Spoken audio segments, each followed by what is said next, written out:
Ddc Skool of Thoughts, yeah. Kubatirana, techi sana, techi ambusana, fila kuona sana, techi simutirana, ya. Panondo bato sangana, techi batirana, panondo bato kumana, techi sana. Ddc Skool of Thoughts, Ddc Skool of Thoughts. Yautete wachimonyo pila icho kwadi upenyu uyu unoda kupanana miwono, yeah. Kubatirana, yachititizana, yachiyambusana, pila kuonesana, kusimuzirana, nekukuruzirana, yeah. Panondo pato sangana, yachibatirana, panondo pato kumana, yachibatirana.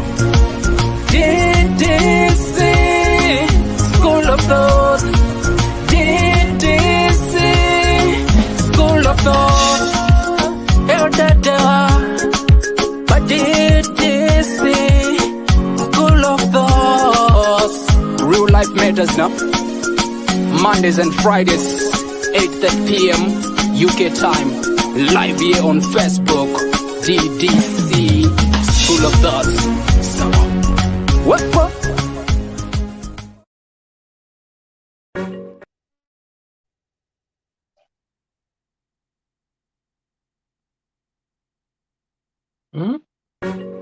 Ddc Currenters. We remain committed to helping our customers stay mobile. Dinomatika paguta, parar, mukuta, uyakuna.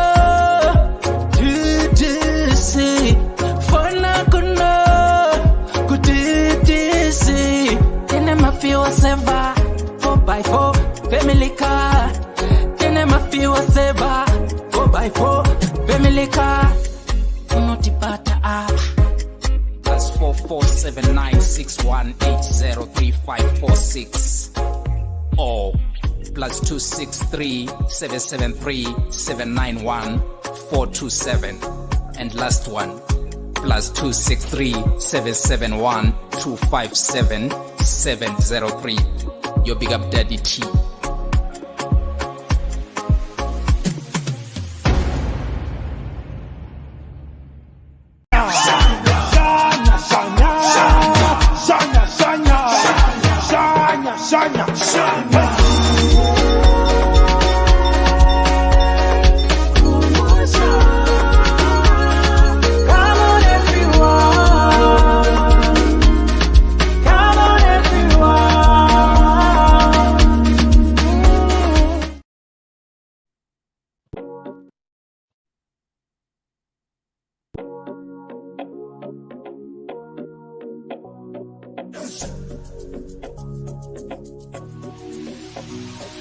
Imagine getting paid to view, like, comment, and share your favorite music from your favorite artist.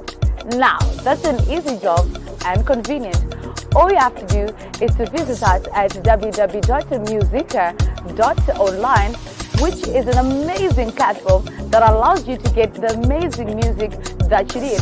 So we're calling upon even the listeners, and most likely the artists, to upload their music and listeners to get paid for listening to the music. That is convenient, trust me. Whiches Marabilo one time. Ungabe udinga indawo yokuchadela kumbe udinga indawo yemhlangano esikubiza sithi ngama conference space. Ikulu indawo Ddc Resort. Loba uthanda ukwenza imidlalo enjengokugada escape, ukugada amabhizi kumbe ikanu. Woza uzobona ubuhle bemvelo. Ikhona njalo izipline Ddc Resort. Kumnandi labantwana asibakhohlwa. Ikhona imjingo emihle emangalisayo emkhulu futhi. Ama virtual reality lama TV amakhulu atholakala ngaphandle. Hawu wakuhle Ddc Resort. Khawuleza wenze ibooking yakho uze labangani bakho lizojabula lithokoze. Sitholakala ku Ddc Road, Harare, Zimbabwe. Makolis Resort, an adventure and a leisure paradise. Salibonani, Malka. Hey, Linjani. How are we, good people? Good people, say, welcome to the show, welcome to the program. We discuss real life matters of the heart. I hope and trust you guys are doing good wherever you are. Was a Friday, was a Mpela Viki. Mugoma Gang Murisei, and Chera Murisei. I sitiri righties. Andy Clara. Foni yangu yave right here mukoma muri kundinzwa zvakanaka. Murudo. Takaenda singaiti. Foni yangu yaisa chimeseji chakanzi Android, whatever, and I want to.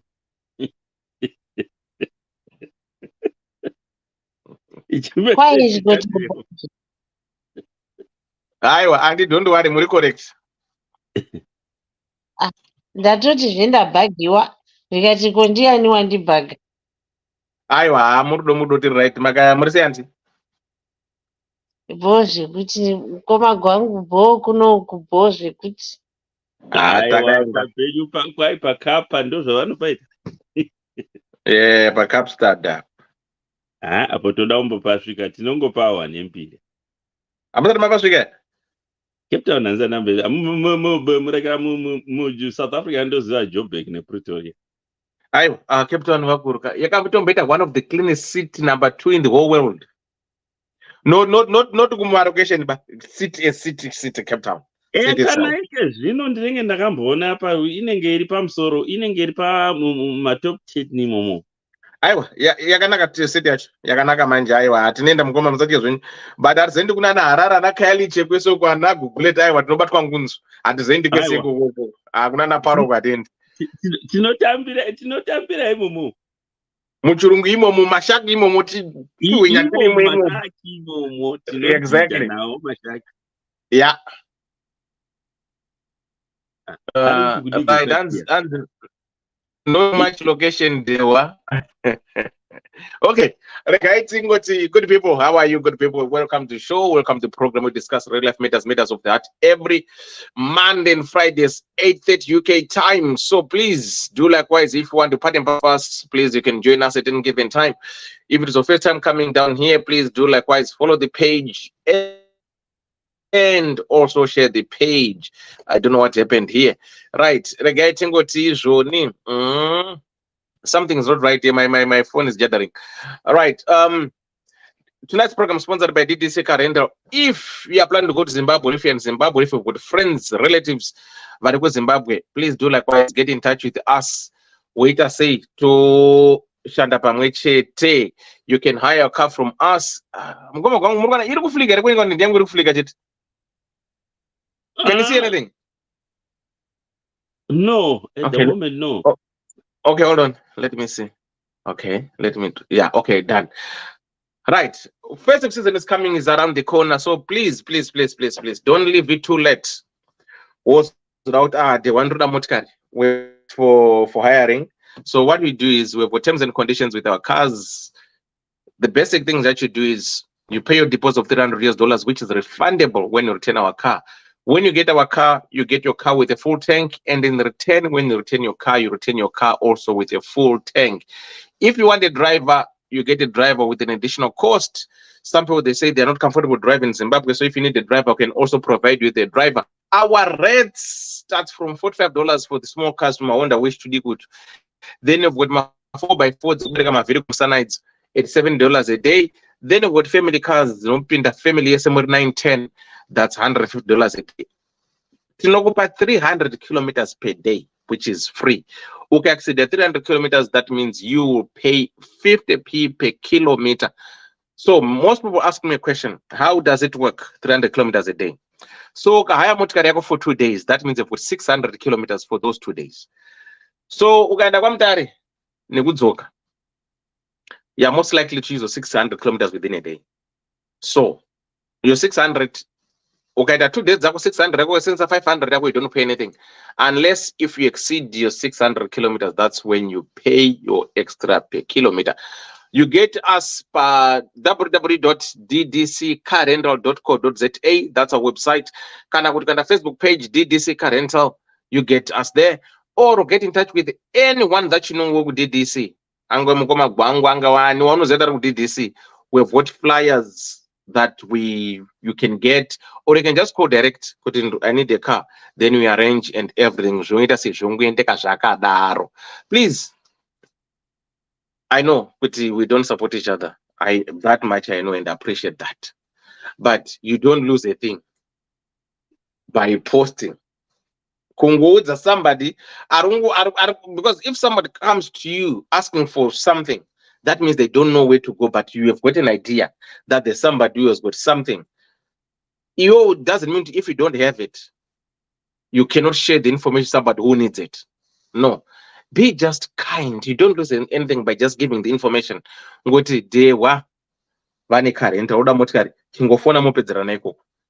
applies with the disco. If you want a DJ, day one does a disco. He will tell you for free. So let's just try to share information. You don't lose a thing by sharing information. But it's very hard for us as Zimbabweans to do that. But I'm just trying to say, with murdo, love. And it don't buy babo. Don't go to DDC tapedzaish. Triguenda takadaro to atango kudzai kuti musi 27 January next year. Right. I'm talking of next year, 27 January. Don't leave it too late. Mugoma gwangwaraba. Birthday, 27 January is turning 60. So as DDCs, Takat birthday. It's not a surprise. So he knows what to contribute or marry birthday. Let's come and celebrate. But unhu wedu wechizimba wangoda kuuya tisina chatakontributa hatisi kuita izvozvo pana mukoma gwangu. Tiri kuudza kuti hakuna chemahara mushana chino yakagara indebvu. Uri kuzvibhadharira chikafu chako, because we wanted to do it free for all, but the hotel said we cannot bring our own caterers, so the hotel is providing food for us. So they charge us £40 per plate, well, per 3-course meal. So iwewe kanoda kuya kwa mukoma gwangu unobhadhara your £40. Haisi kuenda mumwe mukoma gwangu soti mukoma gwangu's birthday present. It's not there was money. No, it's money for the hotel to feed your tummy. But on the day, MC Vaz will be entertaining us. DJ Chris Miles, vanenge varipo mangoma. DJ Tricks, vanenge vachitirora mangoma. Inini wacho ndenge chirova mangoma. Magic anenge achirova mangoma. Nekune mama DJ vanenge varipo. Saka we are going to make this day special. And the good thing about this, most of the people who are coming, we have never met in life. Ma DDC acho vari kuuya vatasangana kunoku, I think inini mukoma gwangu Sibo Island na Mambokadzi, I think 35 ndisu ma DDC yakasangana. But this time around, I'm telling you, we are having all the DDCs. Dr. Love, Connie, Sibo America, Andy Clarity, my Brian, Leslie, Glenda, Katia, did I miss anyone? Graka or Grace, then Grace from Denmark, 9. Did I miss anyone? I think there are 10. Some are coming from United States, and the others are coming from Australia, and the others are coming from Germany. Katia is coming from Norway. Saka so far vabhadhara mari dzavo 100. Saka tasara 130 because our hotel will be 130. Saka if you don't pay your £40, there's no entry. Do not come on the day. Favor. No, I was popinda. And our theme is gold and black. Saka Tingetaka Bojans. Tichi, what is the DJ on Mukoma Gwangu's birthday? Pane inini DJ Dewa, DJ Tricks, DJ Givi, DJ Magic, DJ Chris Miles, so 5 DJs, then MC Vaz. Saka from 5 party starting at 5. I think dinner are going to have from 7 to half 7 or 7 to 8. Then from 8 until 2 Makusen, in music, chats, mixing and mingling. So that's when we as DDCs, we are going to meet each other and know each other. Again, we've got a photo booth. So Mkomanya Shamapega is going to be taking pictures. So you get your picture, portrait, you pay your £10 or whatever. I don't know how much it's going to charge. We are going to have fun. So if you miss on this one, I don't know what to say. And the theme of this, or the idea behind this, is about us. It's about us doing it for those who are 10, 40, 50, 60, 70, 80, 90, 100. So say Patronella attending your 40th birthday. On what the DDC in Ruta 40th birthday, you choose your hotel, it's also pay your food, then you do everything. We come and support you. So that's what you're going to do.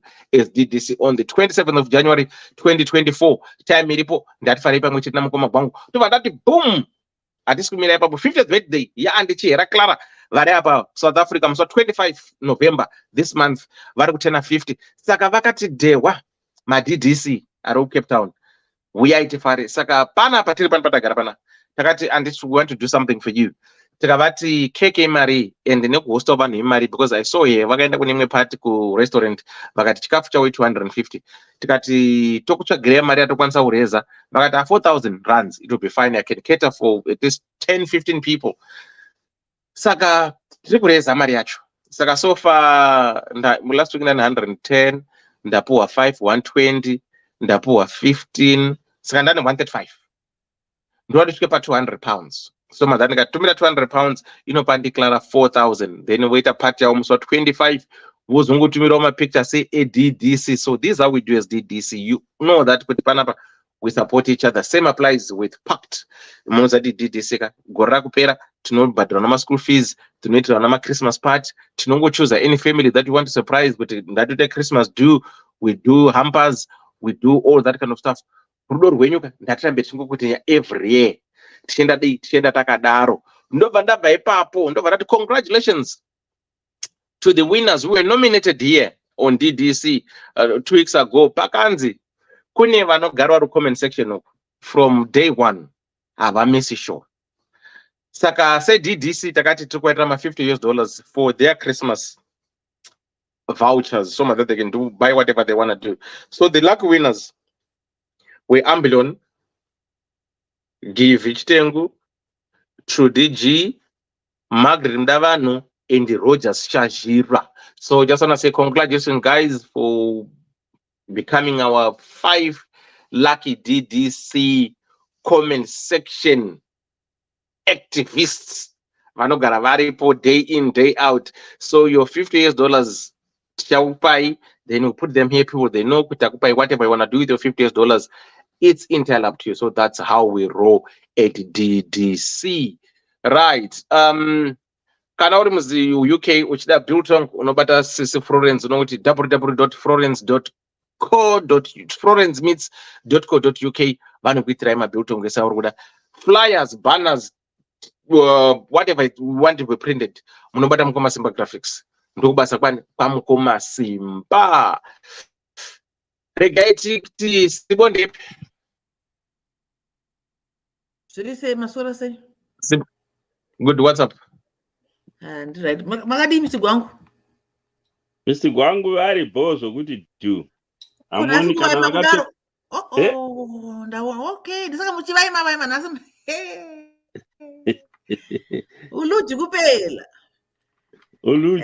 kuonekwa soko tikuzoona ndio watu wakadi yako nondripo ndipo tiripo vakadi vateereri vese vakarichunini kumatima nanyika noti Masora sema mukasema makadiko zvenyu handisi kukuona yasi ndoziva kuti murikoni muri kundoona uyo kati yati isalingi de wakati yawati uri kudali ari kundoona simudza maoko tione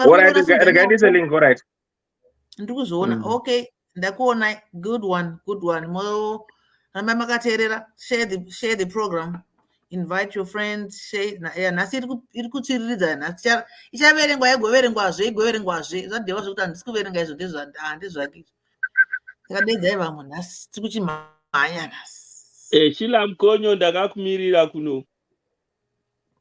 chera handisisi ndeipi ari kupindura achibuda tatsikwa nhasi neprovinsi mukamaklaudi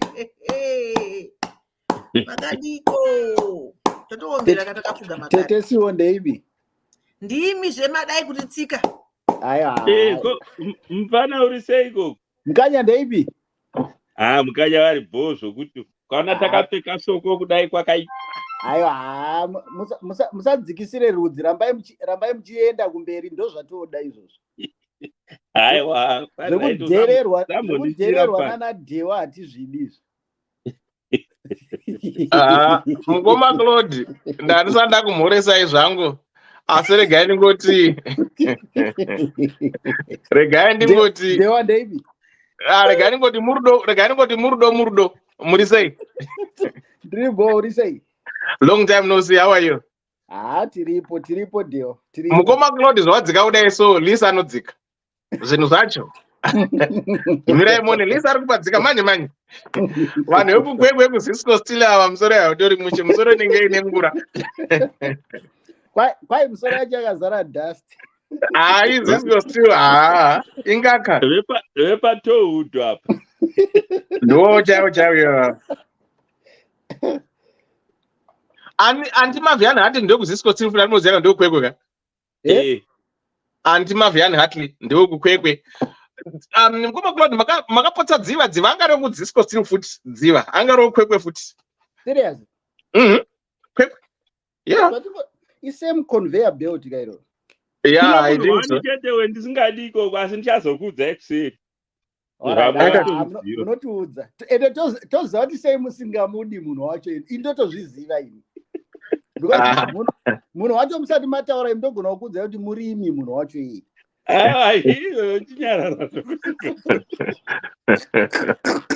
Hatina kutaura mazita, tangoti murimi. Varimi vangani vari mukwekwe? Ya vakaipa. Makwikwi ava komana wacho vane nharamo wakwanisa. Right, regai ndidai. Kati handakada linga nditi. Sibuwa kuenda kuti. Sibari kuenda bwaro bebisi. Ndanonoka kuona kwa bebisi. Bika achimbo aina hamsanyanya kuwara nezvake. Link iyo ndaisapo iyo. Kati handakada lingika. Yeah. Right, guys. Somebody asked me last week about masters. Zuckerberg akandivarira masters because handisi ku mainland ku UK saka anombopenga. Saka I think masters are back now. Those who want to share stars, let me see. Because anga skachaoneke pa page. Zuckerberg anotoka buda munyika yako ukaenda somewhere else. Kanosunga play. Saka anga anosungira zvako masters Zuckerberg. But anyway, murudo takadi takaenda. Gorototo tsvene zviri sei Sera Nyoni, how are you doing?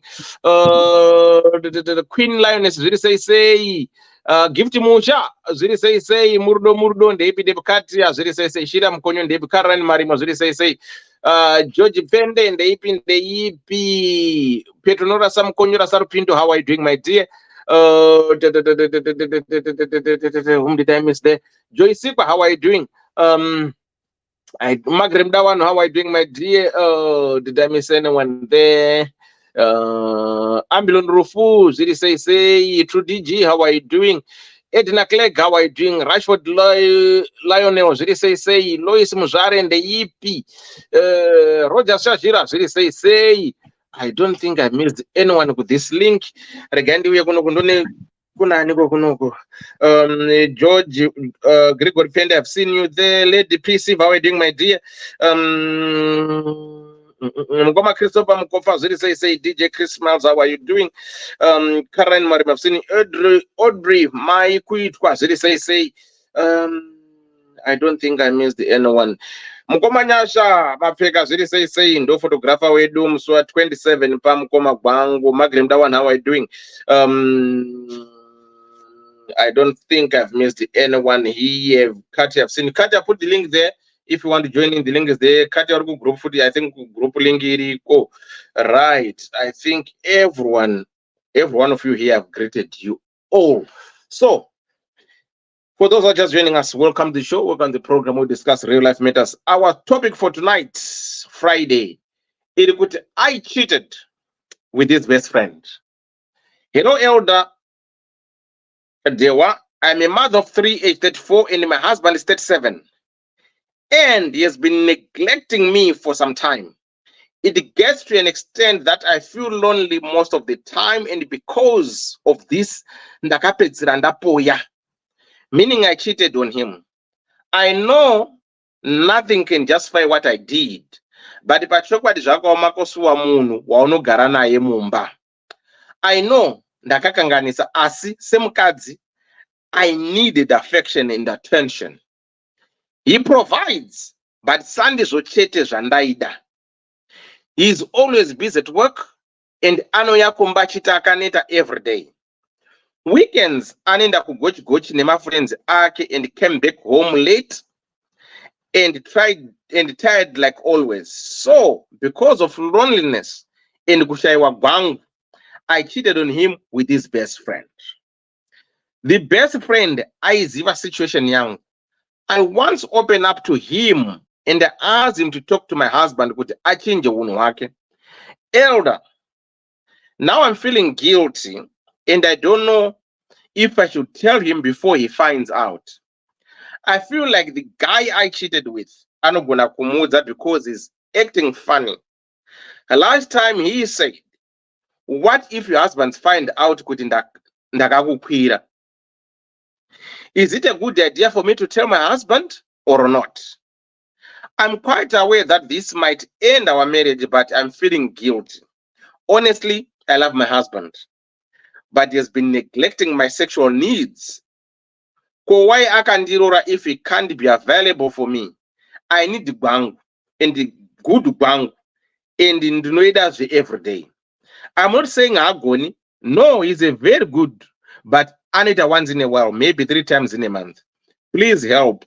What should I do? I've been comment section. Thank you. What's an interesting, aspiring story or inspiring story from a mother of 3 who is married.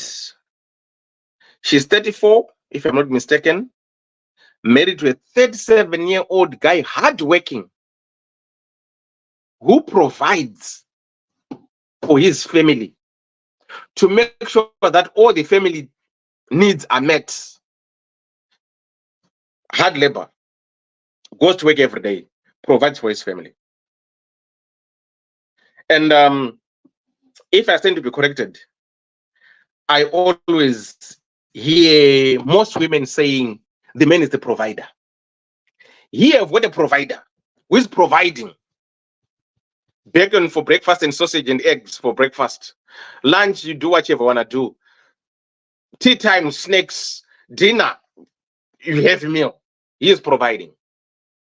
But we've got a woman, a sister of ours in Mukoma's bank, my sister Edu, who is saying, no, that's not what I want.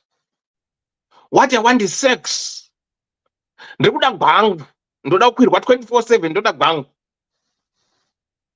There comes a question where people always ask, what are you going to bring on the table as a woman? Men of today, nowadays, we ask, if you date a woman, what are you going to bring? Then there comes people say, I'll bring bang, sex, that's what I'm going to bring. Honestly, in Mugoma Bangus words, honestly, you're going to bring bang on the table. So if what a sister who is saying, I bring bang, I want the bang every day. We've got a husband who is a provider, who is working, sweating day in, day out to make sure the family is fed. And what the woman did, confide in Dewa. Dewa mkuma bangu wanongoya wakaneta, ndisikukwirwa inini, nditori panzara, chamwari muswandineiona so, ndinokuita kwira denga.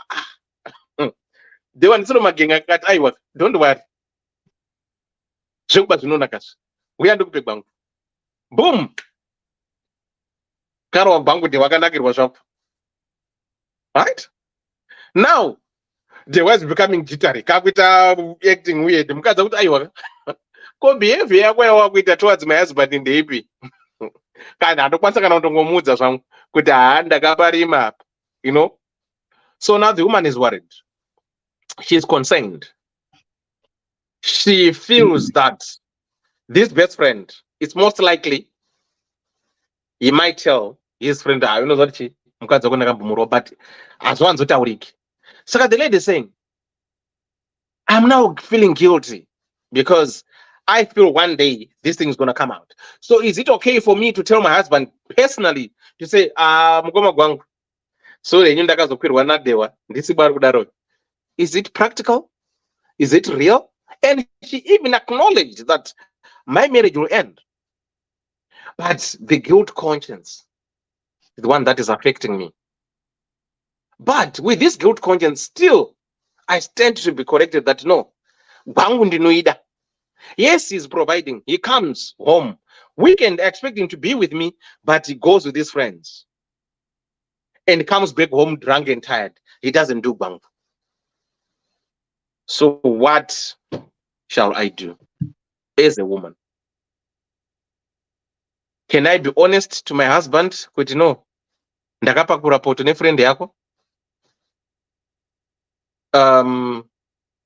If I'm going to be honest, how is my husband going to react?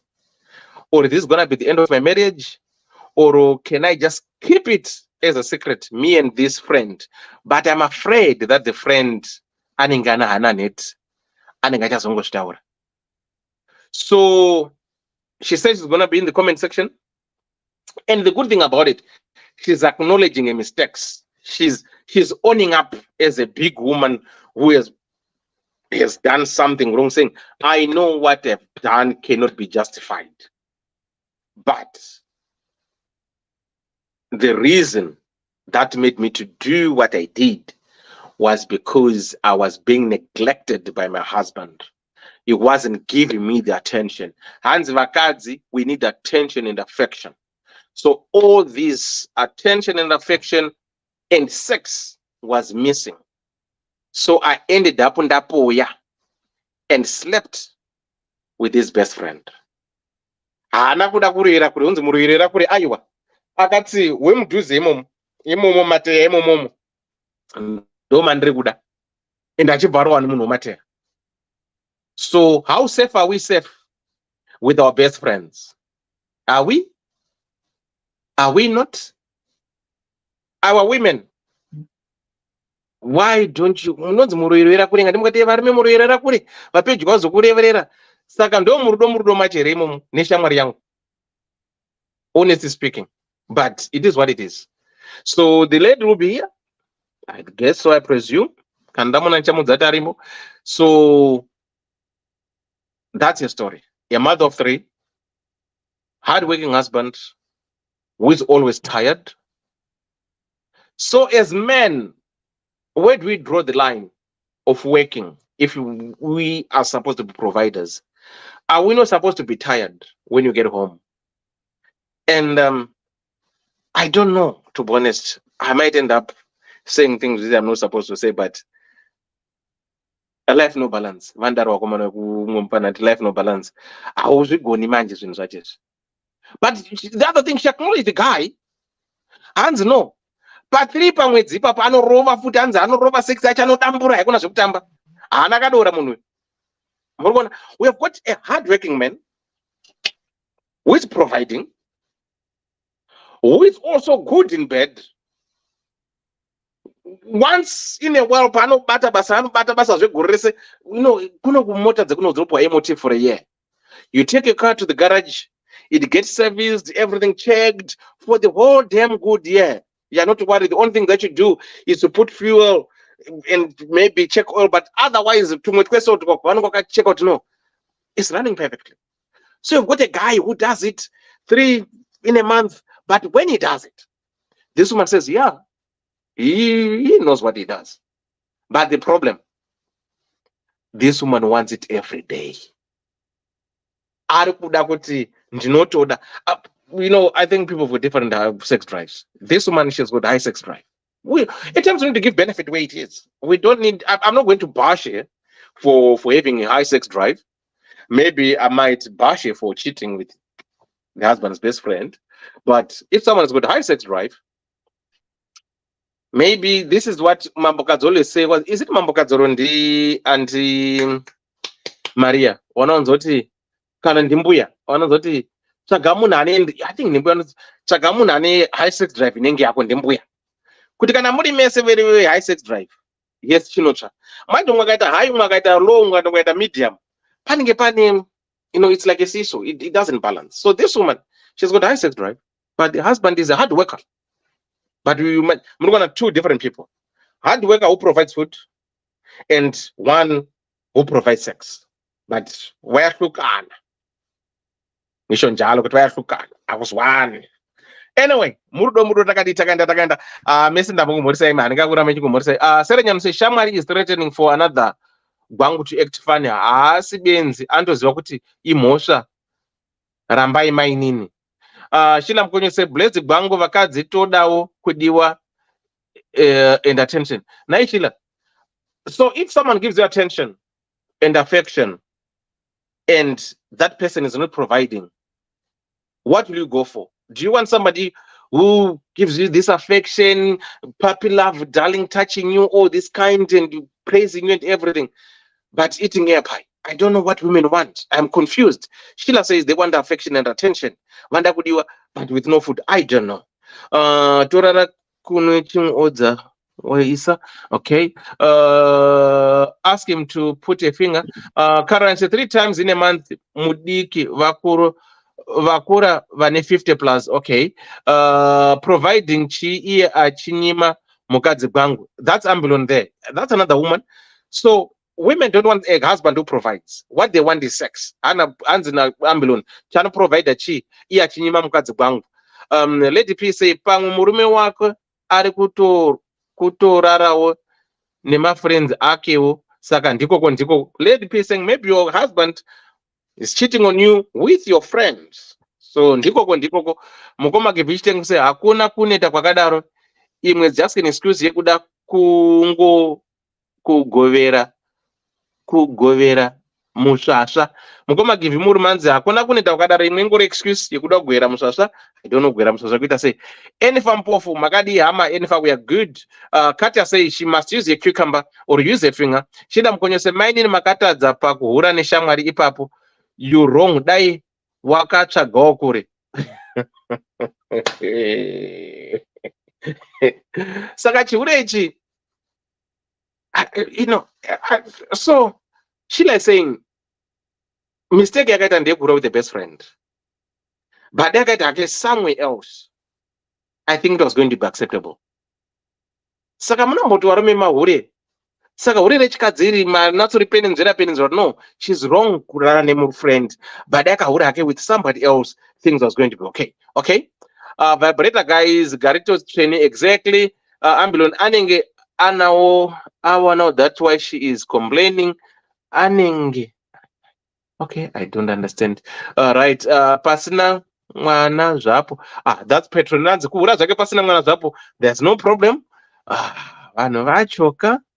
Yeah, pakaipa. Anyway, I'll read the comments as we go. Right. Ndiani Clara dona kwandi ndi mukoma klo ndiana dona. Andi Clara varipo. Okay. Andi Chera. Mdi. Manya itiwe. Tewacho unobvado now wadzo. Chera manya. Ndike ndimhorose vedare mhoro imese vachera muri sei? Vatira ndouno. Zviri sei? Aiwa ndouno. Mashoko maviri ayo muri sei? Then kucomment section uko muri sei mari sei. Ndaona umwe mukapapo. Queen Lioness Mukapa aripo pa-comment section apo. Thank you for the support, dearest. Ende vamwe vese muri sei kumativi mana enyika, muri sei kumamana, kuri sei kumabasa, iri sei wedha kwamuri. Tinoti mufaro wangu kwamuri wandinotumira. Then toenda hedu panyaya yanhasi. Yo, nyaya yanhasi inini ndinoda kuti ndingobata kwese. Iri kungobatika ichingobata kwese, iri kupisa hayo nyaya yachona. Inonzwisa tsitsi, inosekesa futi nyaya yacho. Munoziva kuti rimwe zemo rakaoma. Iri ndo rinoi zemo paHawaii. Shuwa iwo musurudzudu wacho haushoshi here nhaye mainini wokuti dhei rinoda kukweshewa hamuneti.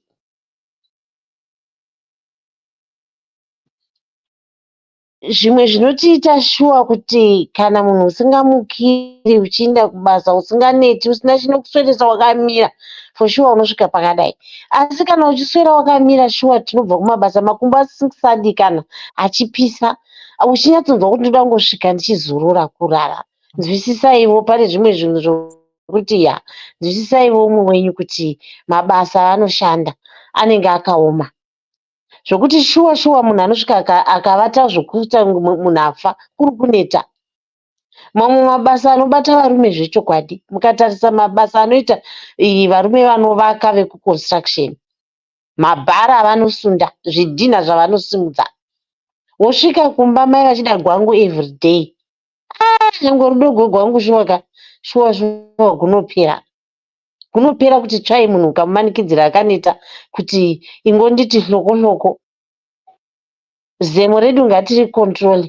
Ukamirira hako kuti umwe wako azorora kana kuti iweekend, monyatso kutamba bhora renyu zvakasimba, indoona sekuti zvinobatsira.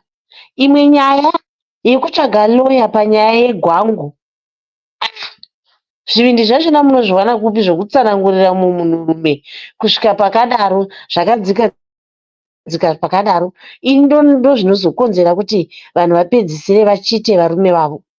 Unoona munhu achinototsanangurira munhurume kuti vane kadoro akatukutuku kanongoti kakapinda, uchirondedzera muri vaviri, uchirondedzera mumwe munhurume, unenge uchida kumusvitsa pakadii munhurume kwakanongoti kakapinda, uye udavira kuti kakapinda kanodini. Iri nyaya yekuti munenge muchikurukura muri vaviri. Ndinongoona sokuti vakadzi ndeimwe nzira yekunyenga varume yatinenge tichiita.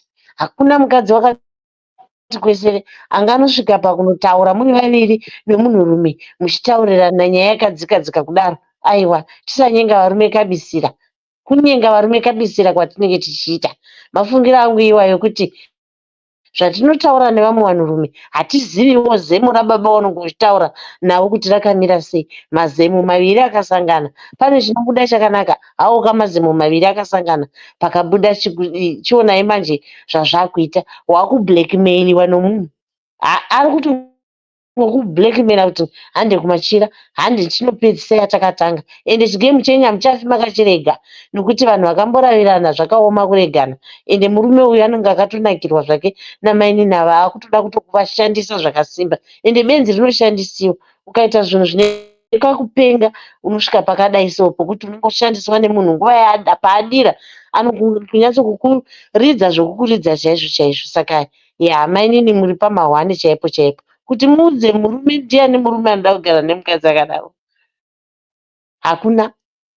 Muchimboudza murume imba yenyu yafa. Ende ava obamunini ava vamuri kudanana navo, ava vamuri kudanana navo, vamakapa gwangu ava, kuti muvanyaradze motovanyaradzira negwangu. Saka gwangu mushina wenyu wapinda bhizi mai, wochiseziva zvakasimba nevarume vaviri mave nebarika renyu, nokuti musi wamunongorega uyu murume uyu, ende for sure pamwe anogona kutodaro ari iye futi ari kutodanana nomurume wenyu, iye murume iyeyu, nekuti zvivindi zvake zvokuti ndomuudzi anenge aidoudza pamuboyfriend yake. Saka nyaya yenyu iri triki, nyaya yenyu yakamunyoroka, nyaya yenyu haina kumbomira zvakanaka, asi ichingokonzerwa nezemo ramakatadza kukontrola zvinhu zvamakaita zvaunza zvokuti pamunongoti musi wamunongotaura imba nokufa kunyarara kwenyu futi kwamune muchiita avo vari mugwa vachipushirawo kuti zvegwangu yavo iite saka blackmailing yacho is not gonna end achangopera ndimi varume vaviri chiuno chenyu chakasimba hacho ndo zvandoda kuti nditaure handina mano andingakupai panyaya yenyu ndongoti ifai henyu mazvokuda mavanga enyoka munonge mavanga enyora munenge muchingodliwa kwese kwese ndo mubayiro wezvivi.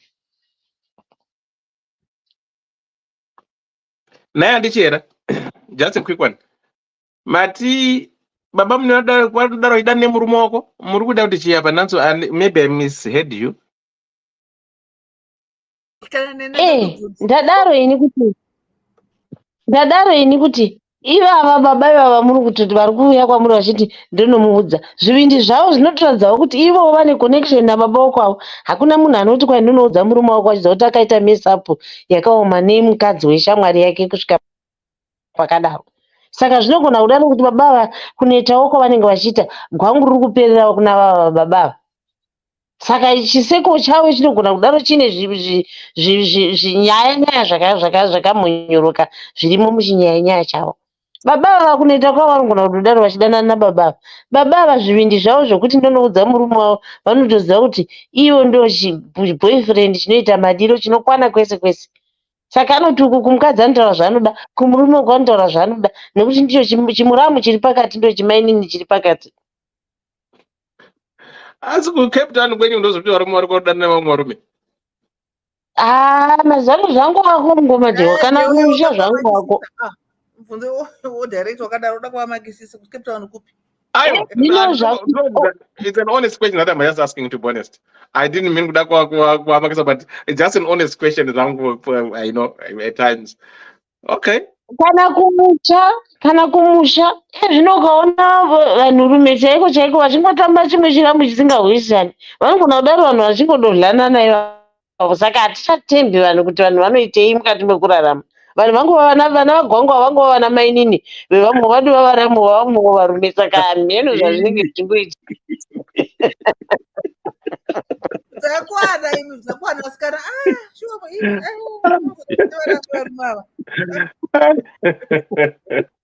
vanhu kana vakutenda mabirthday kusora yatore musha handiti ka vagwangwaindobawawo mazamu noumo murume tichagoziva kuti ndakada kuzorova umwe munhu andaenda kuteki gore yapera unoza ini normally kandibhuka mahotera ndobhuka hotera ine swimming pool so ndabva kurumu kwangu ndakatozvimonera zvangu matauro angu saka ndakasvika ndokuona mune mukadzi nemurume anga ane kamwana saka takangofunga kuti ikapo ndarekera ndaona mukadzi uya wabuda pasara kamurume kaya ari kuti uya kunoku kunonakidza kwakaita kujakuzu ndaendako ndakaona wada kundibata ndikati excuse me what are you trying to do I can throw you right over there get out of here akabva abuda ndikati asi vanhu ava vanomboivana makastoma echiboy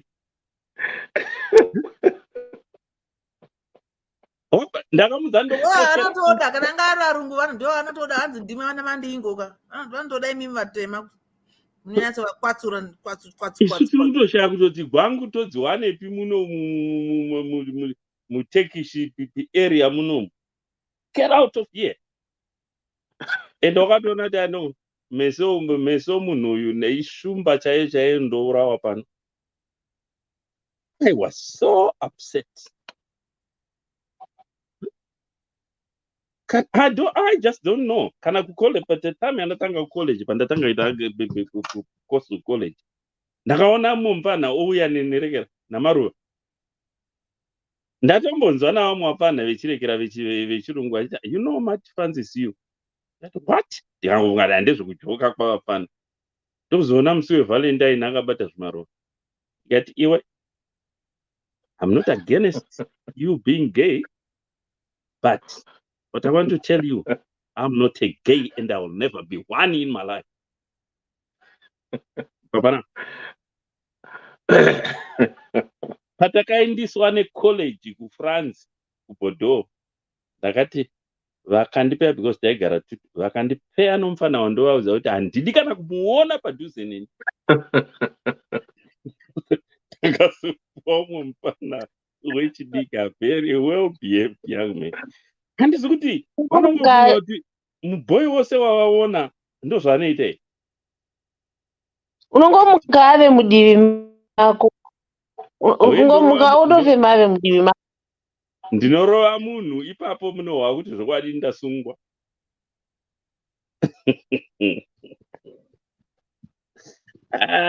No.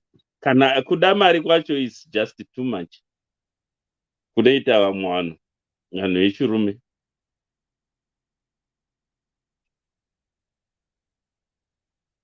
Zvinhu zvachona ndosaka mvura ichimboramba kunaya at times, because some of the things we are doing, sokutaura kwaita iwo tete aiwayo, no, handizvo.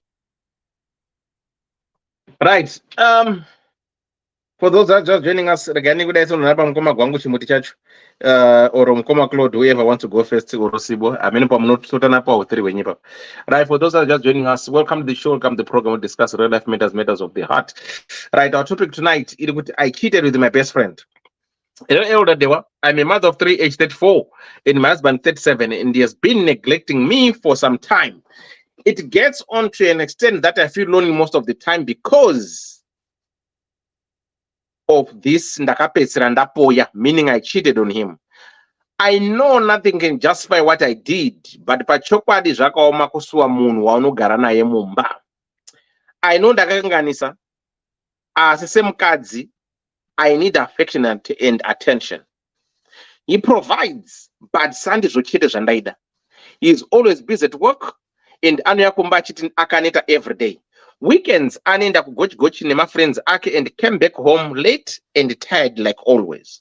So, because of loneliness and kushaiwa gwangu, I cheated on him with his best friend.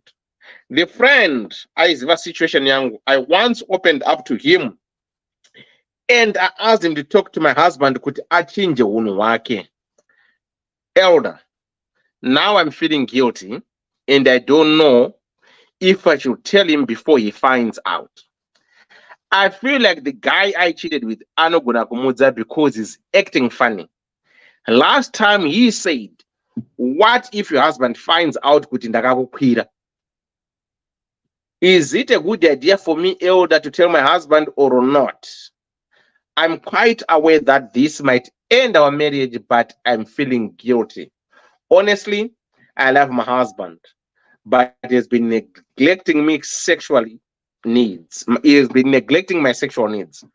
Why akandirora if he can't be available for me?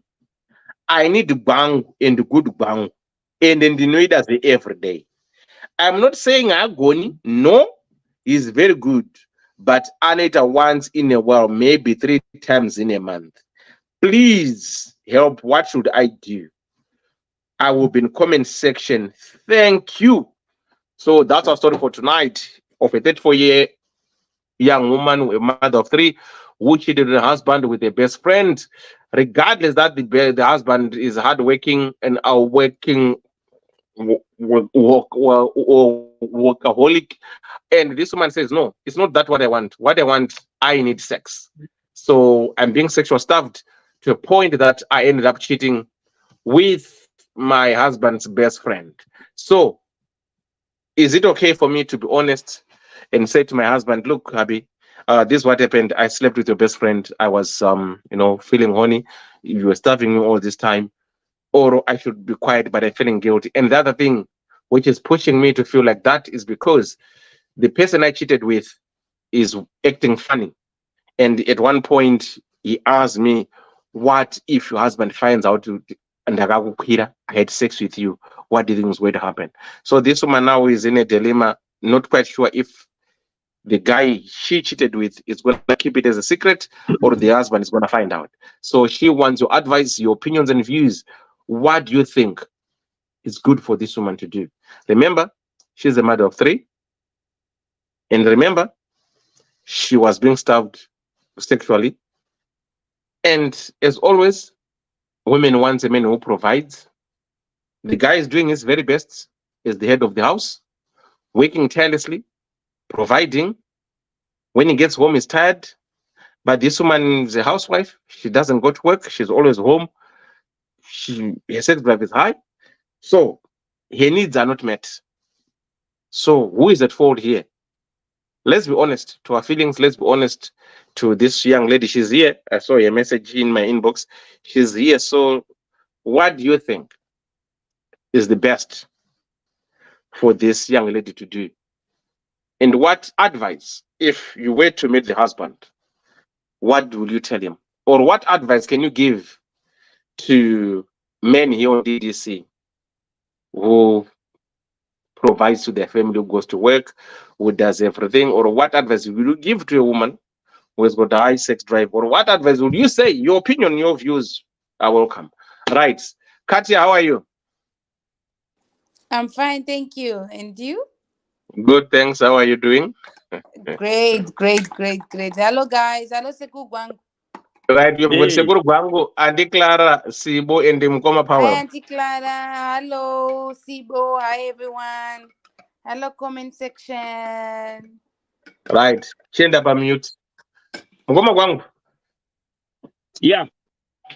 Makadi yenyu. My sister. Iripo. Yeah. I'm sorry. Ndichataura zvichagumbura vamwe vanhu panapa, but anyway, it is what it is. To be quite honest, some of you, my sisters, hatizivi chaizvo zvomunoda. Varipo vamwe kuti vakaneta. Iwo uchida Gwangu. Zvokwadi nyaya. Haana basa neni. Unongofunga kungodzura, kunge unodzura mupunga wamasakada. Unotadza kunzwisisa kuti ko zvino tonanga kupi? Ukasaprovida. Haaprovaidi kana handizi kuti unoti vana vake vanodye ugoona kuda kundizvarisa, kuda kugara akandizvarisa. You just don't know what some of you want. Murume provider abva akaneta zvanzi haasi kundipa Gwangu. Alright. Zvakanaka zvikuru. Gwangu yachona woitsvaka neshamwari yomunhu. Ndava vamwe vataura kuti dei akatombondotsvaka kunze zviri nani. Zvinonzi muroiroira kure kuti vomuzinda vagokureverera. Because kana uchiroera mudhuze tikazviziva kuti unoroera mudhuze, hapana anokureverera because uri kuuraya vana vomudhuze imomo mahori. Handizi kuti waizama kuita sei kuda kuti vanhu ava vapesane. Munhu yachatadza kuita shamwari. Pane zvimwe zvinhu zvendoda kubatsirwa neshamwari inini somurume. But kana ndazosvika pastage yokuti shamwari dzacho handichaiti because iwe unongoti shamwari yavo wada kuona unoda kujurujana naye, then zvichatinetsa because musi wedu oda kudzikisa old fridge muno. Ndinongoti mai mwana bataiwo. Danai shamwari dzenyu, dai hapana shamwari inosvika pano. Tineita isu. Kana zvisizvo ichagara iri mupaseji. Wodana vanhu vochazobhadhara mari kuzoburusa pasi kana chigara muflat. Because tsvaru kazhinji unodana tivu. Ndakaona idzi dzishamwari vhidhiyo yachona chete iri muold phone mangu. Kana ndikakwanisa kuretrieva ndichakutumira demo. Shamwari dzedzo mwangari shamwari iri slim inoratidza kuti pamwe inojima. Shamwari yacho yaakazotora akachiita naye mukadzi wacho, ende ndichiona vhidhiyo yachona pakugona Gwangu murume is one of the worst in the world. Waingotaka nyika segonye riri pisi. Unoziva zviya zvinoita chidhanana chiri kukwidza chichikwira mutomu uyu. Not knowing what he's doing. Zvokuona kuti munhu is useless. Ndiye munhu wawatora uchisiya iye murume wako ari fit. Imba yaparara. Nomunhu usingatombozivi, munhu wacho wakatora I'm sure kuti waperekera video yacho wakamboiona. Ndakaiona zvangu pandakati pumborekera pandakambobatidza imwe old phone yangu. Ndikati vedweka. Ko wanga ushayiwawo zvimwe zviri nani? Wandotorana naichechi chihamti chiri kungotaka nyika chiri pamusoro pako. So, vedweka. Chomunoda chaicho maybe Mwari ndiye anonyatsokuziva. Because vamwe venyu macomplaints togara takawa nyaya dzakasiyana-siyana. Haachengeti vana vake, haaiti sei.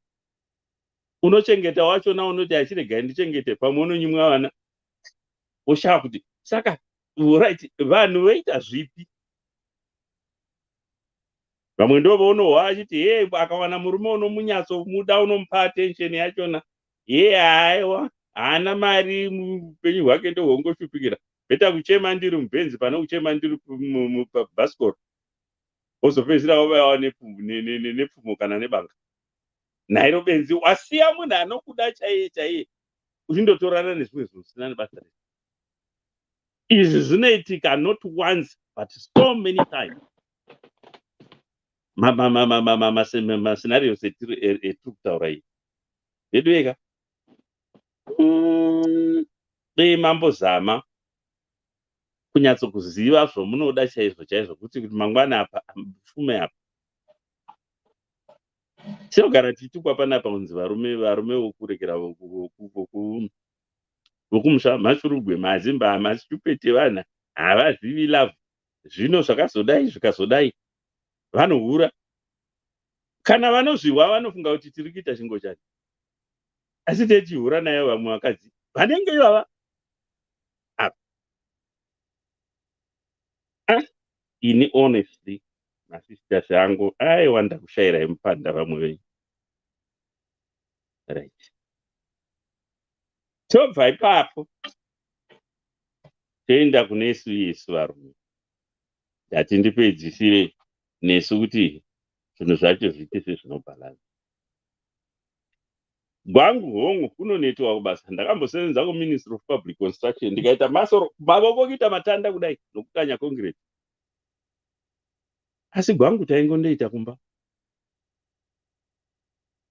Yesi ndinganoita zvezuva rimwe because haraigwadza basa rachona.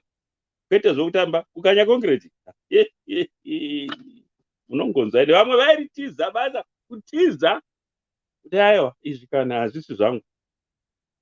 Asi gwangu tainda tichindoita.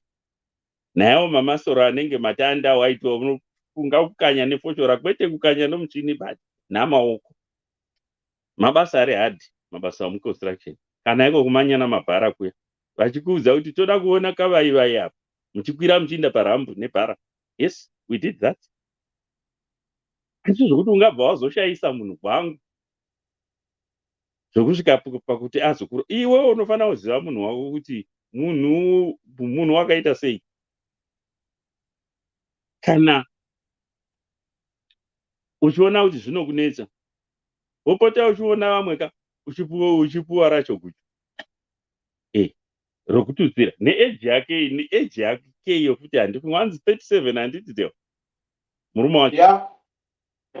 Haisi age yokuti toti inomboda ingange ichida top up. Naturally unofanira kunge zvakagadzirika because hausati watombosvika 40. Orova munhu gwangu. Segwangu because hakuna vamwe vakadziva anoida zvokuti kuna vamwe mai vaiva kwedu handichatauri kurekera basa raitwa nomurume wacho. But vanga nezvimabhizinesi zvake asi mai vacho madira vaita gwangu. Vamwe vakomana vakaedya mari dzama-exam fees.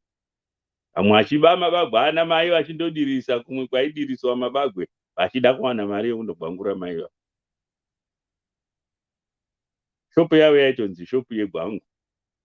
takutaura wedhi riya rimwe romunoziva chairo chairo riri pabhodhi yechikazi. Rakara yakaya kuzi handichatauri shopu yacho but takungoti shop because yanga ine particular shop yaitengesa different type of goods. Vanga vakapenga maiva sokuti yangoti ava vakatozvipengera because vaigona kukuchinjanisai mose ende gwangu vachitongoida everyday. So varume ngatizive zvatakandotorera vana vavanhu. Wamuona kuti unoda gwangu sezvizvi chitsvaka maplan okuita kana uchimwairo guchu. Fanika maguchu edu echivanhu awa akanakira chinhu 1, it's organic. Asiyana namapiritsi aya anotengeswa anobva kunana China rokuti unongorimwa roshanda kamwe chete.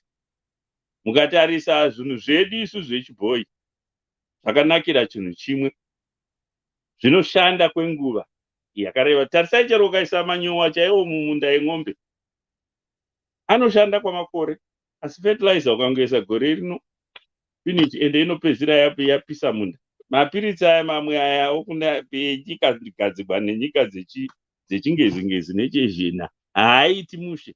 Torai makwenzi edu avo okuti ukatsenga unonyatsonzwa kuti yes zvinoita mushe, zvinoshanda kwenguva. Unogara musystem ende uchivhura mavalves ose mamwe ane akabloka nokuda kwezvikafu zvimwe zvomogodya. Kana muchidya take away baba zivai iti mai vabike sadza vabike chikafu chechibhoyi. Matake away no good for anybody. Tiri kuzviona muno vamwe vapana vakinda kuma EVF vapana vechidiki diki because system yose ine yakavhara nezvimwe zvikafu zvetinodya. Stick to your food. Wakati ya msuya achiti vanodya havo chikafu chavo isu toti ndoda kasadza kangu. Yes, kuenda kutraining musunu varungu vaifara kwaita fundo zvemasangweji zvaiuyapo zvimwe zvainge ndovechimwanana apo saka kuti hai nindodya zvangu zvendichandodya kuti watodya ndikati ndatokwana dringi rangu nekarekasangweji kadiki diki ndizvo zvinhu zvisina basa ndinozvibikira chikafu changu chiri nani kumba. So imi mukada kuwanza doro futi pasina kuti munobikirwa kumba, garai kumba bamini monyatso kubikirwa rekera yakanaka moita gwangu because apapa yes amainini wakakanganisa but nemiwo you are at fault. Chinjai mastaira vabatisei firiji kana mubhedha and all the stuff. Kubasa overtime regai kana zvichikukanganisai. Inokwana yepei overtime itai once in a while kwete kugara muri kuma overtime. Aona munhu ashata kunana Zimfosi yabhadharaka. Vamwe vanhu vaizoda kugara vari kubasa nokuda kunaka kugara vachinakirwa kuona vachiona mari. Handizvo because mari iyeyo havachadya chikafu chakanaka. Vangu ndo pavanotanga kunzwa kuida zvokuda because havana zhara vakaguta. Chiri kushota chii? Iservice. Vanopedzisira vanyoporewa navamwe. Pana makunguwo magora akangomirira kuona pari lusisa izvezvo. Gora rinosora richitenderera riri mudenga umu. Can see chitu nachiri 4-5 kilometers away. Ririmo mudenga umu. Because mukadzi chaiye ari kufamba apo asiri kuwana gwangu. You can easily see nebody language yake namafambiro anenge achiti mai vari kushota. So haakona kuzvipinza panyanga dzamushore nenyaya yekuda mari. Imo muno ndo imwe yatikanganisa muno. One, hatina time navana, hatina time navarume kana vakadzi nenyaya yekuda kugara makaenda mumashift. Unoona munhu achigara 24/7 uri mukambani kunge host machine. Vanogwangura because unozovaona vabuya musi kushifti vabva kumba havana kugwangu gwai wakavata vokugarira beya. Taimbozviona mazuva atiri mumanesing homo. Imiwo baba munini mune nyaya gadzirisai nyaya iri kumba muona kuti zvinofamba sei, kwete kuti muso mune mawana time moenda mondodhaka kuchigochi munogona kungoirova kuseri kweimba depending yokuti muri kupi. So bvisai mukadzi pamuedzo imi baba nini, because mune nyaya yavapa. Nyaya yekusaita gwangumba handisi kuti mune muchitiwo ndeiwana kupi. Depa pano muning'ina vaingotonzera baba nini mubedroom, muning'ina kana muzukuru fanika vazukuru havashungi, muning'ina unotombotya kuti ndinondoputsa imba yemukoma, muzukuru mwana wasisi edi vanononoka vasati vamudhonzera padhuze. So baba nini indaa munogadzirisa problem iri mumba, kwete kuti munondodhaka pomune mawana time kuti mugare namainini. Ndofunga ndatauri ndakwana. Thanks, mukoma gwangu. Kadia, do you want to ask something? Yeah, dewa. Murume wangu uri mubedroom uri kuraridzira mwana, saka ndinoda kuti ndipe 2 cents dzangu panonga ndichiteerera. Remember last week ndandoti amane tumabhora, ndo contract yedu kuti Friday night tichiona TV tichitamba nemabhora, saka hazvizoti kuti nditambe nebhora uku ndiri kuona DDC uku ndiri kuona TV, saka I just want to say my 2 cents, then ndinonga ndinoteerera hangu. Continue. Yeah. Okay, to my dear sister, I feel like you're special.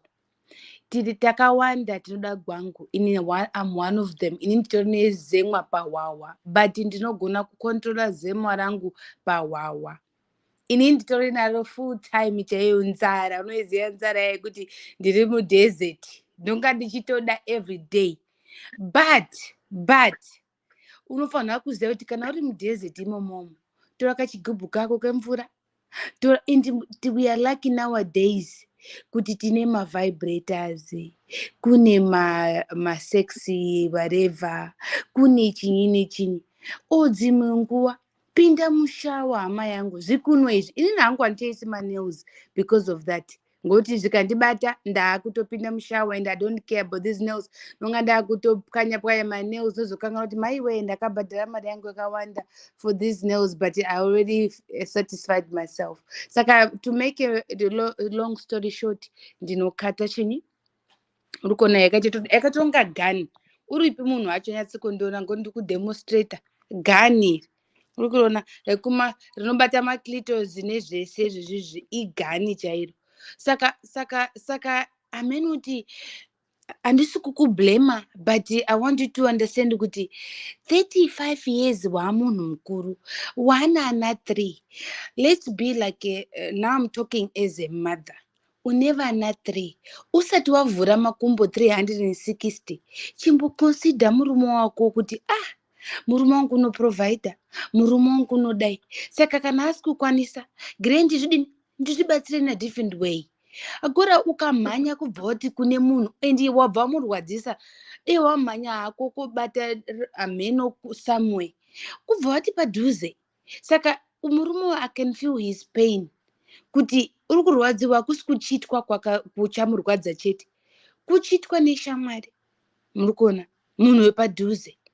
Zvakafanira kuti inini dewa shamwari yangu ikandituka ukasadatana neni, I don't give a F.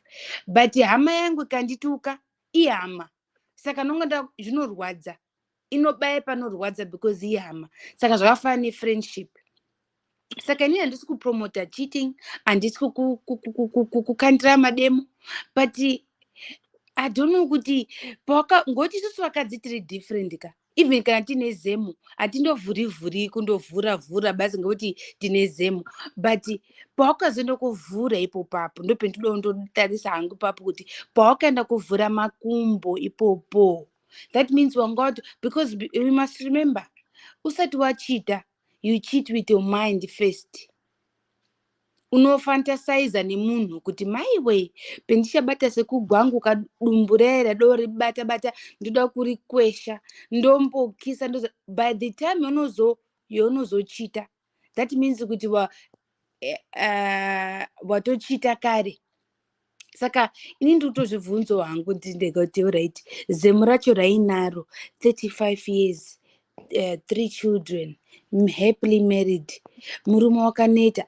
kana uri kuona kuti murume wakaneta hama yangu for the reference in future, bata maoko ake aya obva wapinza ikoko, and believe me or not, kana ine hope kana asina hope unomuka kumuka chaiye kuti gi.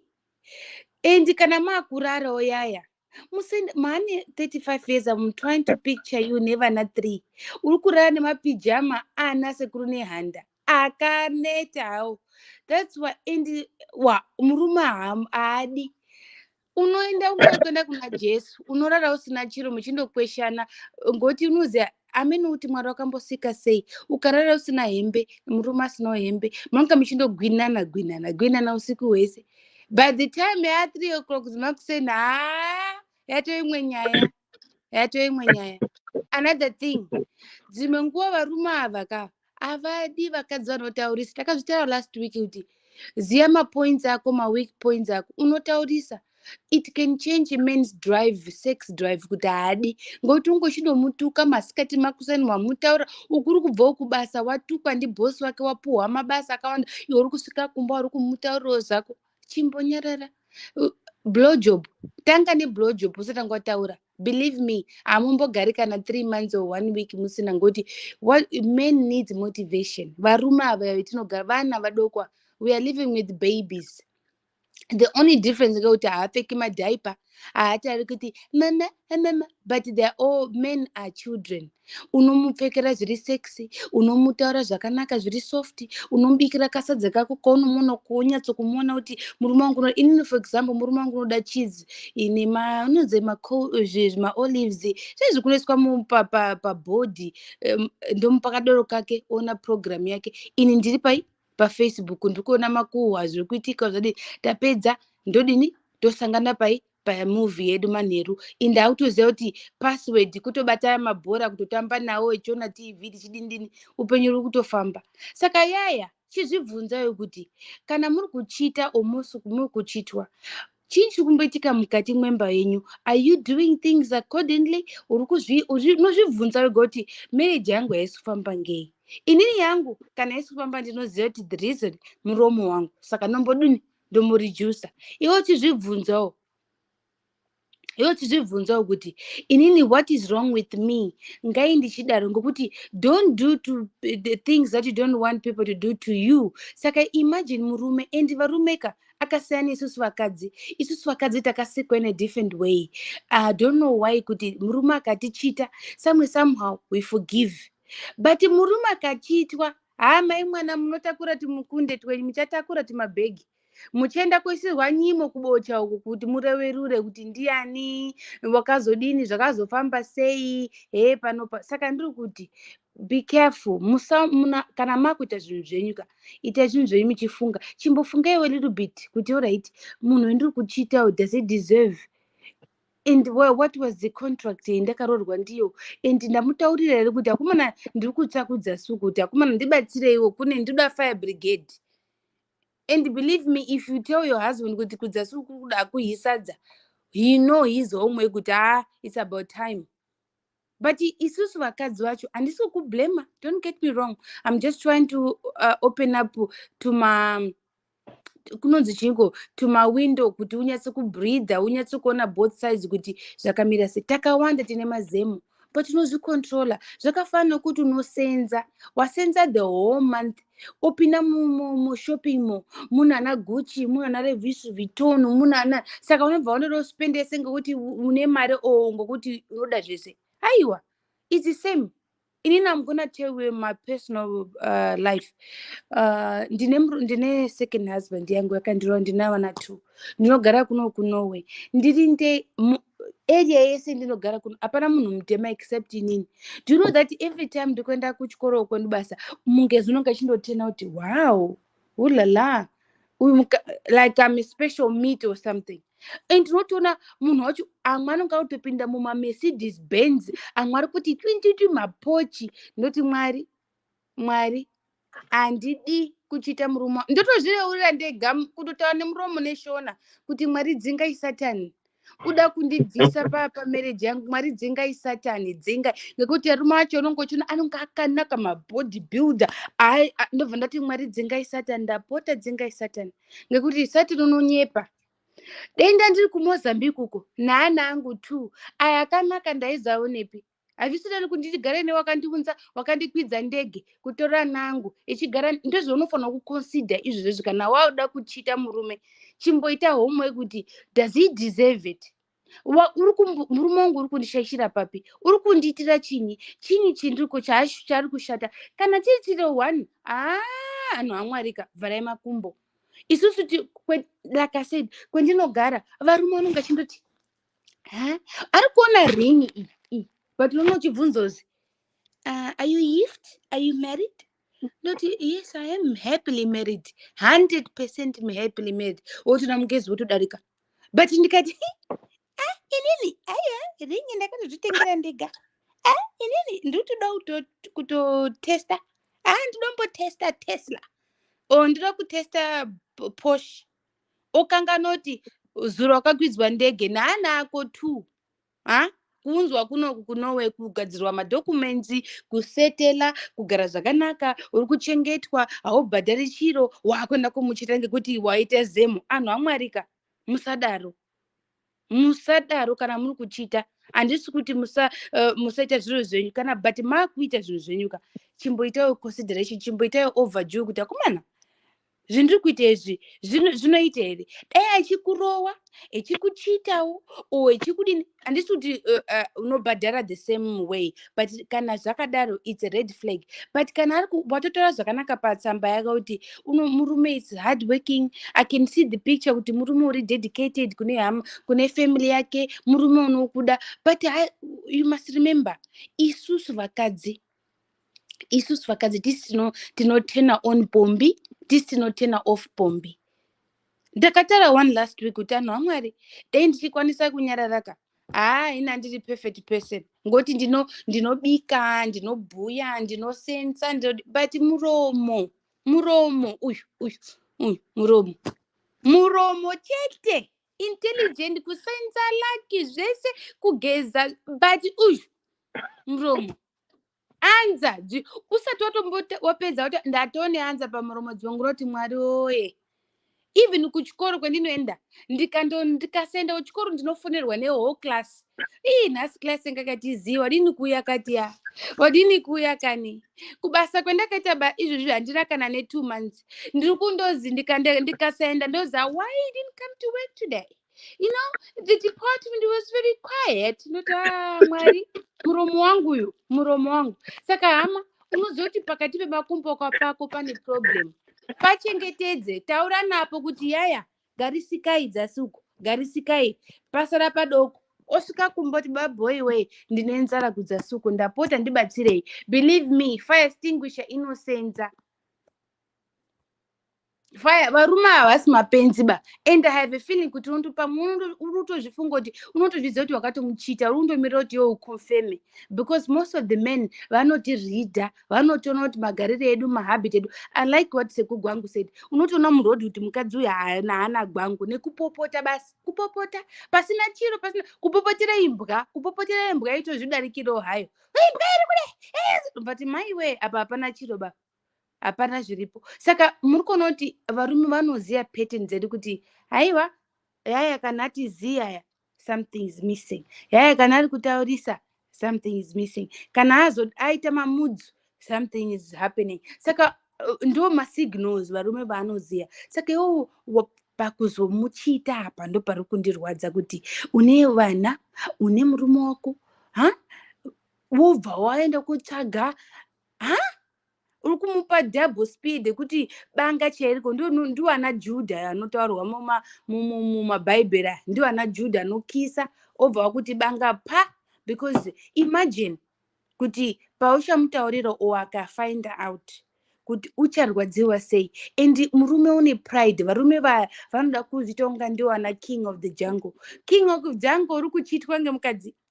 King of the jungle uri kuhirwa bonde neshamwari. Inini mumba muno ndinototamba Tarzan. semurume wangu nditazan ndini uya unoti chimhanya-mhanya ndisina hembe mangwana tazan warara neumwe murume o nomwe mukadzi zvine musoro. Anhu ngatisadaro, but let's think before we do something. Musasiya Satan echitamba nesu hora nokuti uda kudestroya, unodestroya marriage. Uchiona marriage yako murume wako haafa kakutrusta, even mangwana kwakanganwa we move on, unonga ndoneka suspicion kuti iri hure uyu kana achida unogona kukurevenja okuitira the same. Saka don't do something you don't want somebody to do to you. Ndo hangu 2 cents dzangu, and ndichita kuti in future kune zvinhu zvakawanda. Ndototamba hangu paya nchiti isai macucumber, musaisa cucumber inoguka mukatimo mozoenda kuhospital koitwa operation. Ndanga ndokutamba hangu, but mukaenda kuma-sex shop, especially now December, amenoti unogarepi musikana? Ndakanga nobvunza kana ari kugara kuNorway or kuEurope somewhere, kuma-December go towards Christmas, muma-sex shop mune ma-vibrators anonga ari cheap, anonga ari ma-20%, 30%. Ochitsvaga size yako, color yako, chese chaunoda, motenga mabhatteries ako, waunoti zemo rakubata opinda mushawa chichi. And unoziva the worst thing ngeyekutika orgasm is 30-40 minutes dzatopera. Saka imagine wachita nemurume, wamuchita murume, it's 40 minutes of guilty for the rest of your life. Unongo kuti maiwe chendakazviitira. Saka ukatora vibrator rako ukazvipindira mutoilet rako ozviitira zvinhu zvako, dzoka, you smile back again, smiling, murudo. Takaenda. Yeah, I like that way. Murudo takaenda. Wapedza ako mukundo wabochi ndiwo. Yeah, ndini Nefuti yako zvako piti yako nefuti yako pa zvatopera handitambiri basa, and I'm back pahorse and smiling again, and life goes on. Ukufuti mazuva ano kuna na Brad Pitt, kundoona movie ne-sexy guy vata kumana kare tanga tina namagaiva ka anonza nana amagaiva ana Kelvin Costa, otoona kuti maiwe uyu naye gitara rako kiri dzatopera otodzoka naye Katia. Saka imimi vakadzi munochiyawo varume here? Do you feel varume tinochiyawo vakadzi? Window shopping dewa, window shopping. Unoiziva window shopping? Inini ndakatotwena murume wangu kuita window shopping. Ndakanoti kundega hazvisi kuita ba, ndonga chindosenga ndega murodhi nekutena. Saka ndakatoinventa one system which works. I sat down with my husband, ndikati kune murume wangu, what was we were just being honest. Ndikutobhuya detiri tu. Nikati what made you fall in love with the black people or that? Kanzi Katia, since I was a little boy, I always loved black women. But kunowe at that time it was not conceivable. Saka when he traveled to Mozambique, when he met me and all that stuff, saka he fulfilled his dream. Ndikati saka yoka zitanga se zikazi Halle Berry, unozani ndi Halle Berry wewe pa movie. Halle Berry, the actress, Halle Berry. Mai ndaitomboonyora naye Halle Berry, ndikati kunyepa because I just like the skin. Nikati watotaura genditauro wangu, nikati nini Kelvin Costa maiwi ana MacGyver maiwi ndiye nakaya wewe ungene motke black wewe ndiye niko ndakaka na starake hanzi ndiye niko Michael Knight. Okay. Michael Knight maiwi Ndiye Knight Rider. Maiwi mandifungisa kure maiwi Eric yourself. Yena saka we go to this understanding kuti kana saka for example tiri kufamba muroad handiti tikuenda tiri mushopping mall, ndobva ndati gee, look at that guy, he looks sexy. Murume wangu unobva ati aiwa mamasura anonziko mabody builds ari kumwiwa hapana Masteroids. Yeah, but I like the game we play because unodzikisira up munhu. For example, unovati masteroids plus up muna chinyi inobva ndati I'm off. Tofamba after 1 hour or 2 akaona mukadzi wakanaka ubva ati mai hona magaro hona mazama ndobva ati aiwa hapana zviripo zvezvakanati bwada zvese saka tinotamba that game uri kuona tinonga tichiseka tiri tumushopi ndoti aiwa hapana zviripo mukadzi unonga pamwe unongati gwada haagoni kubika ndobva tangatava maqualities angu ndobva tati haagoni kubika haagoni kushanda haagoni kugara pamubhedha haagoni kuitira zviya obva ati iya zveshuwa are you gonna do that when we get home?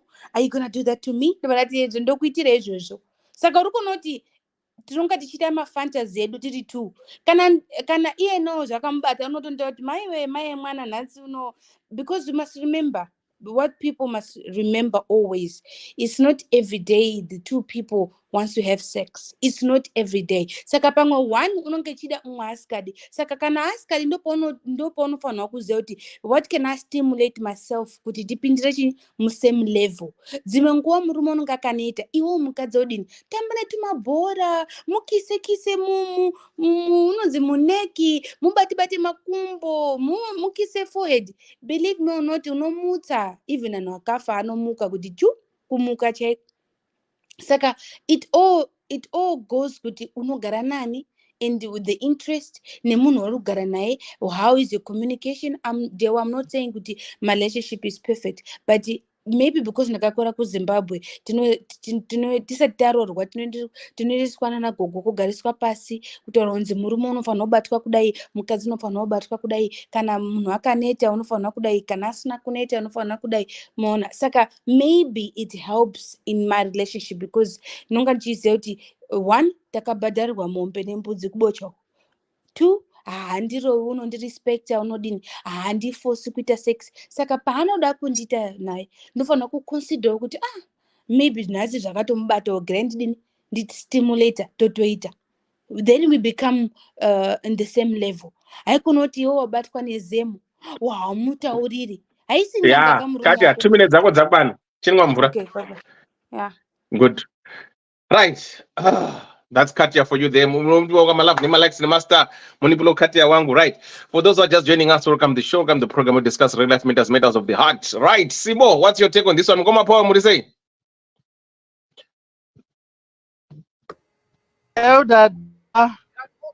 Madi. Dinofara. Right. Bata makadaro. Ndinofungidzira kuti nhasi handitauri. Makadiko mukoma gwangu esisivo Katya nevamwe vose vari pachirongwa vateereri makaita wani rugare ruve nemiwo. Right. Sibo chimhanye then mungoma Claude then mungoma Powell. All right. Ndatorasika Katya mangaita nyezi ndorasika kana vanatanga Ngoite mosha ndite.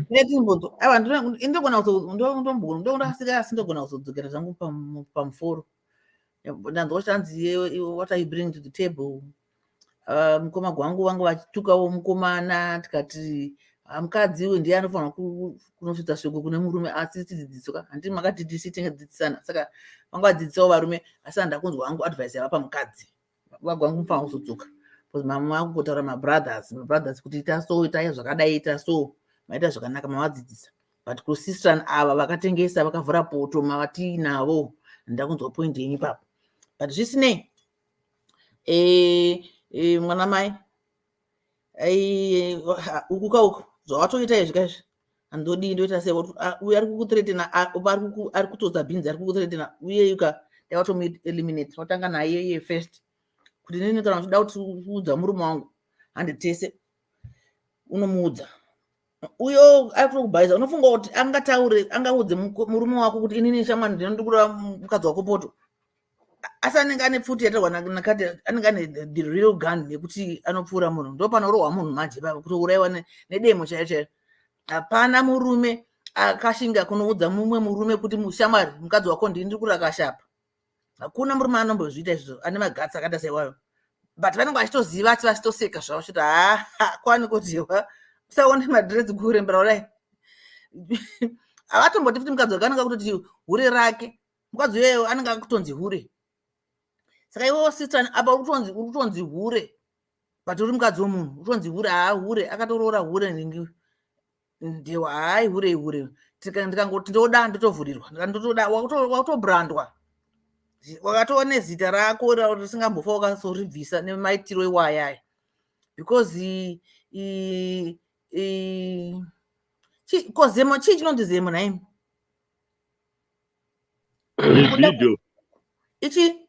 libido because hapana munhu asinganzwe kuda unokazwe kuda but you have to control or you can even control yourself because vanhu vaingoita pese pese handisi taigara takarepwa taigara takarepwa mujimu kana kumagrosa kwaigara ndakazvambaradzwa kana mabhazi chaimo paipa kuchikwira bhazi vanhu kumbare kuya aizvambaradzwa kakapasi nokuti ngochikwira ukaita step mumwe munhu ari kutera masoro mako anenge akaruma garo rako achipindawo mubhazi muchipindidzana saka anokuzvambaradza saka you have to control yourself whether uri murume kana kuti uri mukadzi handiti pane time dzekuti you cannot dai kana mai nababa kana kuti sisi nabhudhi vachirarana kana kuti mumba imomo yoweya kana zviro zvekunzi hanzi vanhu vanongofanirwa vanongoda zemo pese pese kana ukaita zemo you have to feel your zemo anyway you can't. You have to know where and how. Ata wataura wega kuti murume wako anenge asipo anenge ari kubasa and I think uno acknowledge kuti kana ari kubasa he is providing for the family. Isina kuti akaenda kubasa kwacho iwa uione mari yacho akauya anonotamba nemabhururu ake asi mari handimboioni titori munzara yegwangu zvese nechikafu mumba taitoti baba ava ichi jumba musanzukwa whatever inotaurwa nagwangu yemurume but he is providing kutoti anoshanda ikoko kwaanoshanda kumakomoyo pamwe makatotaurirana kuti ndo kune mari inobatika kana ndo kune basa randogona akaenda mukawirirana zvakanaka adzoka manje kana zvakunetsa ipapa pakuti uri kushoteswa ndudi ndio pamotaurirana mototaurirana kuti kana wauya usati waenda kunotamba nemabhururu ako because unoneta nedoro if the guy goes pamwe itori stress iwo anoti akakuuya kumba ikuka musi kumutambira nemufaro togarei pano ndiri mabhururu angu.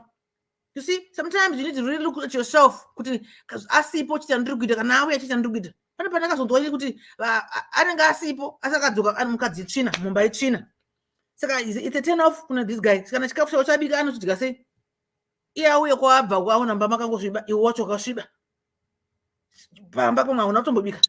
It's a turn off for somebody ari to expect kuti anosvika achitambirwa agobvisirwa nhembe agotambirwa kongonya nadzimai vake agoime zvakawanda zvinoita kuti zvingoita zvega zvimwe zvataurwa naketi yazvo unoningirina zvakango zvakawanda zvokuti kana muchida tichaproposa day rewomen's conference kuti tichatotaurirana but sekusiyana kwakaita vanhu iwewe nemurume wako makatosiyana neni nemurume wangu saka zvamunofarira iwe nemurume wako zvakatosiyana nezvandinofarira pamwe tinogona kungosanganisa nawo to give and take zvakadai pamwe zvinogona kunoshandira zvakadai pamwe zvinogona kusakushandira but kana munhu achiti akaneta iwe uchiona zveshuwa kuti munhu akaneta sei iri problem because pane pamwe unozoona zveshuwa kuti munhu akatoneta zveshuwa kana newe unotomunzwira tsitsi kuti aiwa munhu wavaridzi akaneta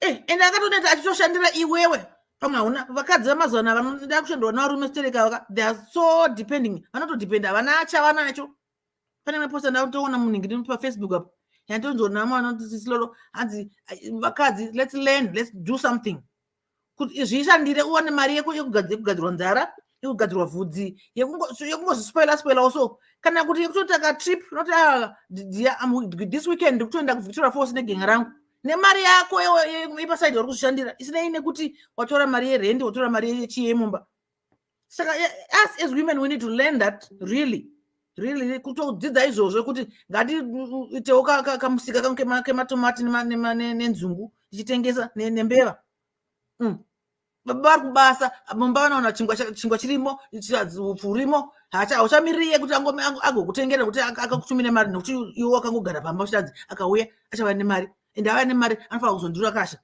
meaning anofanira kundiita gwangu aiwa zvimwe tei nezvimwe gwangu is not life hauziwo upenyu kana uchida kuita zvataona kiti zvekubata gani wozvigwangura wega of which that's disgusting but some people do that anyway do it zviite but you need to control yourself self control on a lot of things kuti kana munhu achinge akaneta please appreciate kuti munhu akaneta uchizoona kuti nemumwe munhu akaneta chimubatsira pane zvimwe handiti kana uchiona kuti izonge skat angoneta hazvichaitika chigara pasi baba dai mambokurumidza mauya wamatorawo kana pama-off days yenyu paya motorawo a day earlier kana kuti paunoendawo wondawo daily wodzokerawo unoziya unokribida nemunhu wako you know your man and he knows you zvatawana nagwanguya zvekuti mukusvika muzoroorana muzoita vana 3 munenge makutozivana kuti mwangu anokara mwangu hakari because gwangu haimbofa yakagutwa mene vanoti ndaguta gwangu munhu akaita sei gwangu inenge mvura you can drink it and drink it as many times as you can if you can inenge mvura hapana kuti ndaguta mvura inogutiwa hauguti mvura unomwa futi ukaisa kabhodhoro apo kufamba kutenda kudzoka kugomwa futi kana zviri zvaunoda ariwo madiro anota gwanguka yes munhu wako anenge achitoziva but you have to control yourself zvichidepende nesituation sekuti saka vamwe vakadzi vanenge vane pamuviri kana vanenge vazvara kana kakurwara chaiko chaiko saka murume akarwara iyeyo uchaita sei handiti pane vamwe vanotoni vakadzi vavo they are paralyzed now they cannot do nothing but they love their wives they love their husbands zvisingatoiti because vakatsidzirana kuti until they do them apart whatever that is vanotaura vari pamberi pechichi paya vachinyeberana handiti but saka iwewo wakatokanganisa zvisingatoiti kana uchitoda kuudza murume wako tanga wapfeka bhegi rako rembatya dzaunoda kutakura nadzo tanga wapfeka kabhegi pfeka kabhegi because hapana murume anoda kuudzwa nemukadzi kuti shamwari ndakatengesa kana ndakavhurisa bhutu iye murume ega anenge akaita sei hapana ngauye pano ataura kuti ndinoda kunzi nemukadzi wangu handiudze kuti ndakatengesa ripoto ndikati alright adzimai at least makambondirelivawo wakambozviona upi but variko vakadzi vanotengesa vakadzi vevanhu vanotodiwawo vachinyepedzera kudawo varume wavo asi anovhurira mumwe murume poto saka tinoblema tese tinongoblema vana tese iwe mukadzi wacho newe murume wacho because kana iwe murume ukaudzwa une mukadzi kuti shamwarika tsime rapwa chimbotutsira take time sekutaura kwataita zvinodhipenda nevakadzi kuti vanenge vataurawo sei because murume chake is a provider ari kutofunga zvekuvaka imba zvekuti pamba panofanira kuti pachidai imai vanofanira kunge vachionekera uri kuda mari iyo ndiyo uda kugadzirwa nzara uda kugadzirwa musoro uda kupfeka masteleto uda kupfeka vana ivo zvataura ana guchi chichi iwe mukadzi mari iri kubva kuna baba ari kushanda iwe wakagara pamba handiti ari kushanda iko miri waaenda kunoshanda nemari iwe utoida mari wakatoita nemaziso masuku but kana auya uda kuti hanzi anenge akaneta you don't know that don't you know kuti anenge akaneta kana usingaziiti kuti uri kunyeperwa but do you not know that kuti murume wako anenge akaneta zvakawanda futi zvinonetesa varume ibasa rake iroro nezvandataura zvekuti anosvika kumba agona mai vakangoti wandanda hauna kugeza mumba makasviba hapana kana chikafu you're not even showing happiness kuti murume wangu auye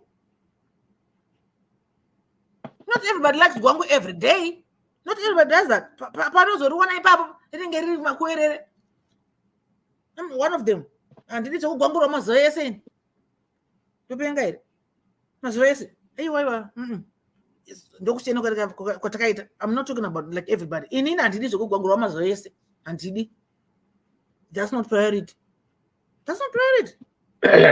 but kutamba tinotamba we can dance tinogona kutamba you can sit on the couch muchibatana ndebvu muchibatana marasa irori muchipuruza musoro muchidi that's all that's nice that's you know you can get your satisfaction mukadzi ndiri kutomudzo kana usingade zvataura nakuita zvegani zvekuti zvegani you know where you paunoitwa manyukunyuku kana paunoita manyukuno pane kamubatiro kaunobatwa nekamubatiro kanoita mumwe wako ekuti wega unongomea utaso handidi zvekugwangura everyday handidi unotonda simba ndotiza zvirimo mbiri kana imbwa chayo aiwa handidi zveeveryday handidi ndakaneta ndaita sei handidi but ipapo ndosaka ndichiti vanoita zvemarounds vanotandisati round 1 round 2 round 3 moita zvekuita sei ina handina zvemarounds tinorova inonzi lp tigotanda tigopingudzana iwe zvirikusaona mainini vaka vanotozviitisa ndokuzviitisa chidini sei of course une vana 3 ibasa kuti housewife ibasa uri kugeza vana didi vana une house chores unoita pamba newo une kabasa kako pamba ipapo but kana murume wako auya what are you doing for the guy? This guy is working hard for you and what are you doing for the guy? busy kuda kugwangurwa, busy kunomvurira kunovhurira shamwari yake for that matter. Ipapo mainini. Shamwari uri kuda kuparadza vanhu too. Your man and this friend. Vakabatana vanourayana. Iwo unenge watoenda mba kwenyu. Ini ndiri murume handinombota kana zvekumbotambozana newe. I will just tell you, pick your things and just go. It's a waste of time. Vakadzi vakadaro, it's a waste of time kuvarova. Waste of time. Mukadzi ukangodza kuti iwe ukaziva kuti chokwadi, iye mukadzi uchaziva kuti chokwadi kuti ndizvo zvakaita. Just pick your things and leave. Unoda kukonzeresa futi mwana headache, mwana wavaridzi, musoro, headache ne depression. Because achafunga kuti ndiri kushandira pano kamusha. Iwo chakubasa kuvhurira vanhu hembe. What? My mwana. Of course, yes, yeah. Sex and making love is two different things. Sex can do not when us can stress via and go on food. Can I hear you to many then she angasna business ekurorwa. Because if you are married, you make love, you don't have sex. Sex is they can have sex with 10 guys in a day just for money. Because this is what cards kwanda kuvhurira chiri munhu wanchiri ndovhurira. Ndakuvhurira hembe dzangu kutobata iwo daily body. Tombotanga kamanyatso iko kanenge kati twi. Mina tinongokaita sei. Leta one maya kuzobvisa bhurugwa kutorarwa neshamwari yemurume wako kutotaura kuti ndishamwari. Ndakuti umwe murume zviri nani. Kana kuti pamainyora tsamba mamusinganyari mainini indotonyara kutozivaura nezvazvo because I think this is zvonyadzisa. Zvonyadzisa kuti ungati handi ndakarara nekuti ndandina nzara. All right, after that then what? You see how kuti zvinhu zvinambokosha sei? And then what? Ruin your life because a marriage is a life. It's a lifetime. I don't know when you met. I don't know what you're planning. So it's two different people trying to build a house. Of course, whatever. But in reality, you're two different people trying to build this house to make it a home, a loving home, and bring up your kids. Dreams, whatever.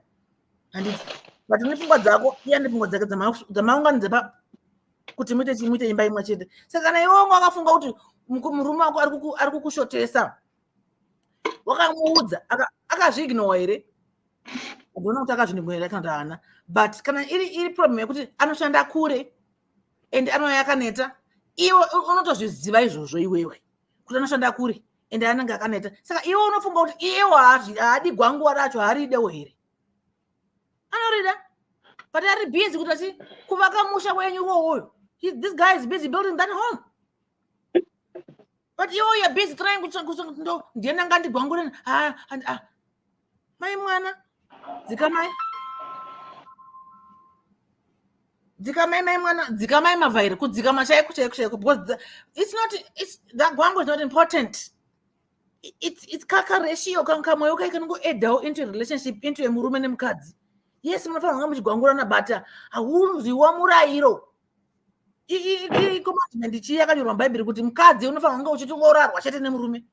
Makatonyorwa mubhaibheri kuti mukadzi akarorwa ukatengesa akavhura poto ndo zvinoita kuti urambwe izvozvo. Haurambirwe kuroya. Of course ndiri murume kana unoenda. Haurambirwe kuroya, haurambirwe makuwa, but unorambirwa kuvhura poto. Uchivhurira mwarume later on ushamwari yemurume wako. What is that? That's nonsense. Samaininika handinoita seiko zvekuita unozviziva zvekuita wangoya kuti pana batitaure nyaya titsamwe kana tikutuke kana tiite sei kana tiseka. This is not a laughing matter. People are doing it. It's not very funny. It becomes funny when you're talking about it right now like this because what is gwangu? What is gwangu in life really? You can live without it. That's what I'm going to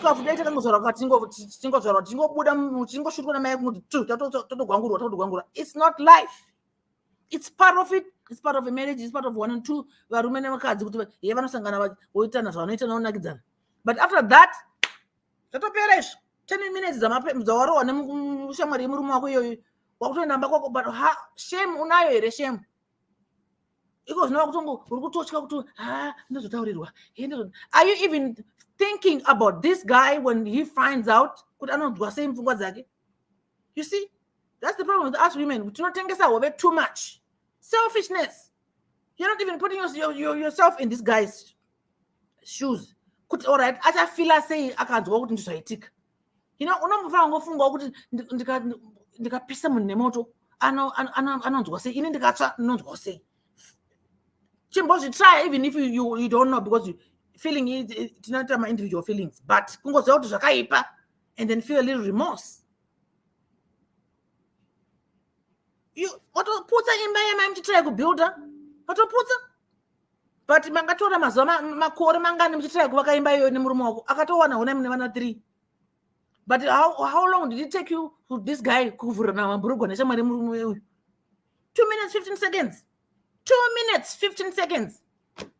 But with this man murume wako uyu probably 20 years. 2 minutes 15 seconds that destroy 20 years dzawakaita idzi. Do you really think women tinofunga here naye vakadzi vedu vetichita izvi? Do we even think? Just like I just said, you first cheat emotionally. Unotanga zvauya mupfungwamo usati wavhura bhurugwa. Ndomuvhurira here? But zimo renga rakabata kameno zvinyi zvona zimo zvomuri kutaura izvi. Zimo renga rakabata ndovhura. Because you are not forced. Murume haasi kukurepa uyu. Uri kutomubvisira bra kutokanda kabra uko. Kutobvisa kablouse kutokanda uko. Kutodambura kabhurugwa kukanda uko. Pamwe ndiyaka kutokudambura iye murume achakusandudzira pambedha vawawira nemagotsi ndivakajambira bati vabvisa kabhurugwa vati handiti ndibaba wasvika zvavo zvachiyangu bhuru rapedza 2 minutes 50 seconds vamuka pavanogeza iye achibva amuka pavanogeza badi aenda kumba kwake pamwe kune mukadzi wake futi kumba kwacho ikoko iwo kuti dzara kuenda mbako kune vana 3 ndachita ndazodai peka ibhegi mai mwana munotaura mako kuna tete uko kana sekuru, because what you have done I don't think amatonomudza kuti nepawindow here kana nepai murume wako kana kuti wakadongera kuti naishewe takazenge ndati kana gwangu timbotipa kuti I cannot even say it. It's just too funny. It's too funny. But not a laughing funny. Funny that you have destroyed your life. My mwana. Your life, hama dzako dzichanyara, hama dzemurume dzichashaya kuti zvoita sei, murume wako emotionally and achata weak, kudongonyera mabhonzo kudai kuita weak.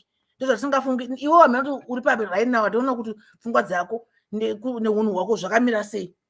Izvozvi wakanyora tsamba. Tichaura so kana uri comment section, how are you really even feeling right now?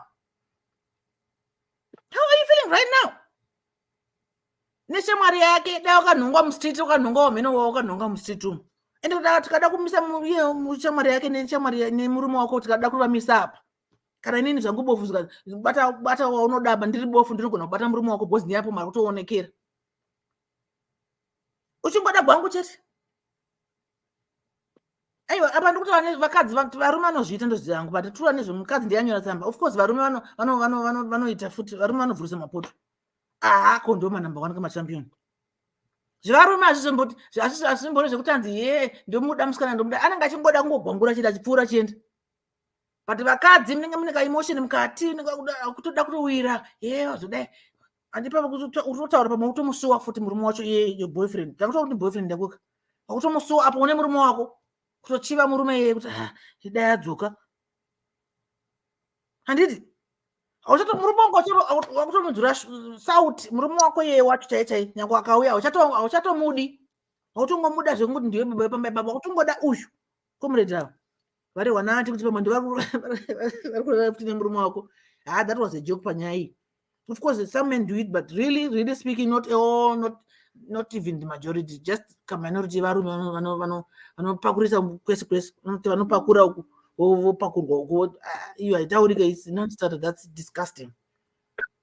But really mainini amusadaro kani. Saka tati ngaapfeke kabhegi kake aende anoshedzera ari kugomo uku, aende kwatete kana achida kuti zvizikamwe. If she really wants to let this thing out and live asina kuzvikuwadza. Just like if you kill a person, you get away with murder for the rest of your life. But usaudze murume wako direct anokuuraya. Hakuna murume anoda kumiridzirwa nemukadzi achiti shamwari Davika Ningiri Solomon akazondibata garo. Kupi ayeye murume andati ngaauye atiudze pana kuti nini ndio zvinoita kuti mukadzi wangu achindiudza ega kuti akatengesa poto. Hakuna kana hakuna because vanobaikana varume zvinovabaya kungoziva the thought chete kungofunga kuti Sibo mukadzi wangu negumbo rake riya saka akatobatwa ka ndebva hanzi katya saka zvatinoita naye unoziva you cannot even imagine because inongochika zvamunoita matsaira amunoita agoitirwa give uyu mai mwana muri firimu ndio vanonzi vana manyama ndio vana manyama vana mai manyama ava. You have 3 kids to be paying attention to, but you're now concentrating kungoti murume zvasipo akauya kanaita saka ndotosana ndapakurisa. What? Please behave. Vanzwirewo tsitsi varume vedu. Ukaona pamwe murume wacho is an innocent guy. Kunodoro kwanenge atoenda kuti unovaraidzwa kuti avarairwa nevamwe pamwe iwe mukadzi wako kumba hauna nyaya nemurume wako. Zvakawanda zvoita kuti vanhu vaende kudoro mufunge. Tagarai navo pasi ndakakuudza kuti I know this just because I'm friends with a lot of men. So we talk about these stories. Saka ndozviziva zvandikutaura anenge asvoroka ndiende kuseri kwemba uko. Uisa chigumo chako mukanga muzvataurwa naningi urutse. Because kanyanya kachoka isusu vakadzi tisinotuma varume kuti zvavanoita. Tisinotuma varume kunotsvaga vana mai nini. Tisinotuma varume kusagara pamba. Tisinotuma varume kuti agoya mangana kuseni. Nekumurume yataona kutaurisa. Nekuda kuaccuse varume vedu zvisipo zvausina kubata. Vakadzi unesiti mada kuti hanzieni newa zvodaiwe zvausina kubata iwe wakutotaura. Zvaungofunga. It's better to ask, just like this lady. Ask murume wako kuti please, can you not cut down my hours kubasa? Kana kuti can you not usati waenda kudrink, can you tamba game please? Oenda zvake kudrink because that's what he is used to. Kunotamba na boys dzako chamba gorofa chamba slag. Yes, that's his life. Of course you're trying to build this home, but kana musingataurane matambudziko uri kuona iwewe nematambudziko ari kuona uyu moisa pamwe chete moti zvinoita zvazviite. Imba yacho munovaka sei? Haivaki kakamba yakadaro iwe uri kuita zvako uyaita zvake. Apana chinobuda kana mugwangu mugumbeze macho munorara sei mwana ngatorara kuspeya kakurara bed because ukatendera ukaguma nayo uri usandigume yawanditsika. Saka mungarara kuspeya mungaro isingo pack your bag my sister. Pack your bag and go to your tete and tell tete kuti pane nyaya ndatovinga panapa ndati ndiye kuzokudzai. Usati murume asaya kuponda anokuuraya uyu.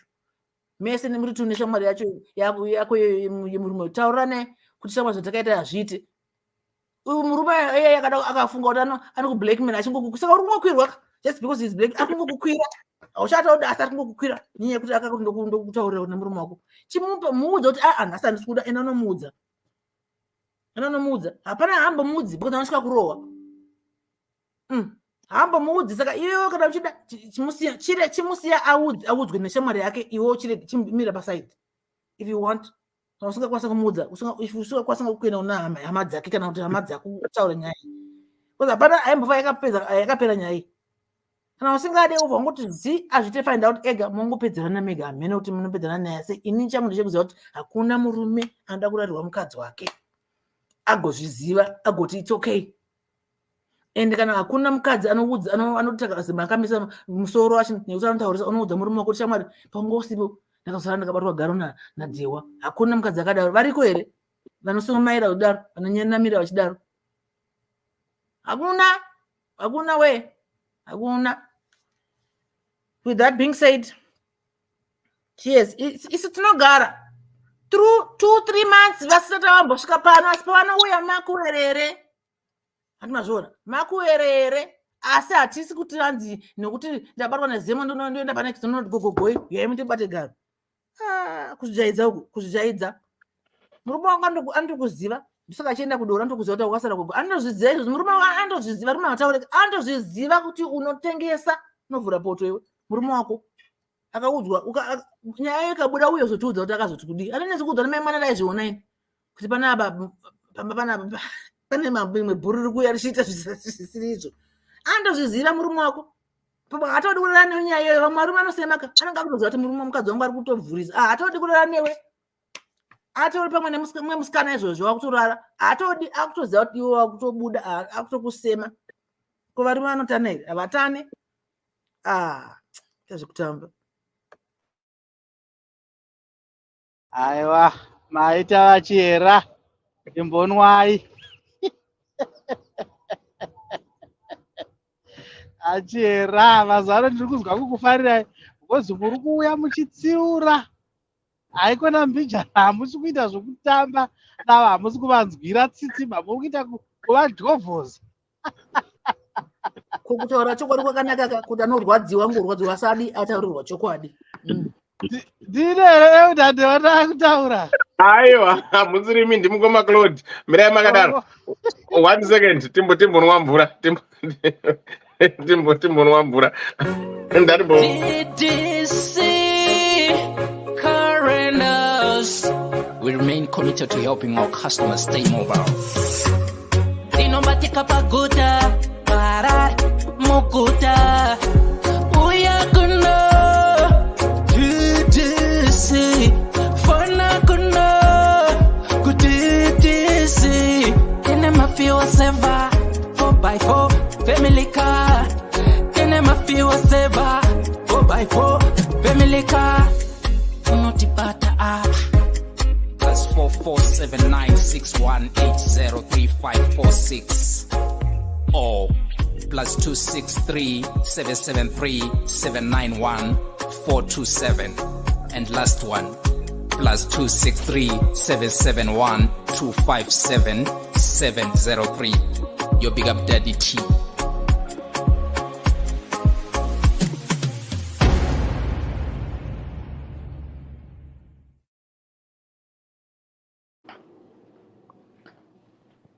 Takaenda DDC muri kuzvigona sei good people wherever you are. Regarding with a quick recap panapa titi say titi manye Joyce, how are you doing? Melo zviri say Seranyon, how are you doing? Mkoma give muri kuzvigona say Mary Musaru, how are you doing my dear? Shila Mkonyo ndeipi Shiva Indemera, what's up my dear? Glenda TC zviri say Mkoma Roger Chajira Elizabeth Joko uri kuzvigona say muri kuzvigona say wherever you are. Ndaona nomwe ndisina kumhoresapo. Koni zviri say Rosalind Ludzai Mashawa zviri say Glenda TC right. Katia Nambogona iwewe muri say Eva Momutetwa, how are you doing my dear? Hopefully hapana wandasiya kana wasaraka tinokubata ipaseri ipapapa. Regai nditi right wapinda enda pa mute. Regai ndite recap right. Our topic tonight iri kuti izvo, let me pin this one ndichiverenga comment yacho. Right. Our topic tonight is I cheated with his best friend. You know how old they were? I'm a mother of 3, age 34, and my husband is 37. And he has been neglecting me for some time. It gets to an extent that I feel lonely most of the time. And because of this, meaning I cheated on him. Elder, I know nothing can justify what I did. But I know ndakakanganisa. Asise mukadzi, I need affection and attention. Elder, he provides, but Sunday zochete zvandinoda. He is always busy at work and anoya kumba chitakaneta every day. Weekends anenda kugochi neba friends ake and they came back home late and tired like always. So, because of loneliness and kushaiwa wangu, I cheated on him with his best friend. The friend yatoziwa my situation. I once opened up to him and asked him to talk to my husband kuti achinje unhu wake. Elder, now I'm feeling guilty and I don't know if I should tell him before he finds out. I feel like the guy I cheated with anogona kumudza because he's acting funny. Last time he said, what if your husband finds out kuti ndakakukwira? Elder, is it a good idea for me to tell my husband or not? I'm quite aware that this might end our marriage, but I'm feeling guilty. Honestly, I love my husband, but he's been neglecting my sexual needs. Kowai akandirora if he can't be available for me. I need bangu and good bangu. ndinoida every day. I'm not saying Agoni, no, is very good, but Anita once in a while, maybe 3 times in a month. Please help. What should I do? I will be in the comment section. Thank you. So that's our topic for tonight. For those who are just joining us, we've got a 34-year-old woman here who is confessing kuti akachita. The reasons for cheating is because of the husband had been neglecting her. The husband is a workaholic. He works every now and again. He comes back home, he's tired. But this woman says, it's not about a man who provides. I want a man who is there for me sexually. So I've been sexually starved to a point that I opened up to his best friend to ask him or sit down with him and tell him, you know what, my guy, you're working, we know, but you have to give time to your wife. But the husband never changed. And this woman now said, okay, people, they say, don't shoot the messenger. Then the woman shot the messenger. Said, you didn't deliver my message, so you do the job. So the best friend is the one who is hammering this woman. Now the woman is feeling guilty. And she's suspecting that this guy, the friend, might end up. So she doesn't want. She's feeling like, because of my guilt conscience, is it okay if I sit down with my husband and be honest and say to him, you know what, babes, I'm sorry. I don't know what overcame me. You know, I find myself in bed with the Dewa. I don't know, you have to forgive me. So this is what she wants to know. This is what she's asking. Is it a good idea? And she knows exactly that maybe it might end up in tears, that she might get divorced, but she doesn't want to live with the guilt conscience. So if you're in this woman's position, what will you do? Or what advice can you give this young woman because she's here? What she did, she acknowledged that she did was wrong. What she did was wrong, and she's repercussions. But guilt conscience is the one which is making it feel like this. And again, we always say, women, they say, the man is the head of the house and the man is to provide. If this young man was your brother, as a woman, hardworking, providing, making sure the family is clothed, everything is there, rent is paid, everything is there, what will you think of your brother if you find out that his wife is cheated on him because he is being sexually starved? So, good road 609. Right. Mugoma Power, Magadi. Sorry, it's in the Ndinofara Dadewa. Taiwan. I'm listening to Mugoma Claude. No, I'm Mugoma Claude. Mira, it's in the April. Magama Iterak. Hello, How are you? Elise. Good. And up mute. Mugoma Claude, how are you? Dewan David. Oh, Kimudi Chachin, sorry. Ongoda with us, Monozia. Right. My apologies. No, that's okay. Right. Deoga, ndinotanga ndataura zvandinotaura izvi gondozva kuti kona achauya achida zvisina basa panapa, but rigandange ndataura zvandotaura. There's no justification yekuti ndakarara nefriend, ndakachita, ndakaita chipfambi. Hakuna justification ichataurwa. Hanzvadzi yedu, to be very honest, she is very lucky kuti akaona murume anoshanda nesimba, who knows what it is to provide, because I know a lot of women vanoda varume vanoprovide. Right. Hanzvadzi yedu ane a lot of idle time on her hands. No, I'm going to right. Right. So a lot of idle time on her hands. She's not just a problem. And she's a problem to herself before anything else. She's just a problem to herself because she cannot even appreciate the kind of husband she is. And the only thing that she thinks of ibonde haana anything chaanogona kufunga chisiri bonde, because dai anga ine chimwe chinhu chaanogona kufunga Deo, she could have mentioned murume wangu paanenge achishanda paya nenonde ndichidawo saka tese tinozosangana taneta. That could be understandable, but material andaita inini haana paataura whatever she's contributing into this house. So clearly the guy is taking care of everything. And it's very evil for you to get to this level yekuti this is the only way you repay munhu ari kukuitira zvinhu zvakanaka. It's sad and it's a shame to realize there are some women in this society vane pfungwa dzakadhakwa kudai so. Haana kutanga kungochita Dewa with this guy. If you listen carefully panyaya, she once confided into this guy. That was the first step yaakatanga kuita ye cheating. That was the first cheating yaakatanga kuita, because watadza kutaura nemunhu waunorara naye, but it's easy so much for you to talk to somebody else from outside. She stepped outside the house a long time ago.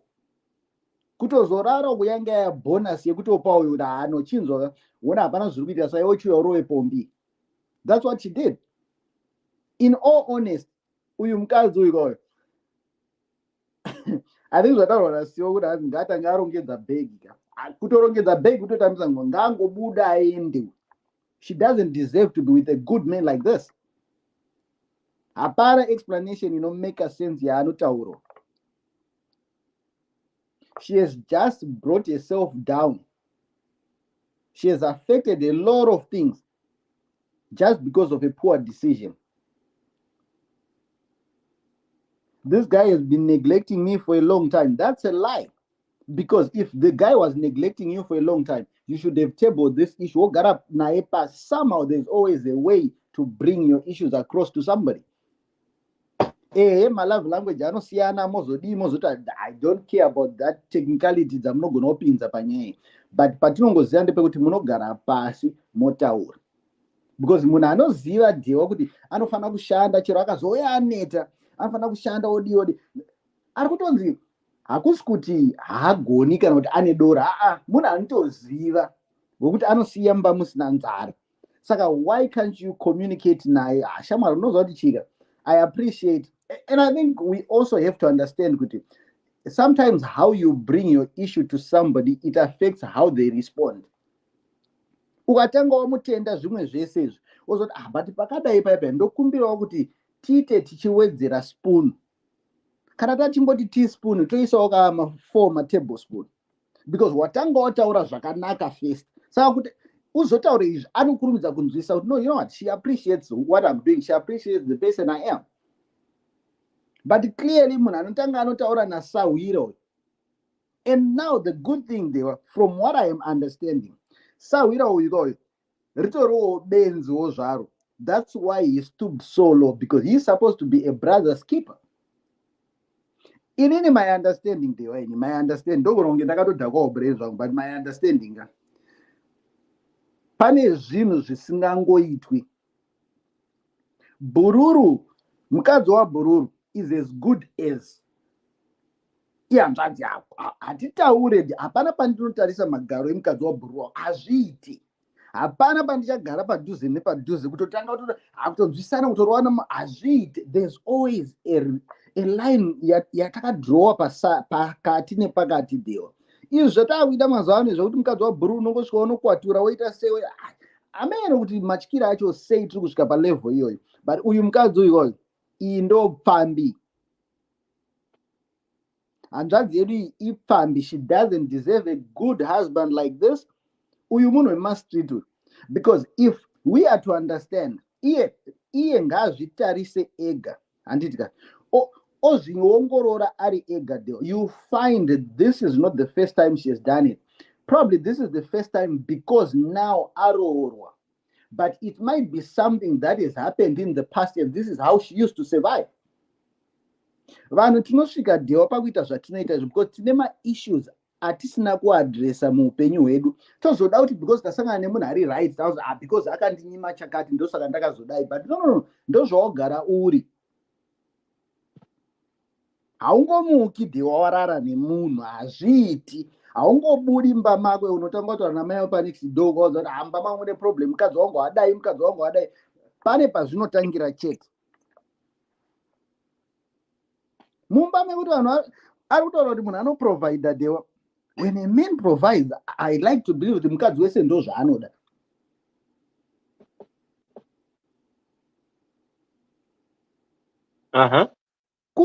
Kurara ndo kwazoita kuti ubude mumba kurara.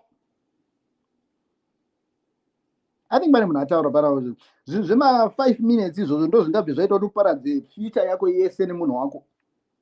This guy, what he's just trying to do, your friend yacho, he's just trying to manipulate so that he can get more of gwangu chete. Ndo zvaari kuda ipapo. He is not going to tell the friend. He's not, because remember akataurira friend yake, what is going to happen? Their friendship is going to end.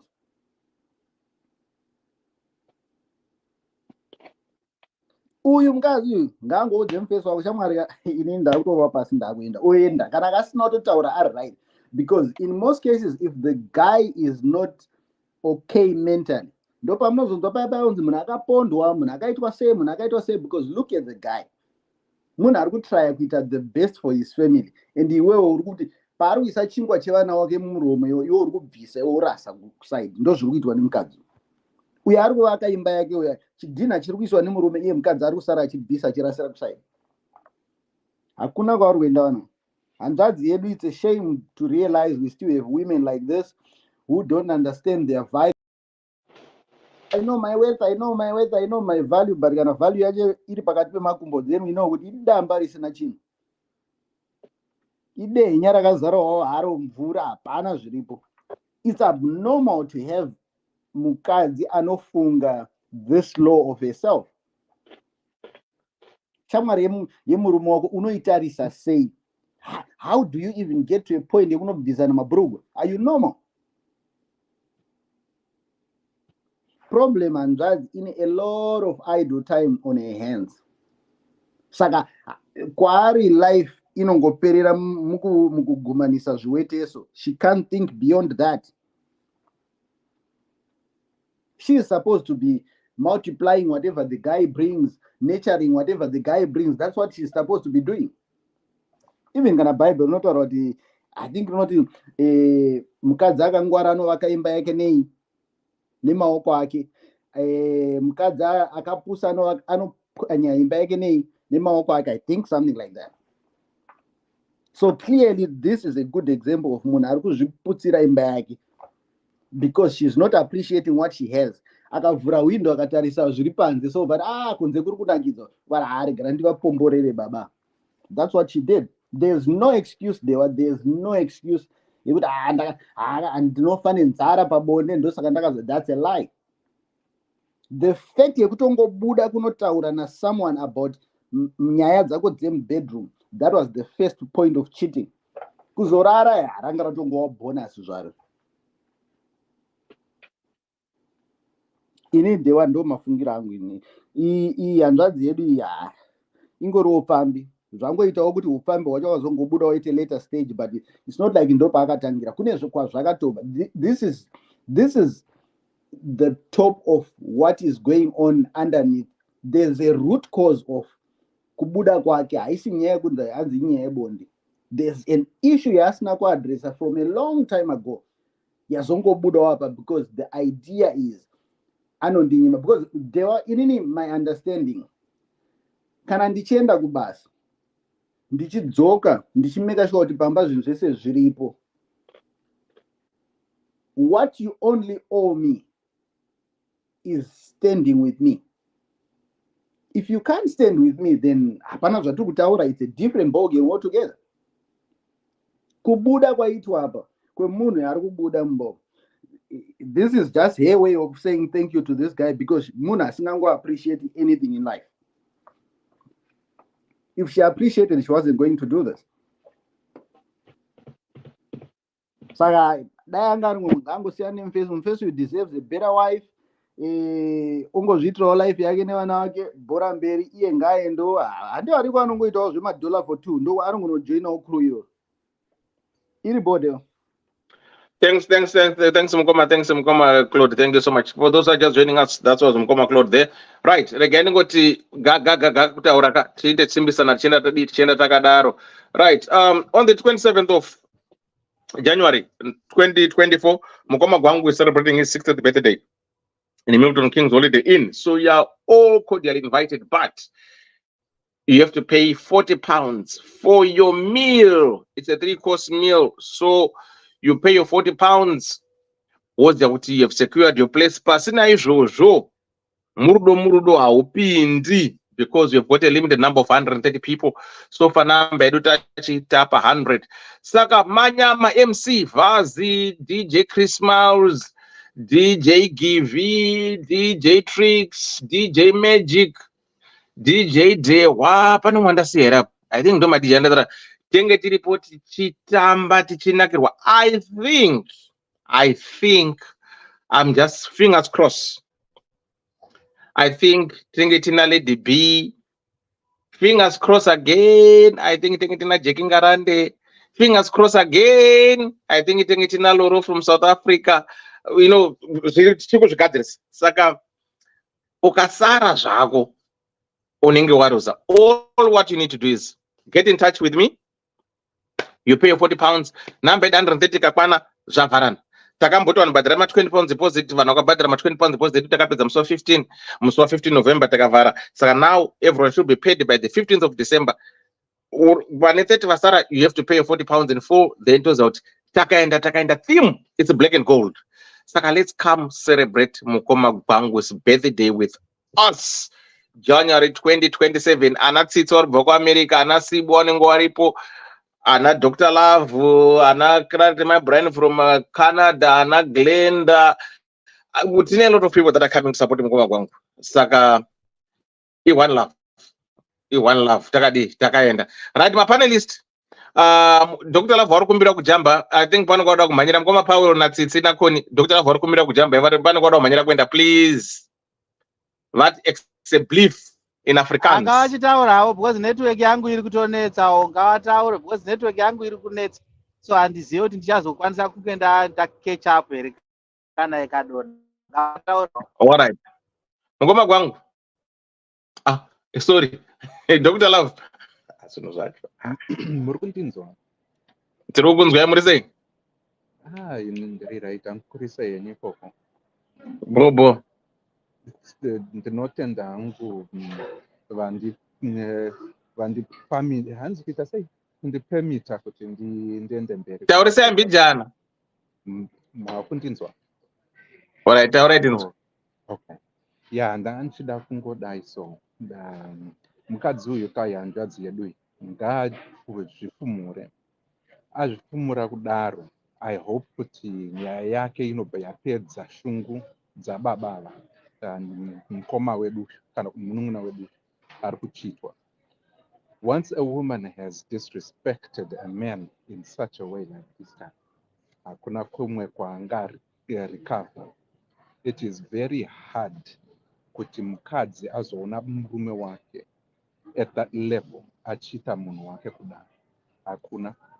Varume I think vakakomborerwa kana varivo vakadzi vane propensity yekuregerera zvikurusa nekuti magariro nekugadzirwa kwavakaitwa.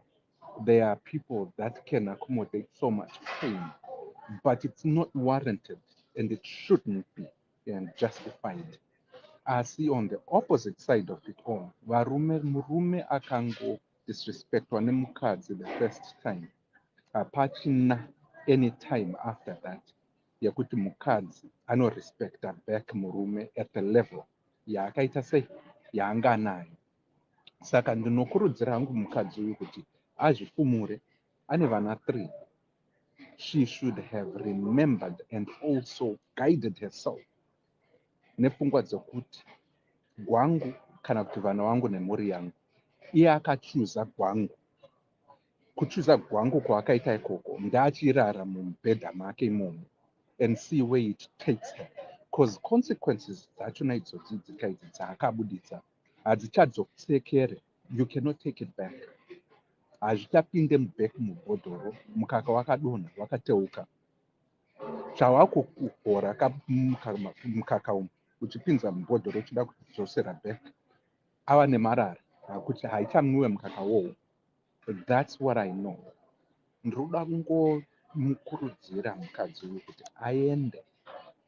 aende kunotaurira murume wake, azvisungunure, azvisunungura kudaro. She should face her consequences in a way that iye nemafungiro ake aifunga yayo kuti zvichaendepo azvionere, because this is unacceptable. Kana ari murume it's unacceptable, ari mukadzi it's unacceptable. Saka zvekuda kuti, especially, and I want to say this, especially ne-emotional cheating yaakatanga kuita, mukoma Cloud wataura chaipo ipapo kuti mukadzi haana kubuda pakurarwa, akabuda kudhara when she confided mune best friend yake, kusvikira panguva pachinhano chekuti akabva azvipa kune best friend yake. Iyo best friend yachona haisi best friend, ndiyo mhandu yemhandu brocod yachona yakatomheduka kudhara, akachiva mukadzi wemunhu. Kuchiva mukadzi wemunhu ikoko zvinoenderana nekuti angasitomboari shamwari yake, nekuti ane shamwari une mukadzi wake unomuona sehanzvadzi yako yemukadzi iyeye. Kana dai pakasvika nguva yekuti murume uyu anzwa kuti hei, mukadzi ashungurudzwa izvo, oenda kunipotera kune shamwari yake, unotaura kuti shamwari ka, apa pava nedanger, chizvingwarira, kwete kubva asvika kunorara nemukadzi iyeye. That is taking advantage of your best friend's wife at a very weak position. And murume uyu Cloud ndiye akakuchidzira. It wouldn't be surprising kuti iye ndiye angotaura zvakewo kuti akuchidzire kuti mukadzi uyu avhurike makumbo ake yaya. Saka vose vari vaviri, they don't deserve to be in this man's life. Manzwiro andiri kunzwa, murume anoenda kubasa, anoprovide for vana vake, and anoenda futi kugoche-goche. Isusu varumewo ngatizvitsiurei. Let's actually try and kumbozvipawo maadvice. Kuenda goche-goche nguva dzose uchisiya mukadzi ane vana uchiti ndo kushanda ka, dzimwe nguva ngatiregerei kuenderera mberi tichidaro, zvinokonzeresa. Uri kupa mukadzi wako chinhano chekuti ave achava netemptation yakakura. Saka handisi kuregerera murume uyu akachitwa, ndiri kuvapomedzera vose mhosva, asi zvikuru kune mukadzi uyu nebest friend, because that should never have happened. The stop gate yanga ichifanirwa iri pane best friend kuti kukurudzira mukadzi uyu kuti aende achichema kune murume wake as consistently, and achipawo a basis ne-environment that is more inonzi, it's more tingati safe for the two kuti vatsvagane. Asi uyu akararisisa mukadzi ndokubva achiva mukadzi ndokubva arara naye. Ndinoti pautiri ivava vaka ane mhosva huru ndeuyu mukadzi, ozoteera ndiye murume shamwari best friend, murumewo ane mhosva yake. Ngatisashande to the point yekuti tinobva takanganwa mhuri dzedu. Uko vakadzi, try and appreciate at all times kuti kana murume wangu achindibatsira, achindipa zvinowanikwa vamwe vanozvishaya, ngatiitei, let's be grateful. Kuva grateful ikoko ndiko kunowanza kuti tiwane mukana wekuti titaure nevamwe vedu, and then understand their plight, and we can actually be able to kunonzwita sei kuvasapota kwete kuvapandukira. Gratefulness is always the basis of a good and very strong relationship, especially pane kurohwa pamarriage ipapo. Saka ndinopedza ndichidai so, and this is very critical. Vakadzi nevarume, zivai kuti vakarohwa vane vana 1, 2 or 3, average bonde per month is probably 1 or 2. Ukati 3 ndiyo yekunzi utori kuita better, zvichireva kuti average yevanhu, and this is kunyika dzekuma-western world ikokuno, vamwe havatombowani bonde for a whole 6 months. Saka kana uchiwana bonde 3 times a month unenge utori pabeta on average. Asi hazvireve kuti ndizvo zvaunofanira kugarira. You can actually say it's room for improvement. Asi pandirika ndiri kuwana 1 a week almost. Vamwe havatombowani pamwedzi 1 chete, 2 at the most on average kune vanhu vakarohwa. That's a statistical fact. Saka ngatisafungise kuti bonde ndiro roga rakakosha. Kana wava nenyere dzako idzodzo, be incentivizing kune murume wako. Usamugarire pamudhishi uchimutuka kuti hausi kundikwanisa. Womupawo incentive yekuti unosvikawo kumba iye asvika uchiita zvako zviya.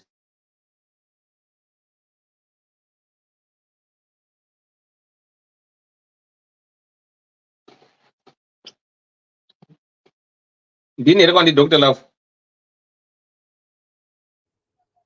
Anenge vadonha vachiripo. Vadonha, saka mhanyai. Alright, regai ndibve ndangokondicha nepasiri nepanga pachitaura dhoko. Ndine umwe muono zvangu wandiri kunzwa kuti haiwa tete vabatwa vagwinwa vapomha vaiswa machubhu vabhabhatidzwa nasivo varohwa vabikwa. Ichokwadi tete did chinhu chiri wrong, firstly by confiding, but ngatitaurire neichokwadi.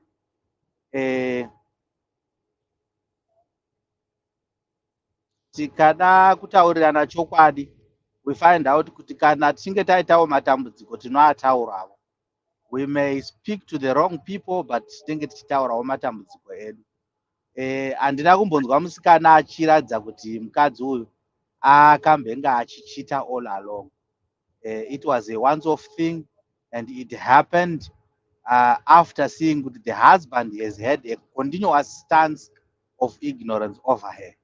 And by so doing, pakazoitawo era yekuti wakaudzwa haaudzwi zvinhu, kuzvicheka nerakagomara ndo kwaakazoita.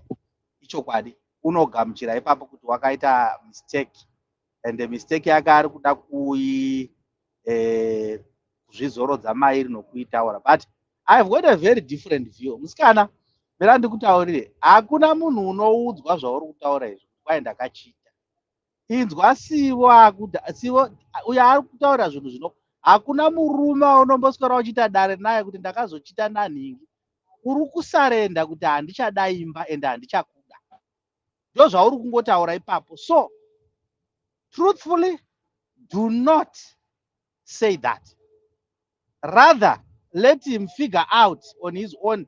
Kana murume uyo achiti iye murume zveshuwa, iye boyfriend yacho yawakarara naye, ngaamutaurire ega kuti asingatyikiswa banga paho. Ngaamutaurire ega. Inini mai manu chaivo izvozvi kuti vanotaura kuti haba manu ndakazonyengwa neshamwari yenyu. Unonyepa. Unonyepa. Zviro izvozvo hazvimiri zvakanaka ba. Saka nauya muri kuda kutaura munogona kudyara rufu muri mupenyu. Siyanai nazvo ba. Kana muine guilt iri kunyanyokurovai, mapupura pano paDDC kuti aiwa imwe chiro chamakaita ichi chakashata zvikuru kwazvo, hachina kunge chikufadzai, muchasunungurwa ndizvo izvozvo nokufamba kwenguva. Ndo zvinoita munhu kana achinge apaza, hazvikurumidzi zvabuda mupfungwa nomusoro. Asi nhau iripo ndeyekungoti gather yourself and get back to the basics. Nhau iripo ndeyekuti iwewe as an individual chiregedza kupinda mukuedzwa kwakadaro futi kunozoita kuti murume wako ave that suspicious. I think nyaya yenyu inoda kuti mutaurirane. Communication yenyu inenge isina kunatsokuti simbei zvokudaro. And handisi kuziva kuti sei murume achiwana nguva yokuenda kubhawa achiwo nguva iyoyo yokunge ainewe pamba. I think that's another issue yandiri kuti baba munini ava inini ndogona kusavachenesa kana ndikavatora mushe mushe ndikavaisa padhuze pane kwavari kuwana zviwanikwa izvozvo izvi zvavari kusiya mumba. And realistically speaking, we see this happening on day-to-day basis. And at the end of the day, tinozongoblame vakadzi because it's easy to blame them. But mukomana chaiye kuti titi mambomubata tambomubata panapa handisi kunzwa paabatwa ba. Zvokuti hanzi is a hard working man. Every man must be a hard working man. Hazifaniri kutanga naiye izvozvo. At the same time hazifaniri kuti iye aneglect musha wake nekuda kuti hanzi unoshanda maningi stereki. Ndiye wazomboshanda zvinoshamisira zvikadi kumusha wako taiona wana mudhara vaimukana 4 vachienda kumunda 4 a.m. wodzoka na 10 wodzokera na 3 wodzoka na 6 asi izvo zvezvo hazvina kuva neglecta kuti vave nevakadzi vavo. And isusu we are saying that on the basis yekuti because we are working stereki vanhu vanhurume and therefore tofanira kusiya vakadzi havafaniri kurarwa navo ndatiri kushanda. Why? Kwashamisira chii kushanda uku kwati kuda kunyanya kuda kukwidza bhazi stereki zvokutodaro kwashamisira chii kushanda uku? Pano panyika panapa one of the mandate yemunhu is to work. That is something chinozikanwa ichocho. Munhu akatosikirwa kuti ashande. Imandate iyoyo kusenza. Saka kana tikada kutora kusenza then zvepleasure zvomujolo ngatiregei because tinenge tisingazvigoni kana tadza kuzonozvibata mushe mushe tichizvibhalansisa. Kana mukadzi akataura kuti baba manyanya muri kundisiyawo hoyo wataura raagore rapera hoyo wataura hapana chiri kuchinja. What do you expect as a man? Kana zvazoitikawo ndatsva mavara anga azara vhu sei iwo wakaudzwa. The guy is very, very much, I would say this, is very ignorant, in my own opinion. Because if he wasn't ignorant, aifanira kunzwa mukadzi wake paakatanga kutaura. And ukatozoona mukadzi anyarara amboramba achitaura, ziva kuti pane zvaakutoitika. And kana asati atopika izvozvo kuti pane zvaakutoitika, well, he's not a good enough husband. Because haasi kukwanisa kupika malines.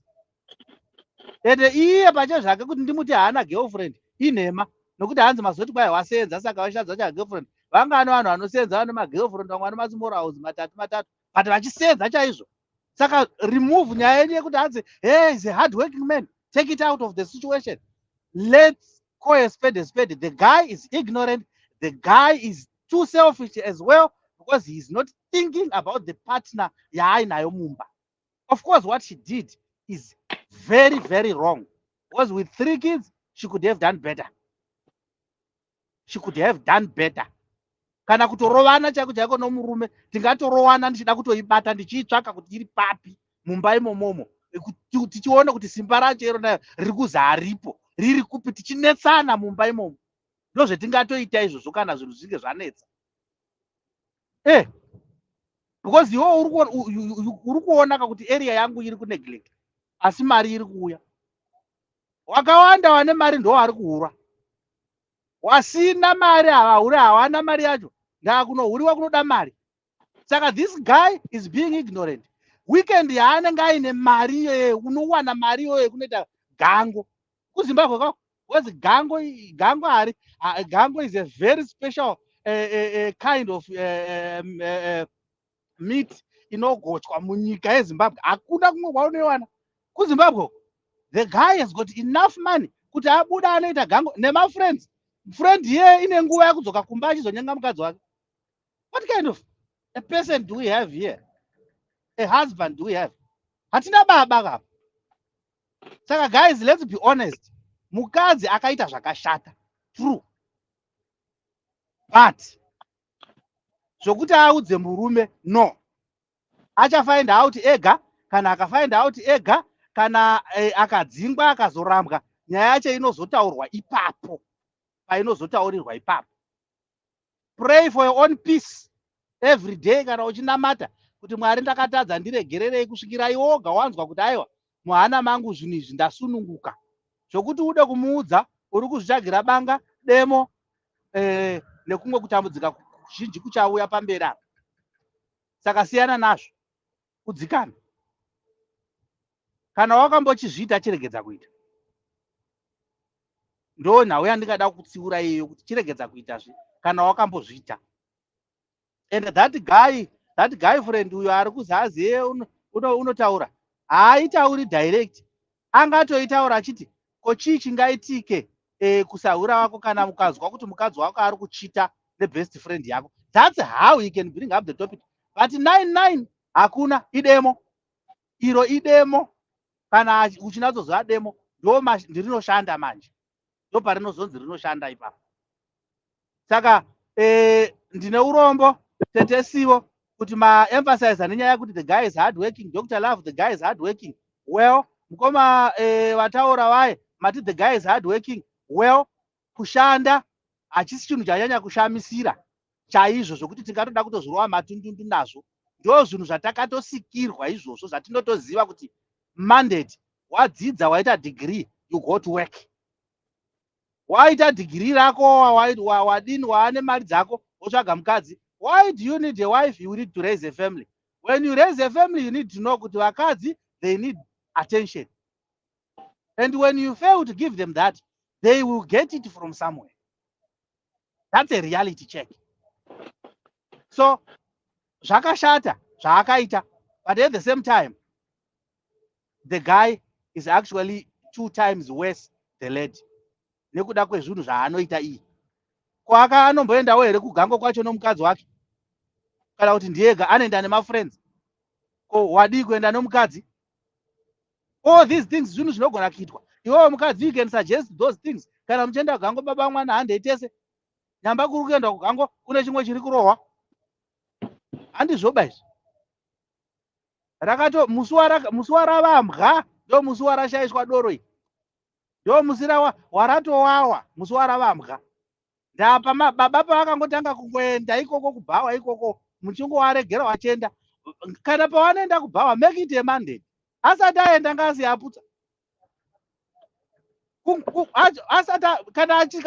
Kana mechinetsana mumba imomo, netsanai kusvikira abuda imomomo atomboputsa, because kuti abuda asina ndo pari kunoita matambudziko ipapo. Handizvoba izvi. Hatida arume anoita zviro zvisina basa. Tese tiri kusenza. Tese, everybody is working. Haasi musoja wekuti hazi unozi uri kuhondo uri kuDRC. Kana uchitouya pamba every day ndinoraramba ndakaneta. Ratova dambudziko, hakusiri kuneta kwokuti hanzi kuneta, raadambudziko. Wafana wamazuva ano wama 37 years, unofanira kungoti ukangodai uri kumashure kudai so pipe yatomira. Zvinofanira kuitika automatic. Uchine simba ya 37. But he doesn't find anything enticing pamukadzi wake. Saka kureva kuti ndiye atoene dambudziko. Mfano, sezvo sisi henyu matambudziko enyu taazwa, asi musataura banyaya haitaurwi munofa. Kana mukomana uyo aine simba chazvaizvo rokutaura ngaangataure ega, iwe unotongomira. Wazi nyaya dzechihure hadzibvumwi ba. Nyangwe murume wako iwowo kuti kutaura chokwadi chaiko murume wako iwowo haazi kuibvuma. Ukamutaura kuti une girlfriend unokurambira, angatokudza kuti haakana. Handizvo wamubata, unokuti handizvo hauzvo zvawanga uchiona. Unototsvaga a way yekuramba. Iwe unoda kubvuma, unoda kuti waita sei? Iwe usaita zvekutamba zvewe. Unoda kufa uri mwana muduku here? 35. Hapana chawandowaona ba. Svika mu40 masvikowo isusu. Kana wabvayo mu40 wombozwawo kuti life at 40 yakaita sei. Kwete kuda kugumira mu35 kusiya mangu mashanu kuita imbomira izvozvo. Regera ataure ega. Kana achinge ataura ega ukama iwo ukaona wasingachawirirani ziva kuti right akuziya. Ende ukaona asina kubvunza usataura. Usataura bva wati zi ukabvunzwa wobva wati mati uzoti zveshuwa zvakaitika pakangoshaishikawo ndizvo hazvo asi hautauri uri wegaba unatsvaka tete ndauri wega 99 haimiriki bai nokuwara. Ndo zvazviri pakurarama. Kana mistake yatoitika yakakura iyi haitaurwi. Ndikutaurira ini ndiri kutaurira chokwadi because wari mai mano anonditaurira kuti baba mano ndakachita neshamwari yenyu. Apa hapana havapedzisi kutaura shoko rokuchita. Vanenge vapasi. Havapedzisi vanenge vatova pasi kudhara. Ndabva ipapo ndobva ndaenda kushamwari yacho. Hapana chinosvika chitaurirwa. Ibhemba. Saka usaite mistake iyoyo kuita mitumbi miviri panguva imwe chete. No. Ndapedza yo dadio. Baba mano muzadaro. Aiwa ndikutaure zviro ichi chokwadi ichi ndechemahara ichi eudai. Because anhu asaita zvokutamba nerufu kuchitwa munoona.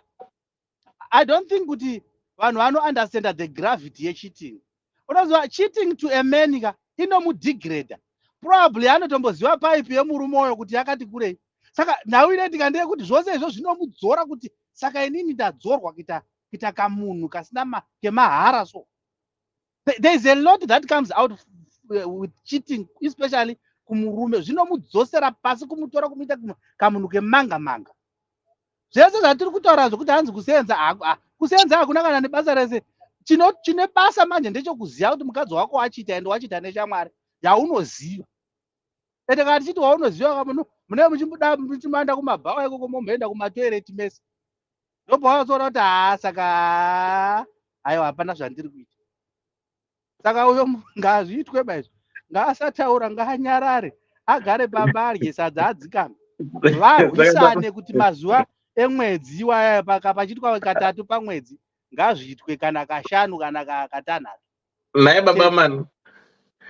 Saka muri kuti panenda utire kubva pa tinotarisana blambot yakamira sei politingi chitaweiti pa yakamira basa deposit. Eri ipo pa mune musingazvitarisi shamwari yenyu nechitokuongorora ipo pa kuti apa ndibuda.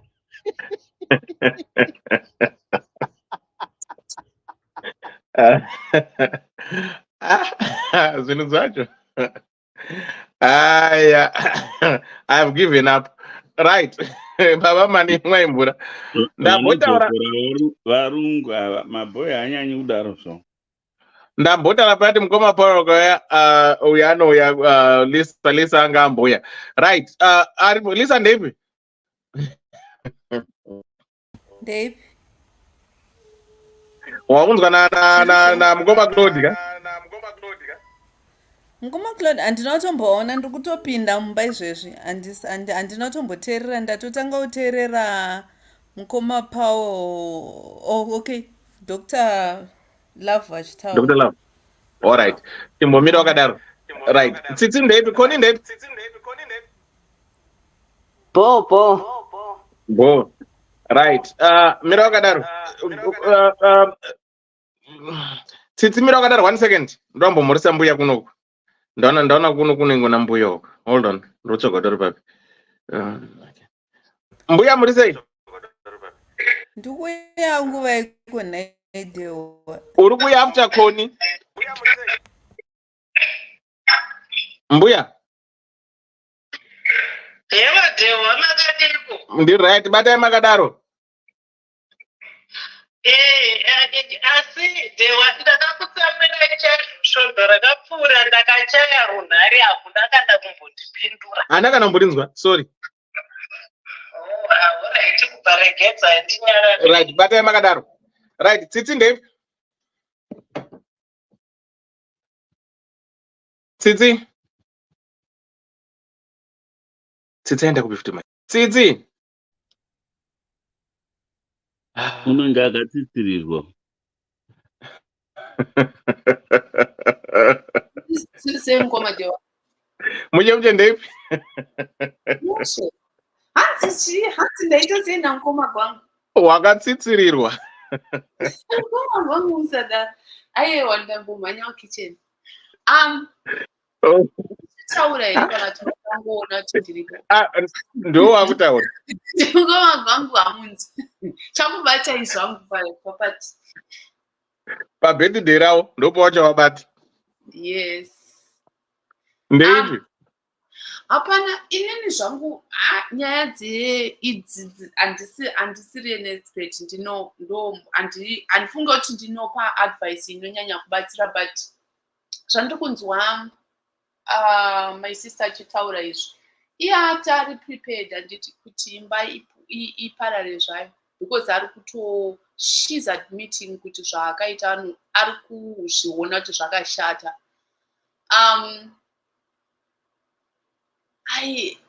Handinzwisise hangu kuda vanhu vakagadzirwa zvakasiyana zvekuti I don't understand kuti munhu anoita muviri unoda bonde every day. Panenge pasina rimwe basa raunoita kana kuti zvimwe zvinhu zvaunofunga nelife yako zvokusvika pekuti ungasvike to that extent. So ndiri kuona kuti ikoko kutadza lack of self control ndiyo inozosvitsa pekuti munhu usvike pakuzochita nefriend yemurume wako. I think dai vakadecidawo zvavo kuenda somewhere kure pane kuenda kunochita nefriend yemurume wako. And maybe lastly on the advice kuti saka ndoita sei. Machinda ndinomaziva ini ndine masawira mazhinji emachinda. Vanotoudzana kunyepa here ana mukoma kwangu, munoudzana zvinhu zvese zvinenge zvichiitika, nyaya iyi ichangobuda chete, friend ichapedzira yangoenda kunoudza murume wake. Inini dai ndiri mimi zvangu imimi. Yomukadzi womunhu haitaurike. Haitaurike? Chete kuvapana vako mazuva anawa. Yes. But mzero wedu unofa. Iyo ndoinodira unozwa kuti hanzi polisi yakauya ikatora munhu. Unowanikwa musoro watemwa haitaurwi. Okay. But chandaimboona inini vakomana tiri kana even college pepe, munhu akatodanana nevakomana 2 votosvika pakuzivana, vanosara vachiwirirana, iwewe ndiwo unosara uri pachena. Saka ndandiri kufunga kuti izvozvo zvinoitika even like in adults. But chandinotoona ndechekuti in the end nyaya iyi ichatongozikanwa. Kana yazikanwa imba kuparara yatoparara kana yadai so. Ina hangu chandinotoona zvikutaura nevanhu vese varume vari kutaura kuti ivo reaction yavo inenge yakamira sei vakapinda musituation yakadaro. Ndikuona sekuti my sister akazvipinza a very dangerous situation, ari very dangerous position pekuti zvikazikanwa, in addition to losing your marriage, munogona kutosvika pakuvadzwa nemurume wenyu. Naivo varume ava vedu ava vekumusha ava, kana vari vekumusha ava vanorwa. Mamwewo marudzi anogona kungoti saka kana zvakaitika izvozvo turi kusiyana zvakadaro, then motosiyana, otokuvenga but haakukuvadze. But kana vari ava vekumusha kwedu ava, inini zvangu ndaitogara ndangobva pamba, ndatongobva mumarriage macho, chero vakazosara akazoita find out, because kuparara yatoparara because musi waachazviziva chete. But anogona kusazviziva sezvo mati mimi haitaurike nyaya yacho. Varume ndivo vari kudaro vari pano, hanzi haitaurike. Saka are you telling me kuti ichatoramba iri nyaya iyi ichatogara isingazikanwi like forever? What do you guys think? The only time yainobuda pachena ndeyekunge audza umwe mukadzi iyi. Painobuda pachena. Zvekuti ataurira murume realistically, uyo that guy uyo knows kuti zvaari akada kungonoiti bufu nyayayo. Akaitaura anoitaura muchibhende. Zvokuti murume uyo anogona kunonoka kupika. Haitaurwe direct because unokwara. Urwo rufu, honestly. Plus chinoitika hakuna murume anotaurira, chero kaona mukadzi womunhu vari kwavo varume vazwana zvanguva zvimbwana nazvochengetwa navakadzi, murume anondotaurira umwe murume because padare waigadzikwa padareka wakaona mukadzi womunhu wakanga zvafamba sei iwe inopedzisira yava yako nyaya dzamukadzi womunhu hadzitaurwi tinovaona chero tikavaona tongonyarara mirai ndadai soka mirai titsapedzeka then ndopa mbuya then ndopa Koni ndopa mbuya ndopa Lisa then open debate. Okay, so continue. Close ndichiti saka from what I hear from varume vari panapa ndezvekuti iye munyori uyu kana akasaudza anyone nyaya iyi inogona kutogara iri secret, maybe ngangonyarara uregedza mubwana waanoudza obva achizviregedza izvozvo zvaakamboita zvekuenda achinorara nefriend ndokuti agare ari safe. I think inini that's how I see this issue. Thank you. Thank you so much. Tsitsi, thank you so much. Koni, then anapa mbuya, then Lisa, then an open debate. Koni, then. Oh, my panelists would say, comment section, say. Go, what's up? Yeah. Murdo.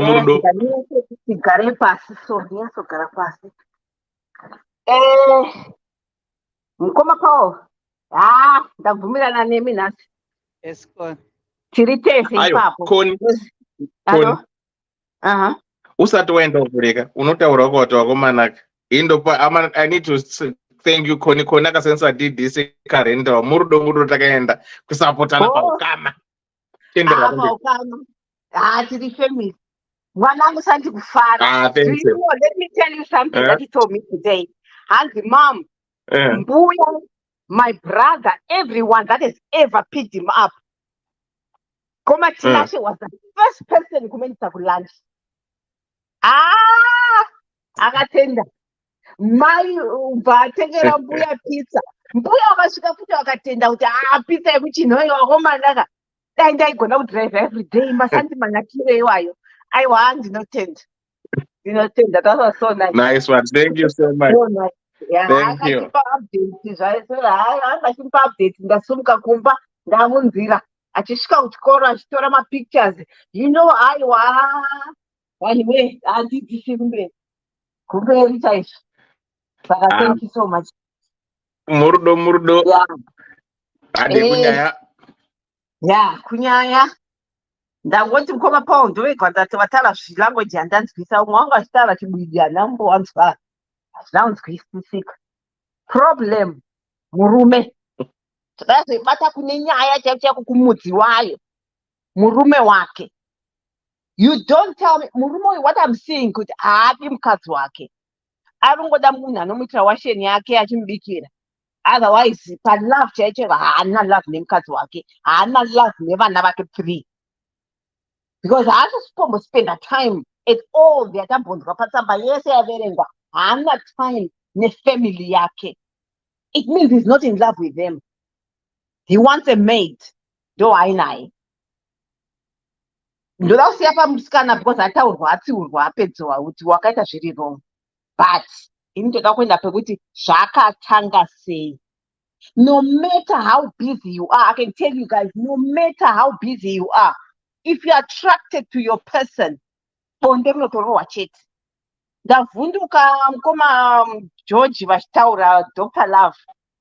Hanzi in a month, hanzi you do it once or twice. Guys, if you are in a relationship, uchigara nemunhu wako, muchirara mubhedha mumwe, if you are doing sex 3 times a month, you are not in love.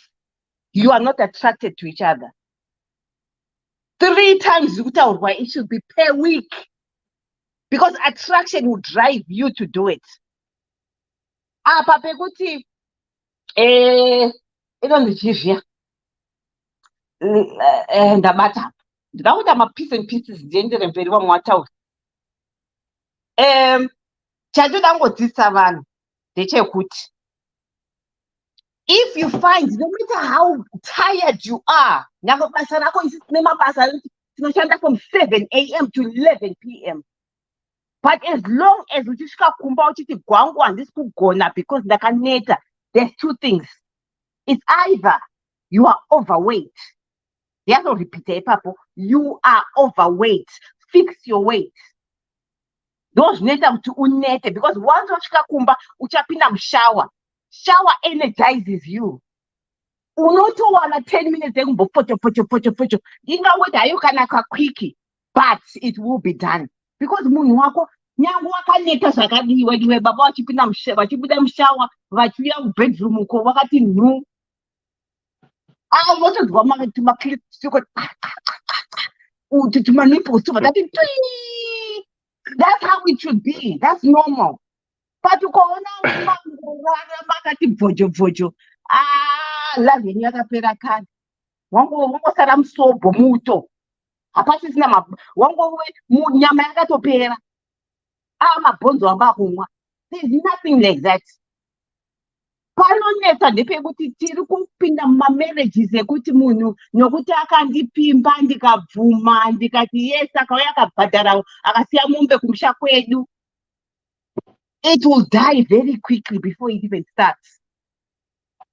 It should be kuma 20 years uko. Mwana ane 37 murume uyu. Musikana ane 35, 33. 34. Vari kumhanya ropa. So there's no excuse yekuti ndakaneta vamwe vambomuti hanzi mukadzi is because she's got so much time on her hands. Nyangwe zvikadii way. A 37-year-old person, you don't have to be asked kuti way ngati mborowa chinhu. You have to know iwe wega pachako zvibvunze kuti ndakagara nemwana uyu ndikumugutsa here. Because mwana, like they always say, vanambuya vakakura chiti kwanzi handina kuinga sadza. That statement should mean a lot to men, especially men. Ndifide zvakadii, nditengere mota yakadii, the latest, uti bhadharire whatever, handine I don't want that. Chandakainga chandisina ndicho icho chikeke changu choda kuserviswa. Newo ndichikusevhisa tonakirana. So is providing. That's nonsense. Just like so many people vari my failed relationships kare, but they're in it because he's providing. What is providing? Musikana wakadai akasiya baba kudhara kana akasanga pachine mwana wanda akasiya kudhara before atomboita zvekuzonyonyomvorisa kusaidi uku. That was wrong, yes, but problem ndiyo iye yekuti takagara achingoti kwanzi once a month ndikapiwa I must be grateful. I will not be grateful. Ndikaona baba achimpa once a week I should ask myself kuti ko zvamboita sei, tombobvunzana ko zvakamira sei, kuri right roko. The other thing, ngatidzidzei, because sex should be something yekuti motaura mumba like mukutaura you know, but the problem that now especially maZimbabweans tinonyara kutaura about sex. Even kune munhu waunobvisira hembe unotonyara.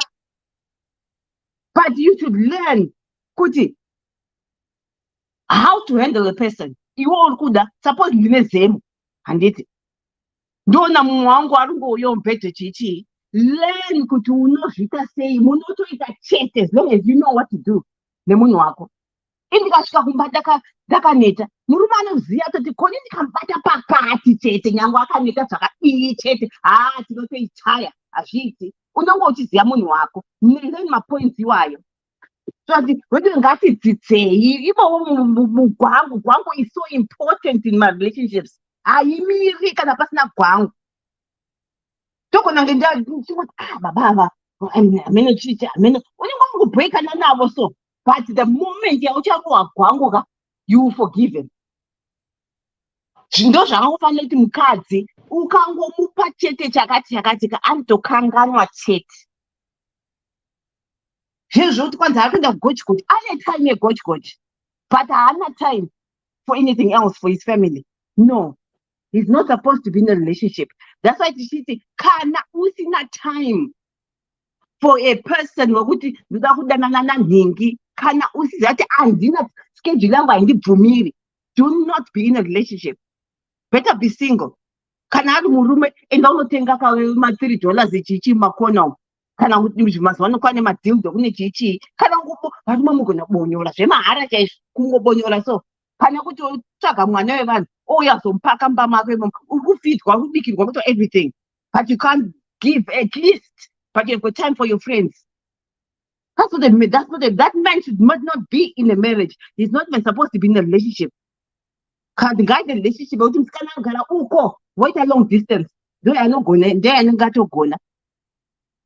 Saka the man is supposed to be ndiafana niti kutofixa ndakaunzi ndiya wataunza panapa kuti timbofixa murume tagone mukadzi is the most faithful person, but as long as akugutswa mumba imomo vakadzi hapana ukaona ndakona nochiita kunze hapana chimwe chandiri kuda kungoda gwangu chete chandada kunze ikoko kuita small man kuda gwangu, because vakadzi we easily satisfied. Ukachengeta vana vako zvakanaka, ndiri kukubikira, tiri kudini, tiri kudanana, tiri kuseka, tiri kurova chikwe, tiri kurova namagaro. There's nothing else I would need from outside. So there's no need for me to cheat. But the problem ndoye kuti kwanzi umwani kwanzi ndakaneta, mwana chakati. No. It's either you're overweight or you're lazy. Those are two issues. Munhu ngati tokata down kana takuma 55 uko. Kana tachempedzana. 55 zvendi tinda kumberi uko ndokuti ai baba nhasi maybe wanongondipawo maybe twice once a week. Nozvozvo zvadzima kudzima kuti ndokupatsiriti imi ndichikubvunzai kuti kana uri in a relationship uri kugara nemunhu wako every day muchiita sex zviya zvokuti kwanzi once a week chimboendai padrawing board, start dating again. Aiwa, Mirai, tengeta hapo Mirai.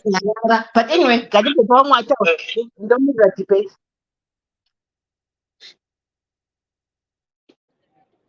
Ndikakuwirai. Muri kundinzwa wero kwakomani? Yes, tiri kukunzwai Eudadhewa anotaura ngaataure umwe ndigogo ere kana ndiani nditete pana tete wangu ari kutaura sure kwakona. Ndimbuya. Mbuya. Then Lisa, Mbuya. Hello. Antaura itinzwe. Okay. Ndotanga nekuti rudzi rwangu makadiko. Vorudzi rwambuya muri kwanzwa here? Tiripo. Aiwa, tinotenda kuna zvakadaro kweyewe Dhewa wakadiko zvakona ndenge ndichitaura hangu newe. Ndiri bombuya muri sei? Aiwa, tiri kuno zvedu wena kwakutanga kudziya saka kunokwadirwe shuga. Saka regai tongoti tokonai kwamukoma gwangu gore rinouya January 27. Hai papa tinomusudzura apa tinorova sendatoto tonenge yakamira musanyeperwe zvenyu. Ungabva Australia kwese uko. Ona musudzuri wambuya nhai vedu zvinenge zvichakamira mushe. Nhai mukoma gwangu boy munhu angabva kwese Australia kuya kunodzokera penduka munonyepa. Hazviperi mushe. Tinovatsvakira chimwe chidhara ikunoku ngavasawara zvavo. Wambuya hauchanhingirikina uchatarisika wasvava. Akana mukoma gwangu mbambaira dzasvava ndo dzinonaka. Munotiza munorobwa nemuka ndopamunozobvunza kuti akomana ndoitawo kuti ndikanganwe zvandakaona izvi zvandakaona asikana izvi. Aiwa, hamungabvi kuAustralia mbuya moya modzokera mahara aiwa kana kuti ndiketa kupenga. Pane chimudhara chandakatovatsvakira. Tidzasire zvedu kunyaya iyi veduwe. Alright, manya itinzwe. Aiwa, ndinonzwa kurwadziwa chose veduwe. Kana nyaya dzakadai idzi dzichiuya kudariro, zvinombofamba sei mudzimba umu kuti munhu shuwa anosvika pakuchemera kudiwa kuti nhai veduwe ndideiwo kani, nhaiwe ndidewo kani, nhaiwe chimbondiitawo so kani, ini ndichikudai. Zvinombofamba sei? Zviri kumbofamba sei? I'm thoroughly disappointed kana ndakutaura.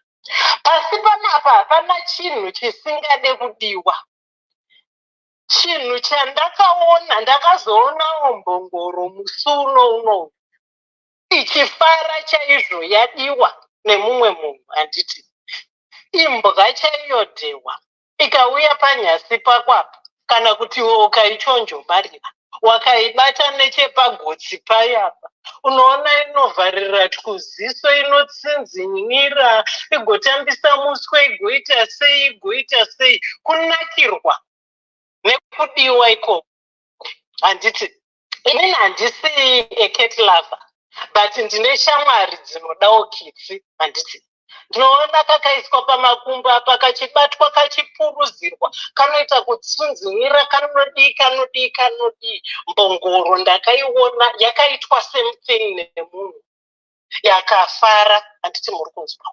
Zvimwe chetezvo nemukadzi, zvimwe chetezvo nemurume, tese tine nguva yedu yatinoda kubatwa. Pakare panapa ndiri kunzwa mamwe madzimai ari kushamisika kuti dai unenge uri munhu mudziyi unenge uchida kutokwirwa everyday. Ndazonzwa ndashamisika chaizvo. Hanzi mukuwasha wangu werudo wezverudo uyu ataura kuti hanzizvo vanhu vanokwirana katatu pamwedzi.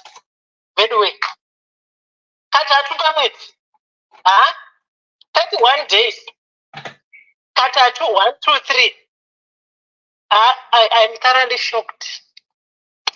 And touya panhau dzemafeelings apa, vasikana vangu, ngatisaminimizai mafeelings evanhu. Handiti dehwa panapa ndinogara ndakaparidza shoko resex drive. Handiti kune vari high, kune vari medium, kune vari low. Saka iwe kana uri munhu ari low, usingatombofunga zvako kuti panapa ndiri kuda kukwirwa, chiregedza kuzojaja avo vane high sex drive zvavo vanoda zvavo zvekukwirwa izvi. Ini ndiri mumwe wavo.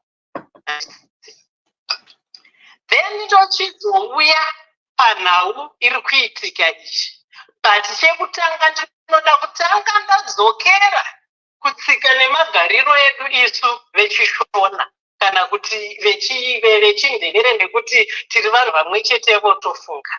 Isusu dambudziko ratinoita kwedu dhewa nderekuti tinotanga tati mari nemombe ngazviende. Handiti kumusha kwangu ndokuti ndizouya ndizogara newe. Izvozvo zvaitika manje taakuchizogara tese taakuona kuti izvo hazvishandi. Uyu munhu uyu haaiti, uyu munhu uyu akazodii, uyu anobhohwa. Nekuti pandichatanga kugara newe kana tambenge tichidanana dhewa tiri kuwanana in small doses.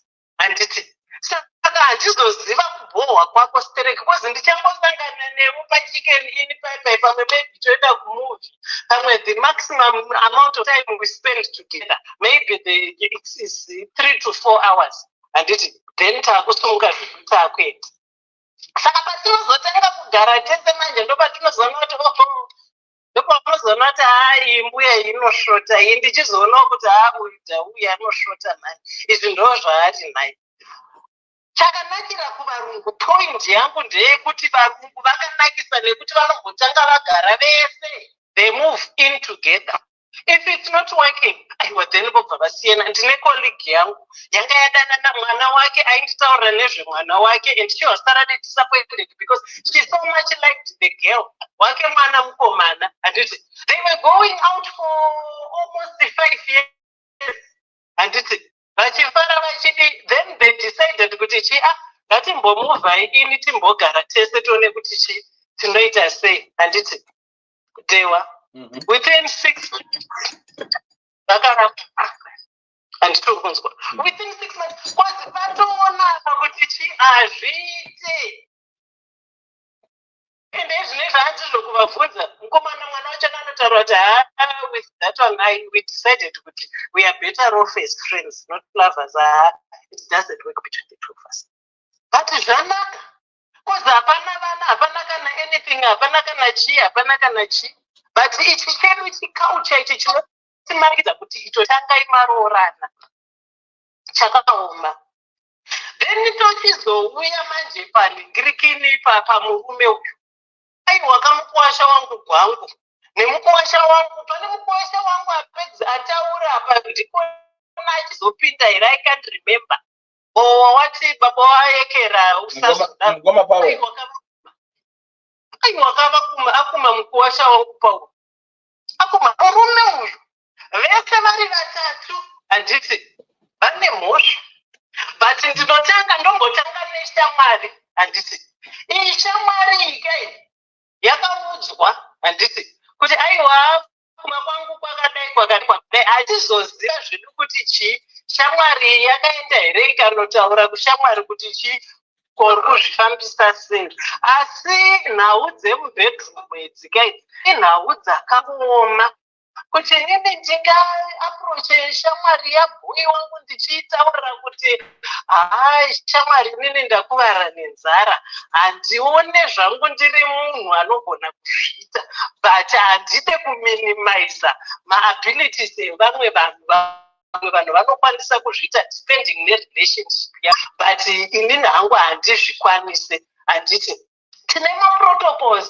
edu atinoshandisa pachivanhu chedu kana ndisingafadzwe nemurume wangu anoatete vake hanzvadzi yapoko wake handiti ndinogona kuvaapproche vava atete mumba umuka hamuna moto handiti kana kuti ndichaenda kuna asekuru vake hanzvadzi yamai vake asekuru mufunge muchiona zvakadai zvika hapana kana chiri kumboitika mumba umu inini asekuruka handisi kutombofara handiti ndo vanhu vatinoziva vanoita sei vanogadzirisa nyaya dzedu isusu pachivanhu handiti zvichida pamwe maybe dai akaenderwa naasekuru kana kuti naatete akadaidzwa akasamumwa aizotaurwa kunzi achiregedza kudaro mwana wevanhu wakatora pamwe maybe mumo yainzwisisa handiti then ishamwari iyi hatizivi kuti izvi zvakatanga sei handiti but handizonyanyi blema mukadzi iyangu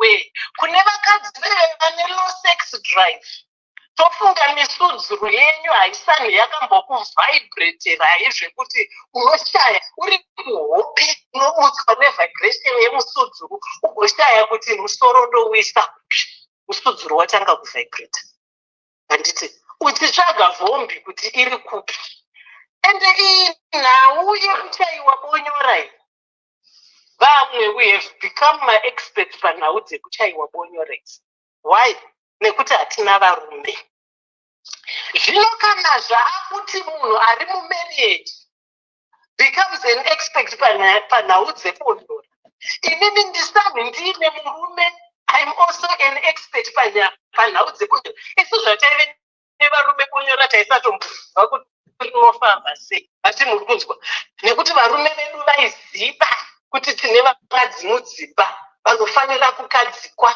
handiti zvino ukanga uri mukadzi uri murume une mukadzi usingazivi kuti mukadzi wangu anofanira kukadzikwa urume hwako uri pakuita sei mapriorities emurume uyu akafa mapriorities emurume uyu akaora ezvinozvi ndiri kunzwa vamwe venyu panapa muri busy he is a very hard working man he is a very hard working saka muri kuda kuti asashande here murume uyu kushanda anotofanira kushanda uyo murau wakatoiswa naMwari kuti murume anofanira kushandira mhuri yake ziva kubhalansa handiti mande wauya uri kuti ndakaneta wasvika pamba pamwe maybe kuma 11-12 hatiri zviri kunzi ari kunonoka kusvika kumba kamunhu Tuesday wasvika na 11 na 12 ndakaneta Wednesday ndizvozvo Thursday ndizvozvo Friday ndizvozvo right waprioritize basa rako kudarika inini handiti okay fine Saturday wamuka makuseni wakugeza wakuenda kushamwari dzako kwauri kunogocha odzoka futi na 12 mumba Sunday the same thing wamuka futi wageza wakubuda futi wakuenda nana boys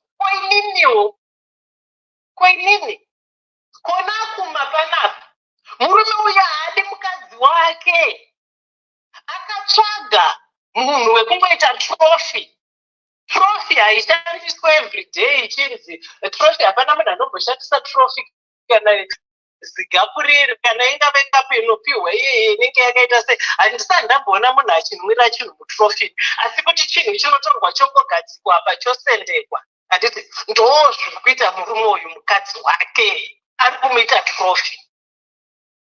Hapana munhu anoda kuitwa trophy, ini handimboda kuitwa trophy nameno vamwe, asi inini kuitwa trophy handidi.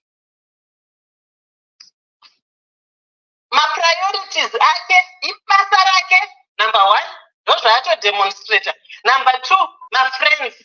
Handiti mukadzi wake haana basa naye, saka mukadzi uyu kuti anhingirikinewo azopedzisira aita sei, aenda kushamwari ndobva anotaurira shamwari kuti izvi ndozvo. Hatizive kuti musudzuru uzosvika pakuchaiwa zvatanga sei pavaviri apa, hazvina kuendwa into detail. Handiti but iyi shamwari iyi pakutanga inini kufamba nenhau kwandiri kuita, akambotanga achizviita tofunga akafara sereka akati panapa kapa ndazonyatsochaiwa chichichi zvinonakidza zvinodi ende kazhinji regedzai ndikutaurireyi varume. Iwe Jehovha kana uchienda kuhure rako rinogara kuSt Mary's, handiti unotaurira mukuwasha gwangu, handiti kuti kumba ndatozonyepa kuti ndiri kuenda kwakati, kuti ndiri kuenda zvangu kwanhingirikini uku kwaMary ndokwandichange ndiri the entire weekend, but ndambomutaura kuti ndiri kuenda basa. Saka mukuwasha gwangu anenge achiziva maactivities ako ese. Apa uchataura mukuwasha gwangu kuti ndichasumuka kumba time yakati, handiti ndozodzoka zvangu Sunday night kuba 12. Saka mukuwasha gwangu anenge achitoziva kuti uku kwakaboka uku, handiti. Saka zvimwe zvinoitika Jehovha kuchembera kudai izvi, mata kurembera kudai izvi, maziso kutsvuka kudai izvi, taona zvakawanda.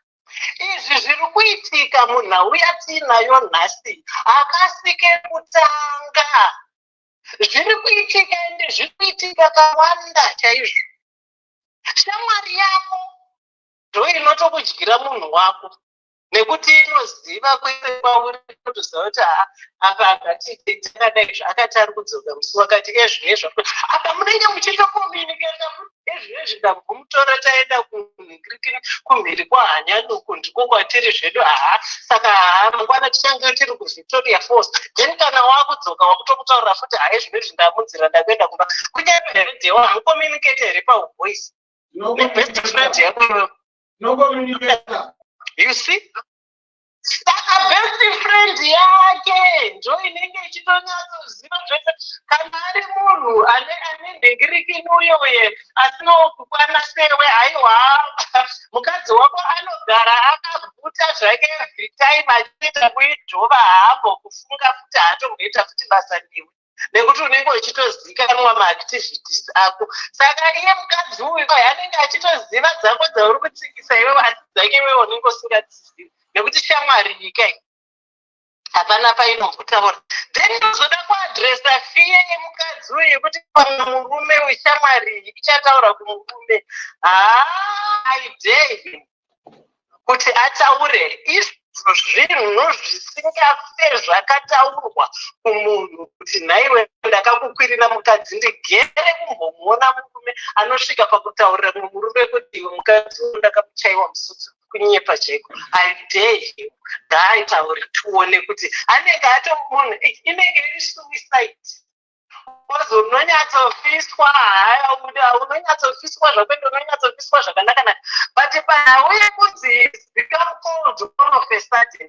Inini I think kuti ashamwari avakava vadzokera kuukama hwavo neshamwari yavo iyi, hoive asina musoro, vakaona kuti inga naJehovha uyu tinofara stereki, ndikaita problem pakarwara mai vakupaipai, Jehovha akandipa motikari ndikamhanyira ikoko, pandaida kubhadhara school fees yemwana, Jehovha ndiye akatozondipa hafu yachona, akapa kuzomudzosera akati aiwa it's okay. Areflecta parelationship yake neshamwari yake, akaona kuti aiwa panapa ndiri kukanganisira shamwari yangu izvi zvandiri kuita izvi zvakashata, ndimire panapa. Which is why azomboya neexcuse yekuti tikaonekwa, handiti but iwewe hauna kuzvitora seriously, wakabva maybe you assured kuti aiwa hapana nombochiona kana hapana nombofa akazviziva chichi mukabva mapitinya neunhu. But then azozviona nje kuti izvo handichada, saka this time he has decided not to say anything. Angoti aregedza ndingozvinyararira zvavo. Saka hakunyarara kwake uku kauku, I don't think kuti he would even dare tell your husband kuti naiwe ndabhenge ndichichaiwa musudziro wemukadzi wako. He would never do that, nekuti munhu wese anotozviziva kuti igbuva kunyange chisasikamu chakaita sechinotoziva kuti izvi zvazvitaurwa. Zvati inini handikondone hure, handiti hure chinhu chakashata stereki. But kana uchinge wazviita iwe wafunga kuzviita, isusu kakwedu tine ningirikini, tine tsumo yedu yatinoti muroiroyera kure, kuitira kuti vemunharaunda vagokureverera. Zvino kana wakuroera munyasi umu uchisiya kwese uku nekuzara kwakaita nyika, zvinenge zvisisina kumira mushe.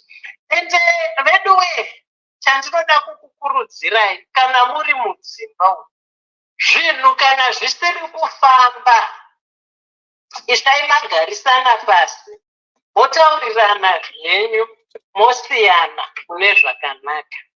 Iyi nyaya yeuhure ikei haina kunaka, kubudirana chinhu chisina kunaka. Tinoziva kuti zvinoitika serekende, kutaura kwedu hakusani kuriko kuchaita kuti vanhu varegedze, but zvinhu zvisina kunaka nekuti munopanana zvirwere. Ningirikini neshamwari yayo murume uyo ari kuhura zvake kana taakutaura nechokwadi. Kugochi kuri kuendwa nemashamwari hakusi kungori kugochi kwekungonogocha chete tongosiya zvinhu toenda apa. Anotori nevamwe vakadzi vanohukana navo. Ende ndoda kumbotaura panhau yekuti munhu anouya mumba achiti ndakaneta. Aripo mastaera mhani atinoita kana nyama dzakaneta, tichinyatsonzwa kuti hapana apa nyama dzakafa. Of course, iyi yakare hotakota dog style inoda vanhu vari energetic. Handiti. Asi kana uchiti wakaneta ko ngatichingosipuna ikazviko. Handiti.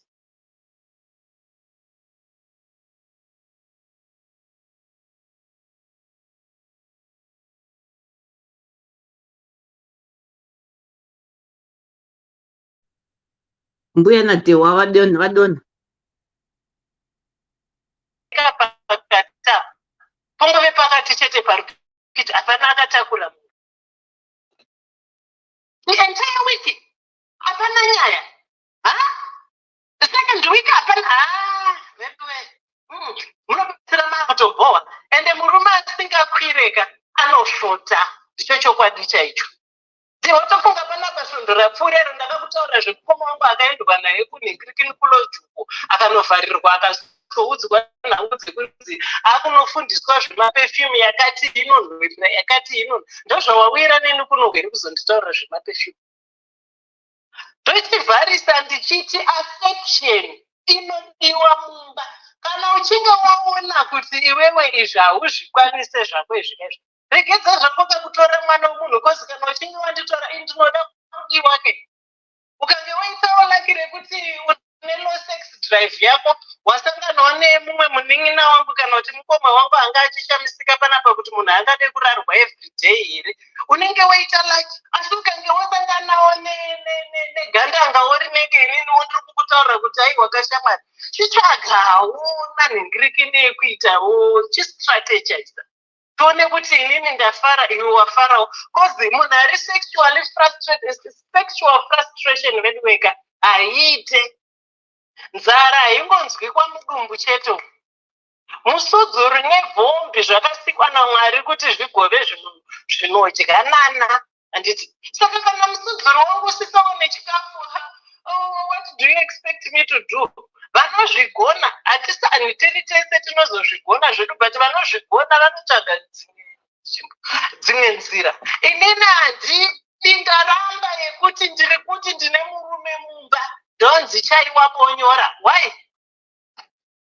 muzukuru wangu nhasi panapa ouya wanditaurira kuti ambuya tete murume uyu haasi kundikwira. Ndomutaurira kuti muzukuru enda unoshaiwa bonyera asiye murume wacho naripo. Saka zvaari kuti ane murume zvachona ndezvipi papa. Asiyana chiineni ndisina murume. Ndotomutaurira kuti muzukuru inini handina murume. Ibonyera ndiri kuchaya. Saka takuita competition newo nemurume. Saka basa rake nderei manje. Ende chamunofanira kuzoziva manje, kana ndatanga kuchaiwa bonyora handiti ndichazosvika, nekuti ndiri kuzviita ndega, handiti ndichazomasta manje mapositions angu ekuti ndikaenda ndakada izvi ndichagwina, handiti ende ndichabuda mvura. Iwe hausati wakambondiita hauchazoya ndiri unofunga kuti uyu ndinenge ndichabuda, unenge wakutondishota kudondisa zigumwe rako mukati umu kudondinon'ona zvakadai. Hausi kuziva kuti chinofanirwa kuenda chakadai, zvausi kuziva kuti chinofanirwa kuzosumuka chakadai. Uri kungondidhokonya, hapana kana chandichanzwa kunenge wakutondishota. Saka why give me that chance, why give me that opportunity? Ini ndiri mukadzi wako, ndiri mumba mako. Ndikaona murume wangu dehwa achifamba apa, handiti ndinotori attraction yekuti regedzai ndimboendawo ndimbondomuti kochekere, handiti ndikaona murume wangu akagara pakauchi apa, ndinotodawo kutoenda ndimbondodara pamakumbo pako uchindipuruzirawo musoro wangu inini ndichikubata-bata wereva. Saka iwewe kana uchindioneni nemukadzi wako ndichifamba mumba umu, hapana kana chauri kumbondibvira, hapana kana chauri kundiita kana kundirova garo kana kundiita sei kana kundiita sei. Bedwe varume musadaro. Appreciate vakadzi venyu. Chimwe chiri kuita kuti vakadzi venyu futi vazoenda kunohura kana nevarume vari pasi. Unonzwa vamwe kupasa vachitoti iwe wakagera bvudzi yako kutoti yevhedhe hekati kaiwo kana kuti wakaendawo kanonhekerwa kwati watozvinotisa ufunge murume wangu kana kutombozvinotisa hana. Saka varume futi at times ndimi munodhiraivha kuti vakadzi kuti vahure mhani. Kozika azoona iwewe haumbomupa macompliments kana kumuita senge you are looking good, you are smelling nice, I like your shoe. Haumuudze zvese azobuda apa akuudzwa izvozvo naashamwari kana kuti kubasa kana kuti kuchi attention apa, like I previously said ndichitangisisa kuti hapana masingade kudiwa, hapana chinhu chisingade kudiwa, tese tinoda kudiwa. Vakoma vataura panapa kuti mukadzi yakazodai ima hamude kuudzwa kuti you are looking good, hamude kuudzwa kunzi you are looking nice, hamude kuudzwa kunzi ichi chakakufita ichi. Kana murume wako ugari naye mumba asingambovaka kuappreciate, apa mashamwari ava ndovanenge vanga vakumupa attention, we don't know, then akazodecide kuti aregedze ndiende zvangu naashamwari ava. No one knows. But the biggest blame, of course, mukadzi uyu akakanganisa kuda akaenda, but she was pushed nemurume. Kozi vamwe venyu kana vakutaura mukuwasha wangu Dr. Love ataura kuti mumba munoitwa gonde katatu, handizive zvangu zoti ndakanganisa kunzi kani vandiregerewo kana zvisanu zvirizvo zvakataura, but shuwa kanataura kuti katatu panhekirikini pamwedzi vedu vechinzirewo dzitasikana katatu pelife, kwete kuti katatu pamwedzi. Ndakangomira chete ete mune laki zvenyu pakuti vakadzi venyu vamakasangana navava vanenge vari vakanaka. Ini ndinokusimudzira bhaundari ndokutaurira kuti ashamwari iyi yako yauri kundiitira iyi handikwanise katatu pamwedzi shuwa. Saka 3 weeks dzimwe saka chakafukidza dzimba matenga mhani vakuru vakataura. But I'm thoroughly disappointed and quite unhappy. Inini ndiri mumba pandiri kuramba ndepekuti munhu ari mumba musudzu unofamba uchivibrata, inini ndine murume. Priority shuwa kuenda kunospenda the entire day nevarume uku, mukadzi every day uku. Murume uyu is an idiot. Mukuwasha gwangu nemukuwasha wangu akasira kutaura inekera ndisingazive aiwa ndinotenda varume mamiramira. Taurirai boy uyu mufundisei kuti mukadzi anoda kukadziwa. haisi trophy. Handiti ungoningiriki nashuwa uchimbotarisa uchimbobuda everyday ototaza kuti zvako paunenge wafunga iwewe hazvireve kuti iye murume uyo ari kushayiwa bondo.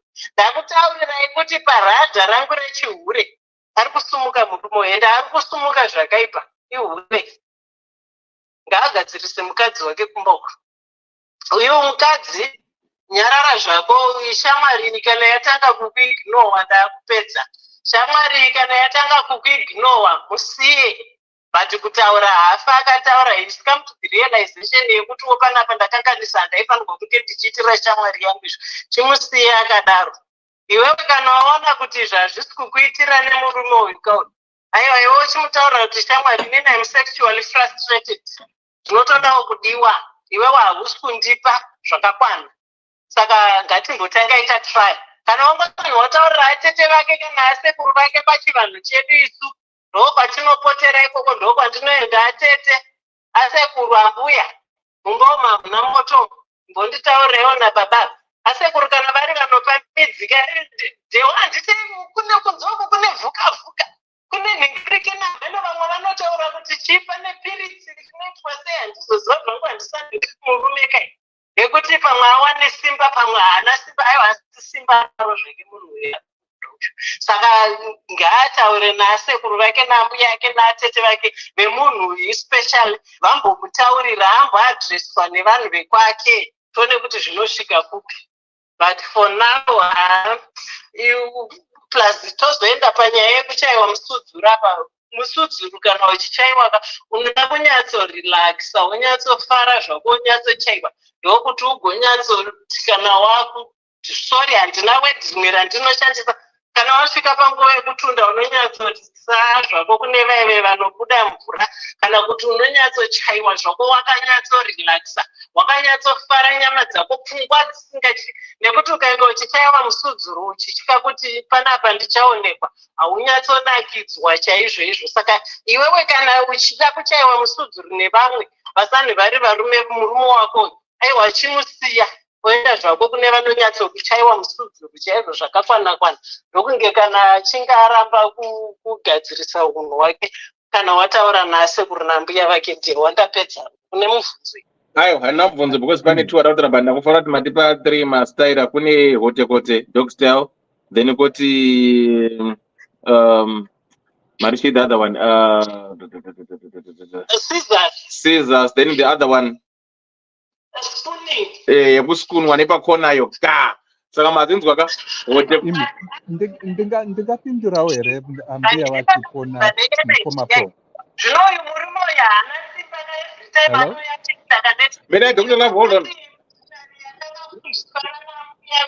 Yaitwa makare kare ino ndeyekutakura vanhu abatati tsvagai staira yekuti hautakure munhu, saka unogona kuita. Saka itai scissors kana kuti spunai. Handisi right mbuya mungangoya muchingotaura kuti ndakaneta munoda kutukwa. Okay, right. Mira makadaro. Dr. Love, you want to ask a quick question? Daupa Lisa na mazvia kuti wataure. Muda kubvunza mbuya. Ndezvekukurumidza izvi.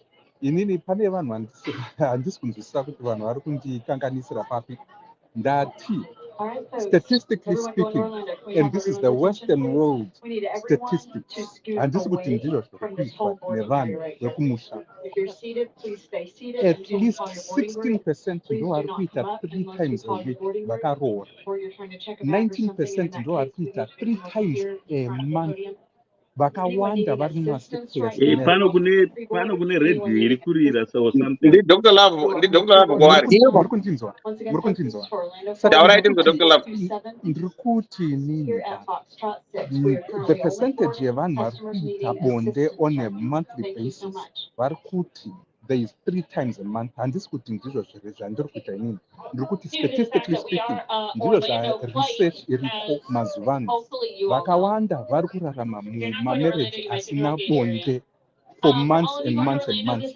Saka zvekuzonzi handizvinzwisisa izvo kana kuti chokaita. It's people's experiences. Kuti pane vanhu vakatosevheiwa vakawanda vanoti havatomboite bonde for 3 times pamwedzi. Let's be clear on that. Handisi kuti ndizvo zvandiri kuita ini kana kuti ndizvo zviri kuitika pane vanhu vekumusha kwenu, but Western world statistically speaking ndizvo zviriko. Handika Dr. Love, pamuri pane noise, saka thank you. Pamuri because tiri kunzwa munhu ari kutaura atotaura kudarika imimi manje. Ndokubira kumboti statistics iyoyo is very wrong. I don't know kuti vakaiwanepi.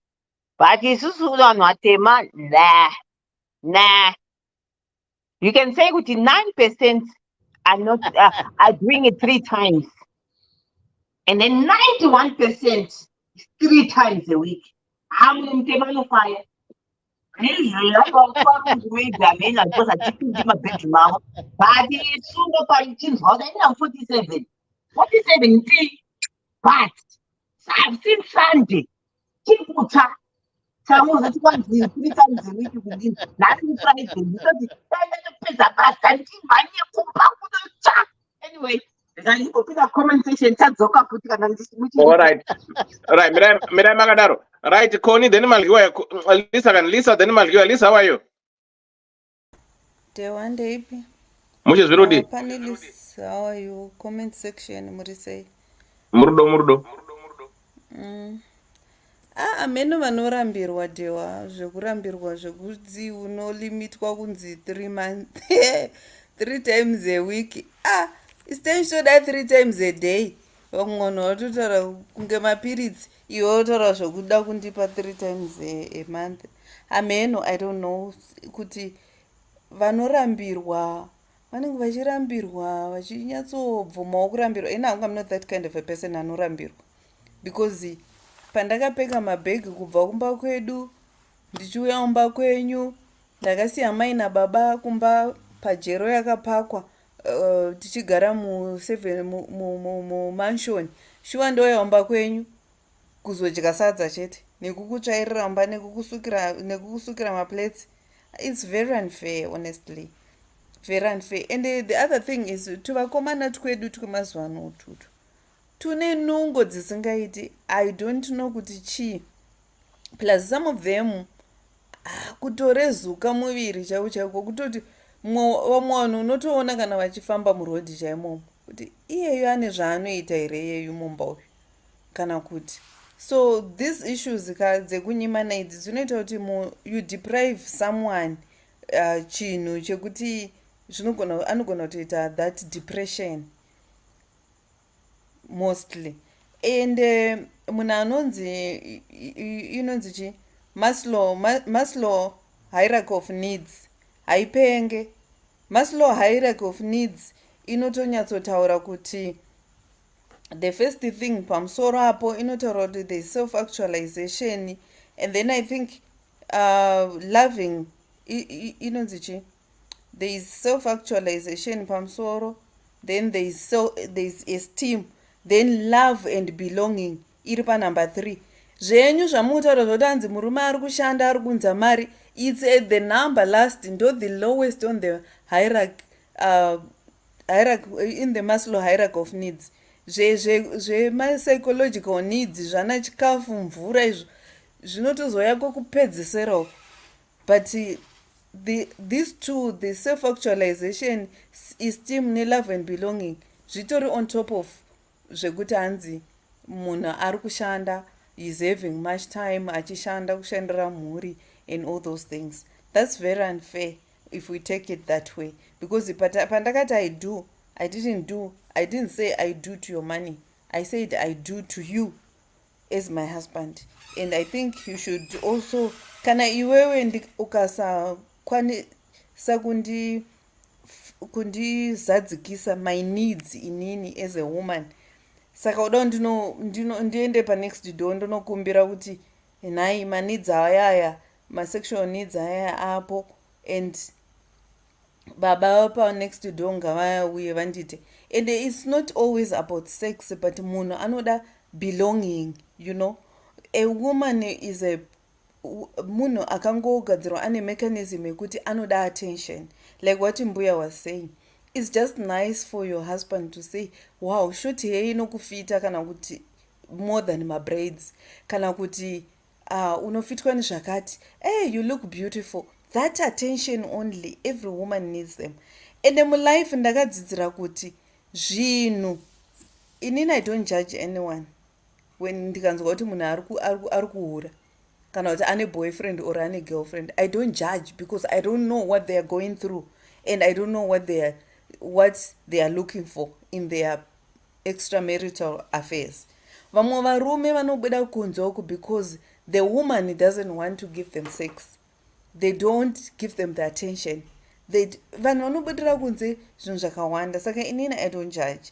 And for a woman kuti azobuda mumba anochita ka, it's very rare kuti anongobuda kuenda kunochita.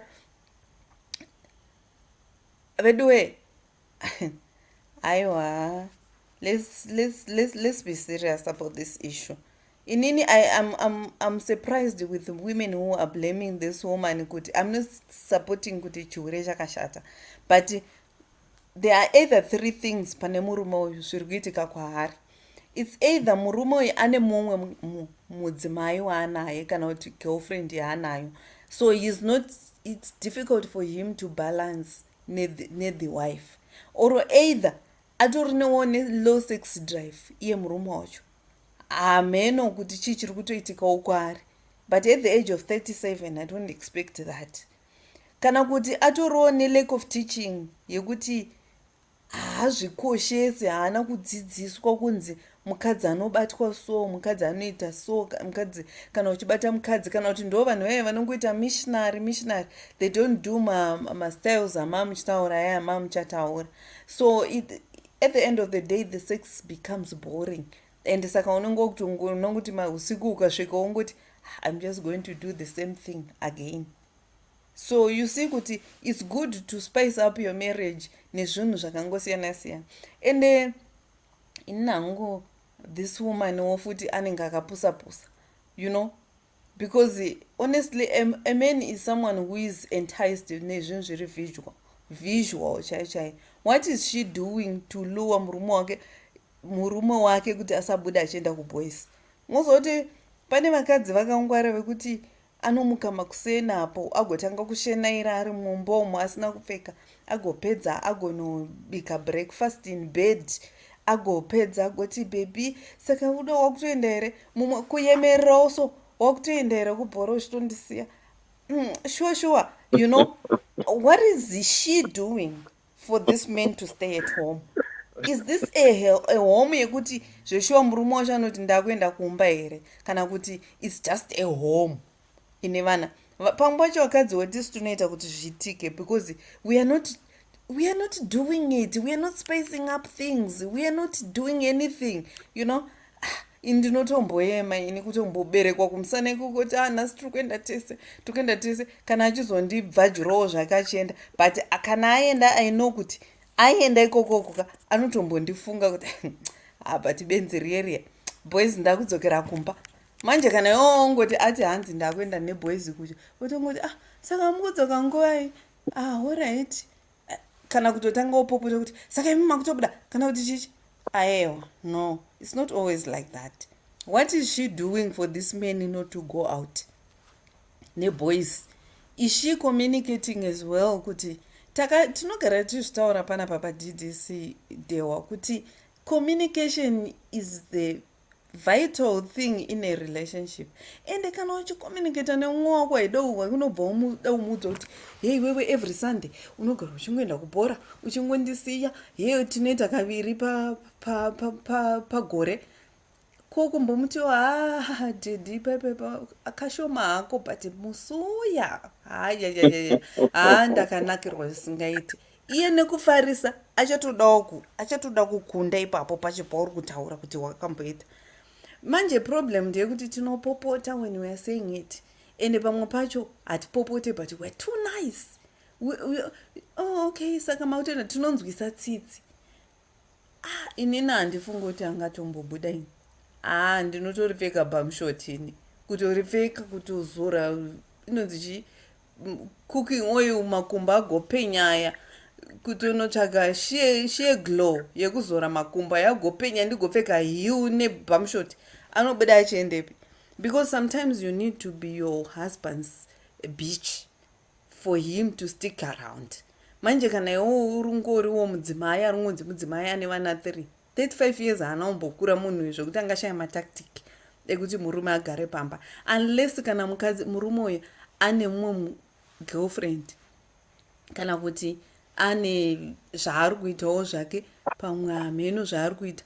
Saka I don't even see where the problem is. Dai auya pana pachiti ndakambotra solution yaakawana chete ndekurara nemumwe murume, hanomboya achitiudza kuti ndakambotryawo mabreakfast in bed, ndikambotrya malunch at work, ndikambotryawo kumupfekerawo zvakadai so, ndikambotrya inini vanhu ngavazive kuti maprivate parts aya akaya haanzi ndeyalisa, haisisiri yangu iyi, is for my partner. Iyo yake iyi haisisiri yake, ndeyangu, so I can touch it and hold it at any time. Akamboibatawo here akabvajurwa ruokonzi aiwa ndakaneta. Kana ataura kuti akaneta ko kumbomunyengererawo saka rega ndikupawo kamasaji kabhebi ndepapi pariwo nyatsonetsa makumbo wombomu masaja wamakumbo acho iwayo. In the process yekumasaja makumbo imomo, that's when you see kuti is this person zveshuwa kuneta here kana kuti pane zvaitika. So people, I think vanhu tiri kungozviomesera. Maybe pamwe murume uyu atoo zvake ne-low sex drive yekuti maybe there's so many cases dzinoita kuti vanhu vaite low sex drive, like overweight yanga ichitaurwa nakoni yei, munhu cannot perform, and maybe low self-esteem chaiyo, it can make a person to be kuti asaperforma zvakanaka, because like even someone akana ane lollipop diki and he feels like he's not doing it all, and also maybe pamwe mukadzi wacho akambomuudzawo kuti aiwa handisi kunyatsonzwa, you know. That's why we say when you're telling your partner kuti even both men and women, kana you tell your partner, you tell your husband or your wife or your partner in a nice way, even kana achinhuhwa hapwa haungomudzi aiwa hapwa dzako dzinonhuhwa, you know. You find a sweet way of talking to your partner, you find a sweet way of kutsiura mumwe wako. Ngaatrayewo, be a bitch of your wife, of your husband, wozodzoka futi uchitiudza kuti azvishuwa zvakatozorambisisa. Achigeza anongori kana ndawo mashure ndatoiti dzvi. Is she doing that? Ari kuuya here achitaura kuti ndo zvandakaita zvikaramba, haanombotaura. Akangotaura solution yake ndeyekuti akanovhenda, ende munoziva kuti akaita inonzi chi kuenda zvakafanana nekuti kunozviwisira mumoto, from the frying pan into the fire. Ende vanhu mune zvivindi, so zvivindi zvekuti ungachizogara nebest friend yemurume wako uchimuudza nyaya dzemubedroom mako, kutaura kuti shamwari yako haasi kuperforma. Aimuudza kuti adii? Aimuudzai kuti iwe huyakauperforme naye. How can you go to your friend, munhu womurume, shamwari yemurume wako, and umuudza kuti murume wako taane nguva tisina kunhengirana, taura naye.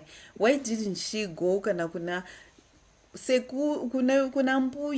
mbuya vemukomana wotaura nasekuru, sekuru wotaura nemuzukuru wavo vomudzidzisa.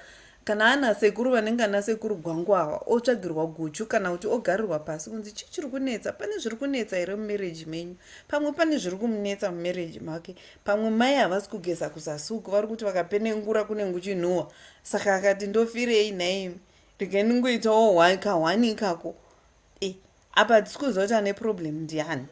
Saka there are a lot of things that contributes kune zvinhu zvakadai. So it's either maybe murume uyu ane zvaari kuita, kana kuti ane low sex drive, maybe nemaconditions akaita kungana diabetes, overweight and all that, and maybe low self-esteem chaicho yekuti maybe pamwe ari kufila kuti haasi kunyatsokuitira mukadzi wake zvakanaka, maybe the wife has complained. And also kusatoziva chaiko unoziva kuti pane varume vasingazive kuti mukadzi anoigirwa chocolate muhomwe kudai so, yekuti vana havaoni, inozonoburitswa yamubedroom uchinzi surprise baby chocolate ye2 ye2 rand iyeyi it means a lot to a woman. Kungoti yogurt dzevana dzinotengwa wotsvagawo yekala imwewo yekuenda nayo kubedroom. There are men who are so primitive vasingatombozvizive izvozvo kuti mukadzi anorohwawo magaro zvaanochitaurwa nambuya, kana kuti mukadzi anotengerwawo pendi zvaro kutengawo pendi. Uda kubviswa rakatengwa nani iwe pauda kubvisa uchizokwira uda kubvisa pendi rakatengwa nani rekuti hautotengerowo mukadzi wako haatozivi kuti kana kuti mukadzi wake anopfekei, anotoshamisika achimuona akapfeka pendi. So those are the things that some men they need to be taught. Zvinozoita kuti zvisvike kuma3 months iwaya. And if the sex kana sex isiri kunakidzaka, you feel it like it's a duty. You're just doing it for duty, but it's not supposed to be like that. It's supposed to be kunakidzwa chaiko chaiko. Ende vanhu vari kutaura kuti hanzi sexy unenge une zvekuita here kana kuti usina. Havana isusu tinotoida everyday isu. Everyday chaiyo. Tikatanga usada sexy everyday takadai so kuzoti patinozosvikira 80 toenda kutoita ka1 pagore. Tetoti vanhu vanosiyana, pane vanewo low sexy drive, pane vari medium, kuzoti vane high. Isusu tinotoida zvekutoida zviya zvekutoti kana makuseni masikati manheru even uchitoenda basa wakambozviona kuti ukapiwa sex chaizvo in the morning before you go to work, basa haritombokunetsi kubasa enda una kana pressure nemunhu stress unenge uchisekerera makuseni yes, the whole day you'll be smiling when you make love in the morning before you go to work. Kana zvaungo zvanhu zvakakuomerawo basa zvese zvezvo unotoona zvichitovhurika, unotoita marevelation nemamwe. Kana wanga uchibuilda mushini unotozoona kuti aizvo ndo zvinhu zvandaitadza mazuva ese here izvi. But ukanga uri munhu ari deprived of kuti vedu ngatipananei mudzimba, let's have sex, let's make love, let's not have sex, let's make love mudzimba umu tichiudzana kuti ndokuda wombosendawo kameseji I love you, mukadzi uyu ambotiudza here kuti ari kumbosenderawo murume wake ndakatrya veduwe, that's why I ended up falling in the hands of the best friend. And the other thing is dewa uyu murume uyu ari kunzi anzi ari kunzi anogona kuzoudza murume wake kana kuti chizvo. Those are the things chekuti anzi inofana, anzi uswa hwechi inofanawo, uswa hwenyati ndio uri mudumbu iri pamuromo inofanawo. Inofanawo. Those are the secrets asingafe akataurwa. Hausiwe wega shamwari. Ipapa tikada kutoitwa ma-DNA test tinotozoona kuti misha dzatakakura tichiti ndo medu hamusi medu. Dzimwe secret ndedzemumwoyo. Uyu murume uyu your boyfriend is just akuona kuti wakuda kuenda, wakutendeuka. Saka he is trying to make you cling to you kuti ukangondiramba I can tell your husband kuti ndo zviripo. But hakuna munhu anombofa akataura nyaya iyoyo. Iye atori nefear yekuti zvikabuda ndinofa. Because there is no man anoda kuudzwa, even vanhu makagarisana even nemakuhwa kuudzwa kunzi mukadzi wako akararana nenge. So it's just a way yekuda kukutyisidzira so that you keep on being with him, of which is wrong. Zvawakaita zvakashata, but you have your own reasons. But pamareasons ako wakashaya here zvimwe zvese zvekuti ungagadzirise marriage nazvo, zvekuti you decided to jump into the bed with another man. So I think that's all there were. Thank you so much, Lisa. Saka Lisa ari kuti izvo ukaona uri mukadzi anoudza best friend yemurume wako zvemubhedroom kuti murume wangu haasi kundinyenga, hauna kusiyana nehuku iri kuvhotera Nando's kana kuti KFC. Unenge uchifunga kuti inokuita sei? Ungavhotera Nando's yoruku kana kuvhotera KFC. Anyway, ndiri kuda kuti murudo takaenda andiclarawo nebirthday musi 25, so I'm trying to raise 200 pounds. Saka so far for those who have donated I think ndane 135.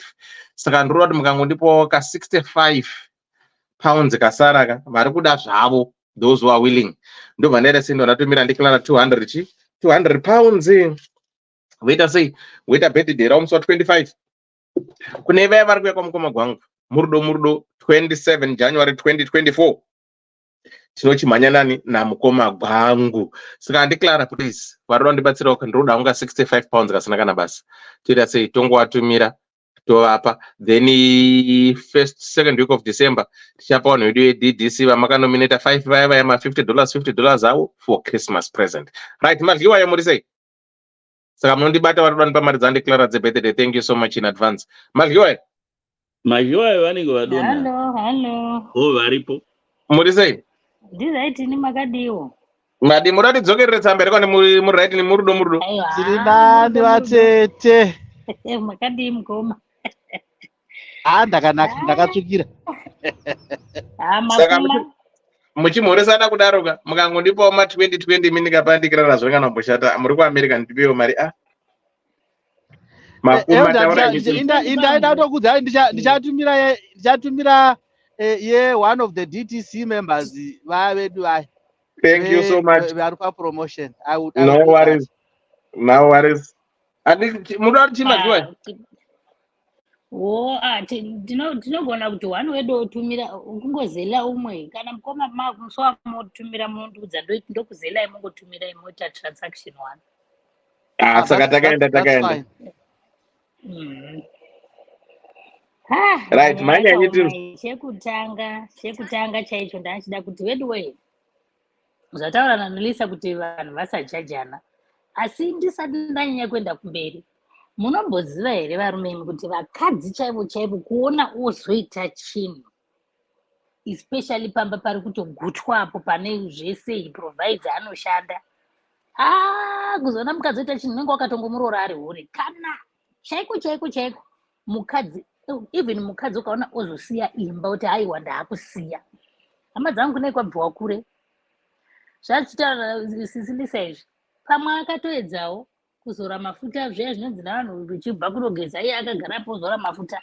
Asi ini chani chandiri kuona ndechikudai the same way inoita Satani, kuti makamboona kuti mapindiro anoita Satani muvanhu, like anotuma nzara iyaiya pakuda kunoti ufunge kuti saka ndoipedza nei pamobva waba pamobva waita zvinhu zvinokuita kuti zvikukanganise life yako.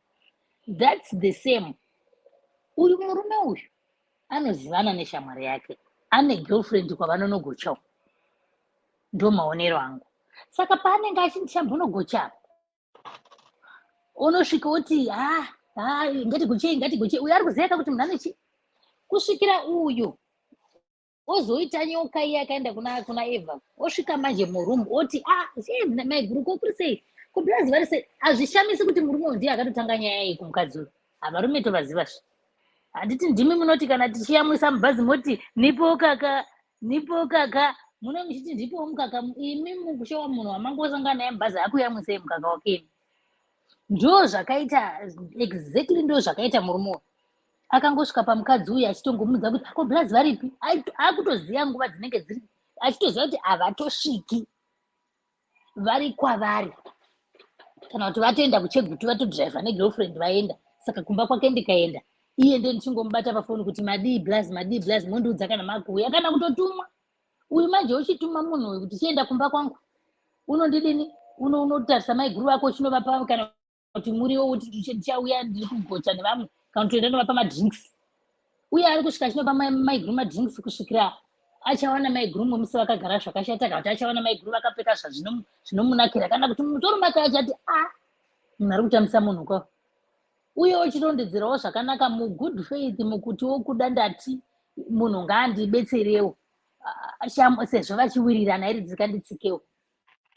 Avedu vemufunge zvakangofanana chironevana chaukaita mwana wako umwe chete waunaye mumba pamwe asinganzwi, pamwe unotogona kutoziva kuti rikandinoudza mai avo vane mwana wavo mukomana naivedu vamuchauriwo nemwana wangu iri haanzwi, muti atambewo nemwana wenyu pamwe zvingatapukira zvinhu zvakanaka vari, ndizvozvo zvinenge zvichingoitika.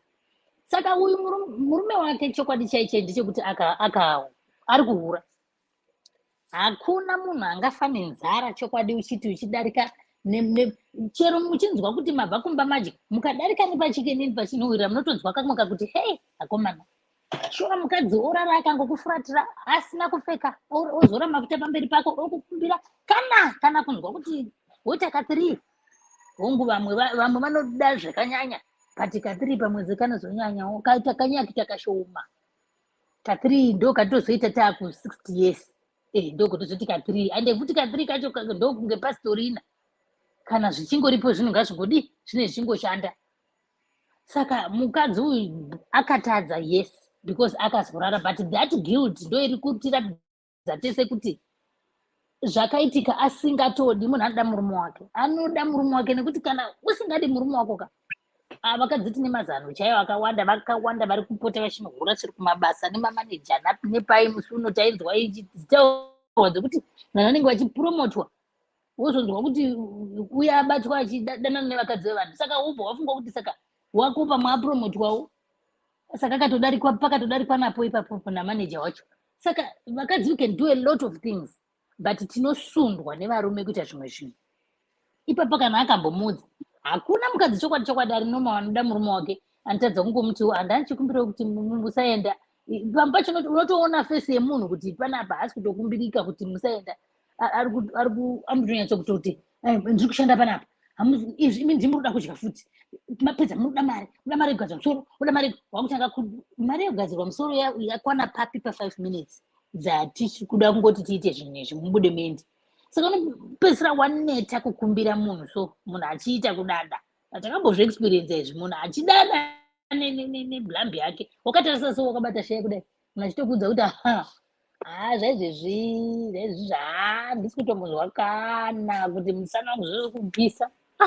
kawani here yamwari imbondiregerera wena wozofunga kuti vamwe varume vaya vanonziko vanenge vachibuda vachiita mashave ekuti vanototi achirara neuyu mangwana achitonhororano vanozvifambisa sei uyu achineta kudai wozoona kuti mazuva iwayo mazuva anenge ambowana zvinyowani achiita zvezvinyowani zvake izvozvo saka wanenge anoda kungokugadzika wataura mukoma kuti itrofi yekuti yangogadzikwa mumba yekuti kana wahwina trofi wahwina hauna kuti ungaitora wauye trofi wahwina unganotora wondoitsveta panedzo unotongogara nayo iri mumba mako ndo maunogara naye munhu saka mukadzi uyu bottom line murume wake ari kuhura ende zviri kuzikama neshamwari yake ende shamwari yake yakatora advantage yesituation iripo kuti mai avaka ndikatova ndo saka ari kuramba achiti ko vakazozviziva kunyebedzera kuda kutoti atonakirwa namai ava akuda kuramba achiti abatompa asi mai ava havadii nokuti vakazviita mukusada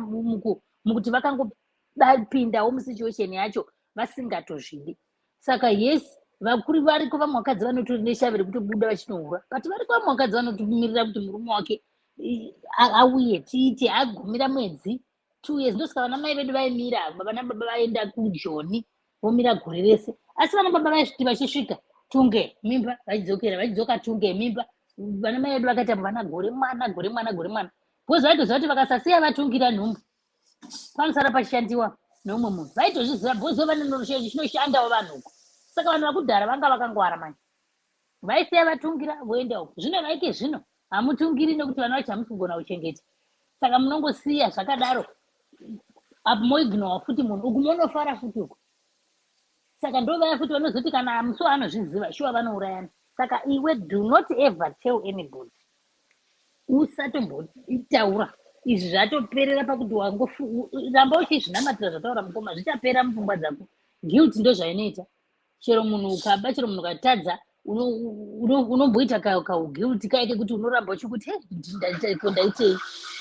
ndaitei kusvika asi zvinongonopera but as for me I won't judge nekuti hapana chinhu chinorwadza sekuti uri kuona munhu kuti uyu ari apa uri kuda zvinhu zviri pari iwe uri kuzvishaya zvinorwadza izvo zvinorwadza kusvika palast nhamba chai harisi sadza zviri kuti hanziko unoti regedza izvi zvatishayiwa sadza regai tibike raisi zvinhu zvinongori izvozvo ndo zvitoripo zvauri kufanira kuti uwane izvozvo kana wazvishayiwa saka unotopedzisira watoite budazve andori nelake yekuti mukadzi wake haana kutobuda zvekutoti achitoti baba vari kuenda vari kugara vari kubvawa tiregedza iwo neniwo ndigare ndiri kwandiri ane lake yekuti mukadzi akatodzikana zvinhu zvangoitika nekuti chero nemiwo kana chero dai ndandirine shuwa munhu agara 6 months pongopindawo munhu wongosvika pano. Chero ndikaona munhu asina kupfeka apa achitodarika apa ari murume ndototi maiwe, unotopedzisira kutoti chero mupengo chaiwo wadarika mutauni uchitoona mupengo achitofamba apa unogona kutoti mupengo uyu kutomuchiva chaiko. Ingawo ndakambotaura pano kuti isu sevakadzi munofunga kuti hatichivo izvo. Unotoona umwe murume achifamba poti uyu murume uyu ndo varume chaivo apa. Asi kuti takangosikwa naMwari tichinzi tigutsikane nezvatinenge tiinazvo, tigutsikane. Saka tichizogona kugutsikana imi muchizoramba muchiti muchijamba muchibva apa muchienda apa muchijamba muchibva apa muchienda apa. Saka let's not judge, but iye ngaachingofa nazvo, ngaachitongofa nazvo. Iye kana akada kutozotaura omudza kuti iwe mundikwanire, ende izvezvi kana kubva zvinhatsi kusvika gune kusingaperi, paanosvika ukaona akuda kungotanga nyaya idzodzo murekodhi wochengeta marekodhings kuitira kuti iye azochitonoona moto neshamwari yake, wotozonoona moto womurekodha uchimurekodha nokuti akutokujairira, akuda kudzosera muchiviwo chawanga watiko izvi handisi kuda kuzviita. Ndoti iwaya ndofunga nhasi zvingataura chaiko. I don't blame people for disappointing you. I blame yourself for trusting them. Yes. Everybody. In suspect everybody. Dzimwe ndotaura imadzoka. Avakuma. Ndokunonzi kutaura chokwadi chaiko kuri. Kwete zvokuti hazi we just have to bash someone. Realistically speaking, Sekuru Benford washaikwa zvavo nhasi, but I would have loved to hear his opinion because I knew that he would come out with something extraordinary. And nyaya chokwadi chaichaya Elder Dewa ndeyekuti we are not owning up to our commitments, especially in my relationships. Kana ndikangotanga kunzwa kuti muviri wangu inini level yawo yachinja kubva payakanga ichimbobata basa iri, I have to notify my partner kuti shamwari, mazuva ano zvinhu zviya zvadzikira, kuitira kuti azive tange kuadjust aiyevo zvinhu izvozvo, nokuti every day chaiyo yakasikwa naMwari, kana munhu ari right chaiko akanaka, uchipinda mugumbeze kudai ukaenda usiku wokutambisa, kwete hazvifaniri kudarozvo, hakufaniri kungodaro usiku. Every day rinofanira kushandiswa.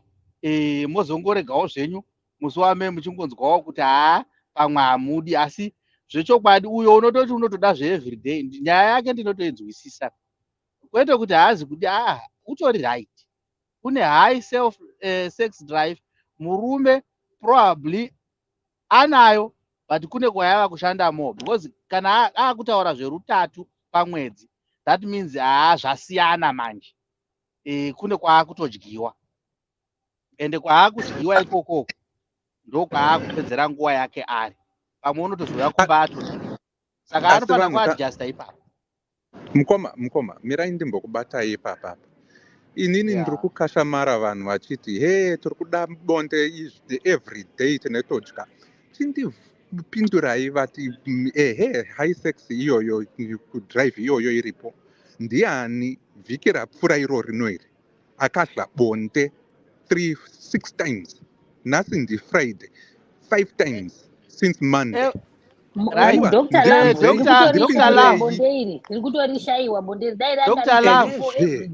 ndikutaurirei, ndosaka ndichiti imimi chimbomirai kukuma kwamunenge muchiita muchida kuvhairira kuti ndizvo zvatinoda. Mirai, kana zviri izvo zvamunoda, it's different from the truth. Inini the reality ndeyekuti vanhu vanouya vakaneta, nyangwe vasiri kubuda vanouya vakaneta, bonde harisi rezuva rose, asi vanenge vachirida zuva rose. That's the difference. Zvichireva kuti mirai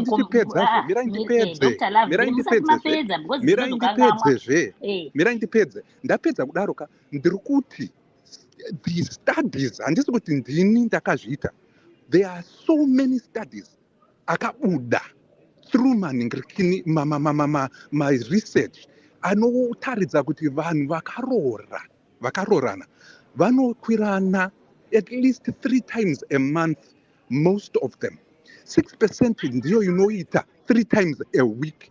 because the 16% inoita at least 4 times every other week.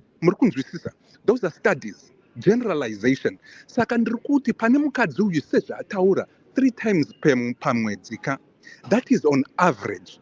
Dai manzwisisa zvandataura ndati you are on average. You've got room to improve. Saka chiva uchaita chi spice up your bedroom kwako kuti uwane more than just those nekuti uri pa-average handina kuti it's okay, handina kuti kutsikana nazvo. That's where I was coming from. Ndiri kutaura kuti saka musakasamere kuti musakasamare kuti izvo zviri kuitika.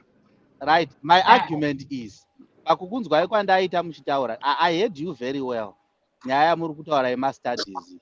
Ini ndoda kutaurirai kuti the influence on sex is driven by the type of food, especially in the Western.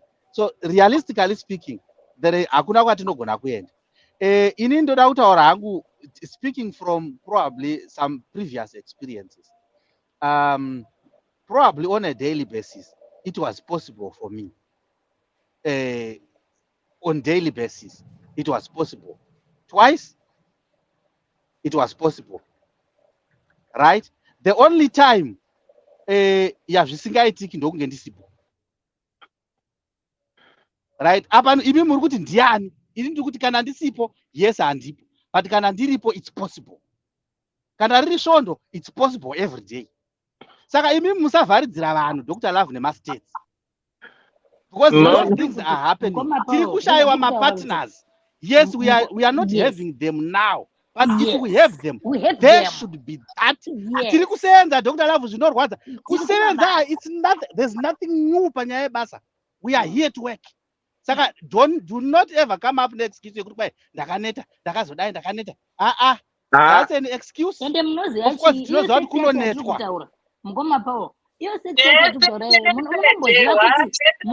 munomboziva here kuti kana kumusha cheko kumaruzevha, entertainment yekumaruzevha. Momboziva here kuti kumaruzevha cheko kusina TV, kusina radio, entertainment yekuruzevha moziva kuti chii? Sex. They have sex every day. That's why those people are streets. Varwara vadini vobva vodya mufushwa wavo voita sex yavo rara. Every day kana wakambogara kumusha muruzevha kusina TV, kusina radio, mapedza kudya morara, chinhu chainotokuwanisa ihope ibonde. Chero mamazodini zvinotira muchiona vanhu vaya vari fiti zvavo, vari happy nezvavanenge vari izvozvo. Handiti isu tiri kuti nekuda kwekuti tiri kushanda and hatina. That's why tichizoti maybe three times. But zvinhu zvacho zviripo. There is no time to waste every day. And if it is sex yacho Dr. Love, haisi sex yekutiko munotiko nhasi 5 hours mangwana 5 hours. No. Pamwe manje baba vakaneta vabva kubasa kakwiki kenyu mapedza. Pamwe mangwana Tuesday, the day was better, 10 minutes. Wednesday, anditi ndimi maitaura nyaya yekuti vanhu vanogona kungobatana zvoperera mukubatana. That's another type. Mumba menyumo hausi kushaiwa time at least yekukadla nomwe wako mokisana wotota zvapera urara iwo wakaneta hako kabhati mumwe wako atoti zvapera. Uraiti Wednesday tozoti Saturday baba vasikaenda kubasa tapinda muchawa kunogeza eka kozoti pamwe Sunday damba refu 1 hour 30 minutes vanhu vari kufara. Saka it's not kuti hanzi sex racho iri kuda kuitwe yekuti iya yevanhu vamwa mutoriro wekuti mukuda kuita 2 hours every day. Kana muchigara mese muchitoziva kuti mese mabva kubasa, shamwari ngatigeze iwe, shamwari idyandirare. Izvi ndizvo zvozvo, idyandirare 2 minutes dzako kakakaka wapedza idyandirare, ngatidyandirare yangu yekudyandirare. Ndizvo zvozvo modya mowana wopedza imorara. Kana muchiona kuti 5 minutes, kana muchiona kuti 2 minutes. But ndo zvatiri kureva kuti vamwe they need it every day because that makes them relax. Kubva ingaoni varume vanotitora kuti ndo zvinototipa hope. Saka kana murume achigona kurara 3 times pamwedzi, kurara hope chaidzo, saka mazuva anenge achirare. Noti handi varume munotiko nekuti tinozobatirwa nehope tapedza because tinobva hope chaiko kuti tinonyatsa kurara. Saka munoti munhu angarara kunyatsa kurara 3 times a month. Aiwa, inyaya kuti vanhu vari kumabasa uye vanhu havana mapata. Ameno ndingambotaura here. Problem iri munomu kana tikati basa ndianganeiko. Alright. Tikati basa, yes, it depends nokuti wakakurira kupi. Hey, unaneiko ndianiko? Adewaisa vanhu pamute. Ndowandiri kutsvaga. Vanhu vese vari pamute. Taurai inzwi. Alright. Tikati basa kwaisu takazokura kupidigura chembere kuya is not really kuberekera, but those vangu ndichiona especially vanhu vomunomu maybe upbreaking yavakaita okuti ungati ndabva ndanoita nokupidigura chembere dzakapera basa dzangosana mabhonzo idzi. I know, but food inozviwa muno is the trouble cost.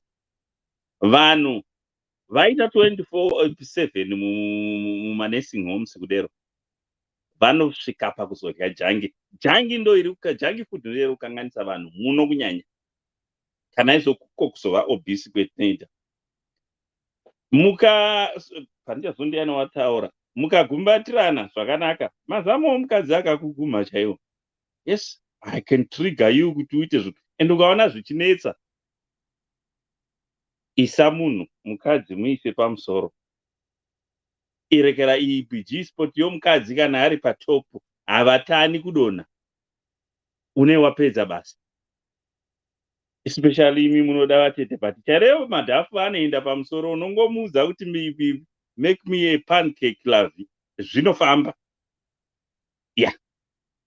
Asi akona kuomera kudya chikafu chakanaka ndo problem yandakaona navanhu vari muno. One munosenza stereki. One hamudi kutenga good food. You don't even go kuma holidays most of us. Idya food yakanaka. Usaomera kuzvispoila. That's where the problem is. Kozoti kurekera kusaidira varume. Kozoti kuna ivo masisters aya. Ede. Rundoona Dewine. I'm always here Monday, Friday. Pakati pevhiki okay, even pawaita mashows Wednesday. Waindiona ndiri munhu. Ukazondiona ndano munhu. Ndakushayikwa panapa. Usisandioni maMondays, usisandioni maFridays. Problem. Kuna mamwe masisters. Ndakambosenza nomwe muNigerian. Dewa. Ndakazvibvunza kuti murume anokwira mai ava akanyatsa kuti kwesere. Deva wanga uchivavona vava vasingafambi nehandbag apa vaimuisa mhororo dzidzomukaka dzine dziri pano pauniform apa. Ndakazvibvunza kaviri ndikati murume anokwira mai ava akaita sei akasvika pakuvapa nhumbu yomwana wavari kuisa. Pana madzimai ane uchapa Dewa. I don't want to lie. Chirega uone kana wopfeka manaiti waya ndo anenge magemenzi omupostori ane achisvika kunoku kutsoka. Uri kuenda kumasowo here? Ukada kutsvagawo zvinhu zvinenge zviri sexy havadi vakachaisa vanotoziva kuti hakwakaenda ng'ombe kwauyu. Mari yakaenda. They don't care. Unoti uchataura. Zvinongana riri sadza ndinogona kungobika ndega zvimwe zvinhu ndozama, but pane zvimwe zvinhu zvokuzoti handingauyi ndokukorobha kunyasi kwako. Kokuti ukapenengura kudai munoita kamwe yako kuti unoti nhai vedu kutoti iwe wasvika uchibva kubasa uchiti kumunhu warara wawanika arara handei tinogeza pamwe zvinorema. Masisters, mvura haina kumbouraya munhu yemushawa iyi kuswima hangwa handingakumanikidzi kundopinda neni musiyu kana taenda kuholiday. Nowaridza rekera beach towel rako rara apa pamwe haugoni kuswima. Asi yemushawa iyi handina kumboona munhu wayakauraya. Pana mamwe masisters asingadi kutamba nemvura. Muri ipapo semunhu wemurume munorara makapfekei? Ini handipfeki. Mapijama ndinawo maybe kana ndatozofamba ndikaenda kuholiday ndotakura mapijama sangu. Ndika handiri munomu ibirthday suit every single day. Ina handirani ndakapfeka.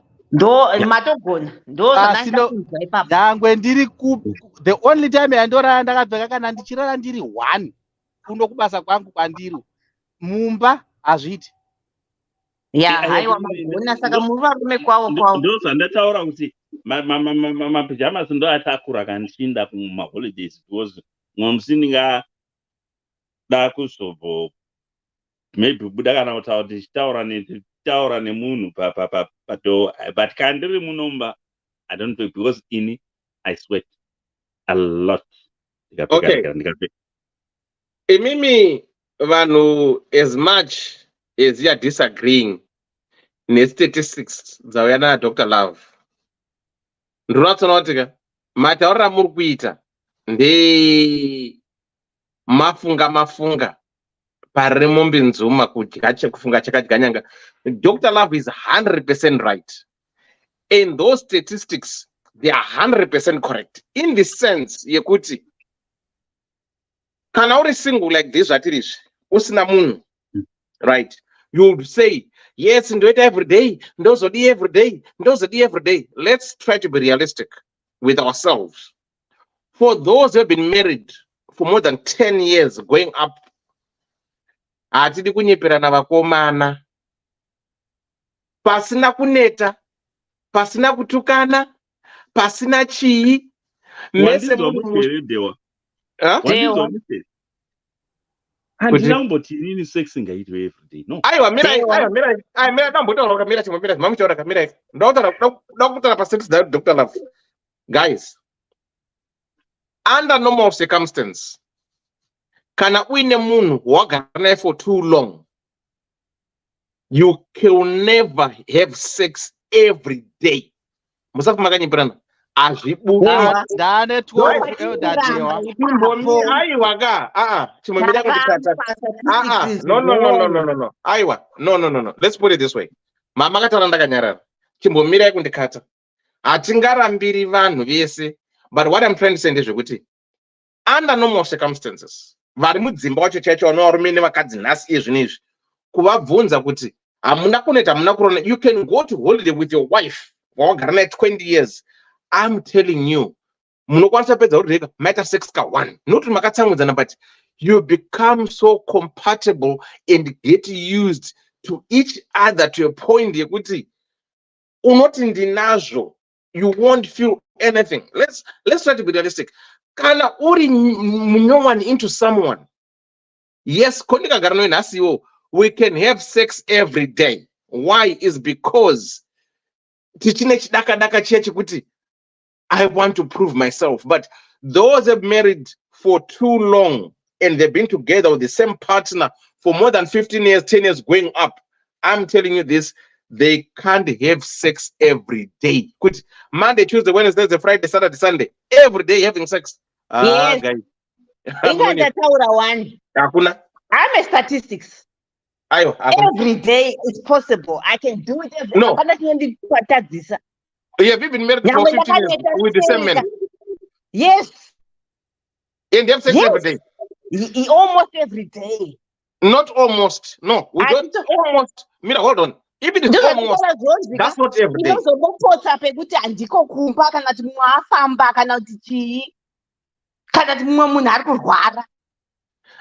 Okay, say suppose you and the husband, Muripe say 1 week, right? Yes. Or a month. You have sex every day. Yes. Since Sunday, insomnia yangu kana iri high, I do not sleep. But in the poto chetera, 2 minutes I'm gone. Daturara. Saka since Sunday. Mugoma dewa ndo saka makaisa mazuva ekumwedzi kuti aende kumwedzi mumbozorora ndopadinozorora ipapo kana kusiri kumwedzi ochovha Dewa. Kana kumwedzi nongorohwa futi. Dewa. Vemazuva Dewa. Hold on 1 second. Mbuya Mati. Tinoramba tichimbodzokera panhau we-sex drive handiti. Variko vari high, variko vari medium, variko vari low. Handiti uri kunzwa Dewa.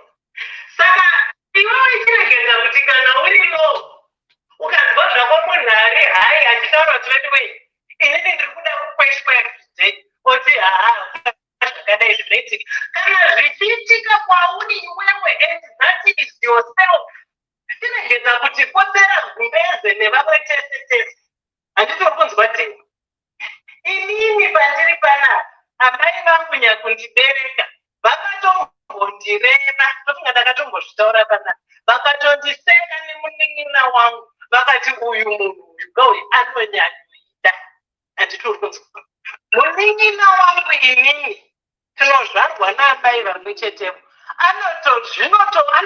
kana achitaura anototaura kuti zvinombowa handiti and anotaura kuti ndingagoda kuti ndizvidye everyday isadza here handidi ndiye uyu handimusore ndokaberekerwa kake kake tinoberekwa vanhu zvakasiyana siyana rimwe gore ndiri kubasa kwangu ndakambosenza kumaindastry ekuti vanhu handiti vanongoungana vachingotaura nyaya dzakasiyana siyana palanji ndo dzakanga dziri nyaya kumaindastry kwataisedza yaingove nhau yemonde yaingove nhau yemusudzuru yaingove nhau yevhombe zvinhu zvaioneswa nhamo izvi kana pari palanji vanhu vachitaura paive netuvana twaiuya muofisi mangu kozi ndaisenza kuproduction department pazuvewa twakandibvunza kuti nhai maiyekera ndikati he zvikanzi saka zvamuri mukadzi akarohwa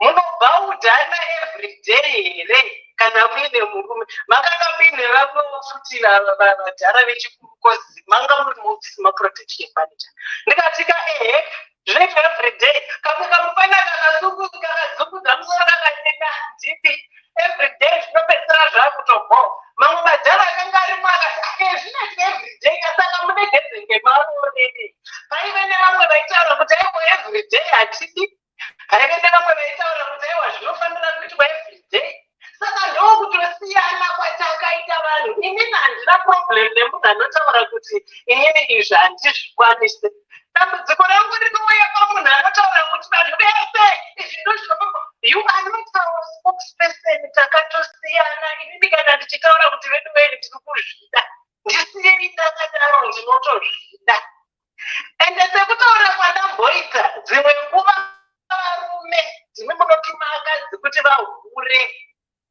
nekuti zviri kutaurwa nemumwe kunzi geza ugoita sei ugoita sei ugomuita sei ugomuita sei kana ari murume ane sex drive haatombozvitarisa ende kutobata-bata kwacho kaonekwa zvitomubhuwa handiti dewa panapa ikandimwebva kuti yaine topic ipi yandakatozombotaura kuti rimwe gore ndiri pagoogle ndakazosvika pakuenda kune imwe topic yandisingazive kuti ndakazopedzisira ndasvika seiko ndichisechawo zvandaisecha yemukadzi eprofessional handiti hai company executive aitaura kuti inini my husband kumba uku hapana kana zvaitwa I tried talking to my husband kuti shamwari dai wambondionawo panapa shamwari dai wambondionawo panapa everyday ngove ndakaneta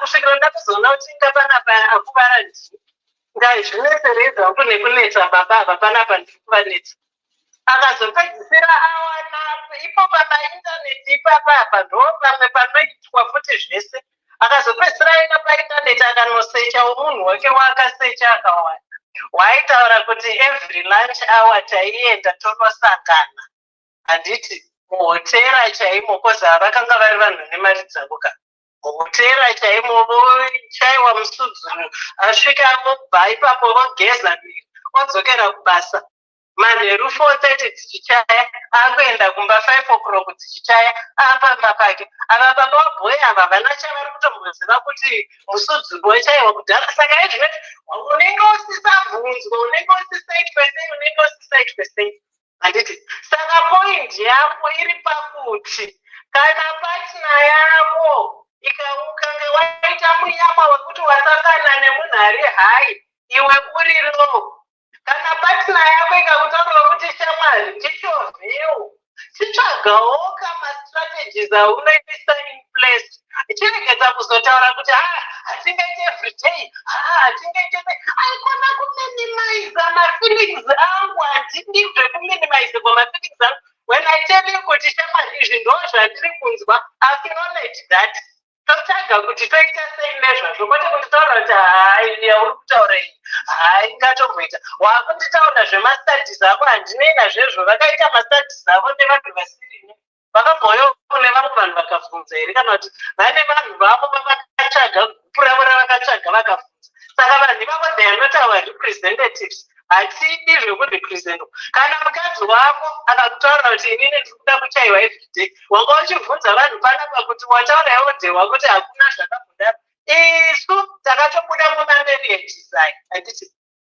I was married for kubvira gore ra1999 ndakazobuda mumarriage kuya kwandakaita kunoku ndokwakati separate handiti but pamakore satakagara nemurume isi taikwira nesu ende taifara ende tainakidzwa handiti uri kunzwa dhewa ndinoverenga mazuva atakaskipa tisina kukwirana pazvigunwe handiti saka isu takanga takaita laki kozi takanga tasangana tese tiri hai handiti kuti unenge wangoita munyama wokuti wasangana nemunhu ari low kana kuti waita munyama wokuti wasangana neari hai uri low then you are not sexually compatible saka haikonei kukanda vanhu gumbeze vamwe inini ndinotaura nemunin'ina wangu musudzuru wako unombovibrate ndochii ichocho handisati ndakambozvinzwa saka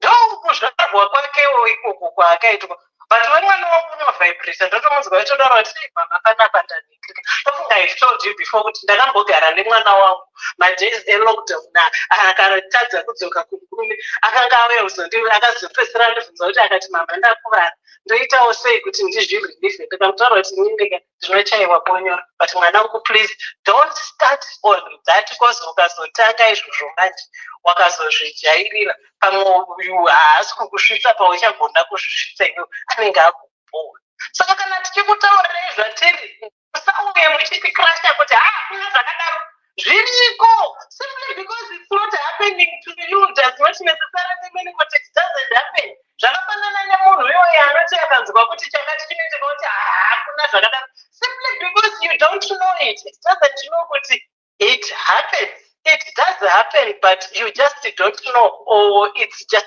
you are not just that part of the group. But otherwise, anything is possible in life. Zvese possible. Tinoda kuitwa every day, tiriko vatingade kuitwa every day, variko tese tiriko takangosangana. Ngatimboningirinana, ngatimbonzwisisanai so. Zvandambotaura futi kuti varungu vakanaka chaizvo vanogotanga vagara vese kana vagara vese ndikaona kuti uyu ane chivhongo chaneta izveke zvekuningirika ndokusiya ndoenda kune vanoningirikina ndosangana naye anonyatsoti chovha zvakanaka ndogara naye ndakadza zvangu. Okay, regai ndingoti on behalf of myself and Dr. Love, statistics, our apologies. We are not trying to put you one under blanket, but yesterday, when you guys were still young, yes, of course, maybe might do it like every day, but under normal circumstances, statistics at times research doesn't lie. Because the vanning white assembles different people. In Anguti, Ugaramuako 15 years with Shendamberi. They put later every day. Every day, that let's say every day. That's 7 days a week. 31 days a month. That's every day. Apana one apana commander, which are every day. Unozonyanya kuti every day ya 7 days a week. No. But I'm around 3 per day. 7 days a week is drama. Yes. ndangada kutaura ini nhangu ndaane makore anobva it's about 12. This is the 13th year, but realistically speaking, elder day waka pamakore ese andingati nini ndararama, as long as I am home on daily basis, it's a day that we use namadam. Kana zvatadza kuitika izvozvo zvingatadza kuitika pakurara, asi koedza pane zvinoitika. That means apa ndikutaura every day apa elder.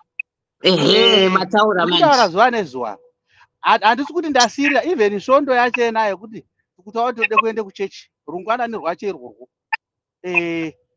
pane zvinotoitika mazuva, as long as ndiri pamba.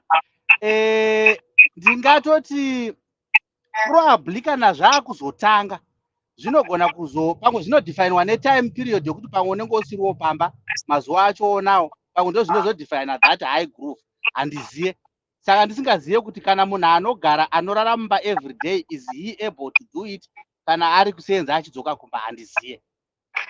But ndiri kutaurawo matauriro anguwo. Saka zvinhu izvi tiri kuti isusu zvechokwadi zviriko zvinoitika. Vakadzi vari kupupura zvinhu zvavanoda, zviri kurambidzika, asi ndo zvavanoda. Saka when we disband zvavari kuda zvacho izvozvo kuti no handizvo, ivo vachiti ndo zvetinoda, tiri kuzvishayiwa asi ndo zvetinoda. Do you know, zvakanaka. Do you know that if we want to be honest with ourselves, if we want to do this research, do you know that most men, they want every day, but women don't want? Yeah, I understand the concept. Saka, it's not that we are disbanding them, but in all fairness, if most women, they tell you, I don't want it every day. Every day. You find one out of 10 who will say, I want it. So, okay, Peter, you find one out of 10 who will tell you, I might want it every day. Most of these women, most of them, they will tell you no, they don't enjoy it every day. But can I every day? I don't know how, but every day, 7 days a week. Right. If these women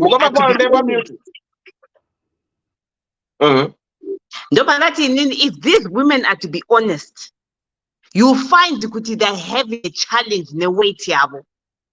Weight plays a very important thing for sex.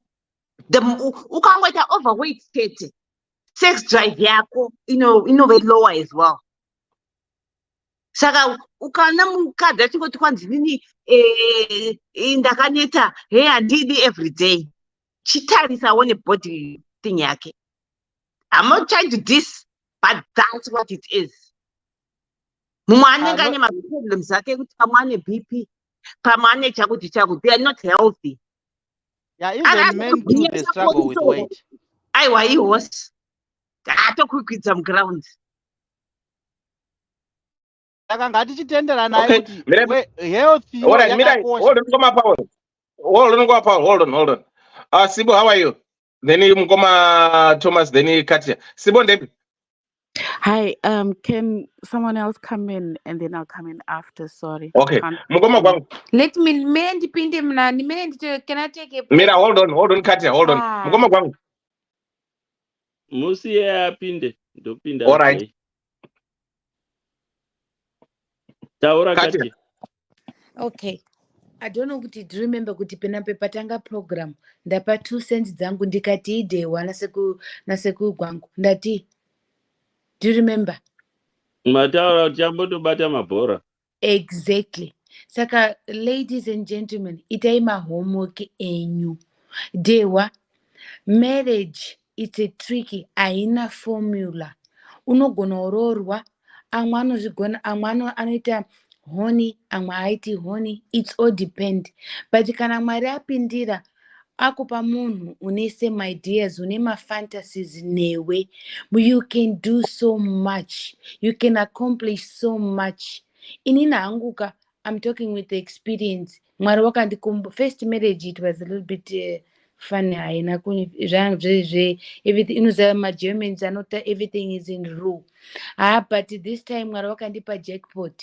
Mwari wakandipa jackpot. Unoziva jackpot yekuti ndawina. Mwari ndinomutenda Jehovah, because we more or less align mafantasies edu. Nikati nhasi mutoilet, mukitchen, mubedroom, ndizo nazvo nazvo. But what I want to say is hapana kuti unoti unogara nemunhu for 10 years and above then munogona kurara kuenda kuholiday musikarari mwese. What was the point? Ukuendepi kuholiday nani? Ndiri hama yako yekuti unorara kutoita ngonono? Aiwa. Kuno inini ndoyotsotora kuti kudehwana sekugwa ndakamutaura kuti umwe naumwe une mafaults ake, umwe naumwe une maweak point ake, umwe naumwe une mahigh points ake. Saka isusu vakadzi kana tiri mumba, one, make sure kuti you are ready. It's like a war zone. Wakaita equipped. Wasvika kubva kubasa kuchikoro, pinda mutoilet, obva wageza kichi obva wati perfume yako to lipstick wako sexy short or t-shirt or something iri fresh. Ngekuti murume akanaka apinda mumba, the first thing unokisa iwewe maneki chinchichi, how are you chichichichi, iwe uchibvunzo how was, obika chikafu chako, everything, but everything indicating kuti anytime daddy I'm ready. Michipana madziso, achidarika mukitchen okuruwa magaro, uchimboseka, hey, twana twichinda dini. Saka uri kuona scenario kuti ino invite chinyi murume. Wabvunzwa simple question, how was your day? Oh, it was fantastic. Nhasi ndadai. Uri kuona kuti rhythm inonga iri kudini, iri kufamba yese. Hauzi kuti kwindi.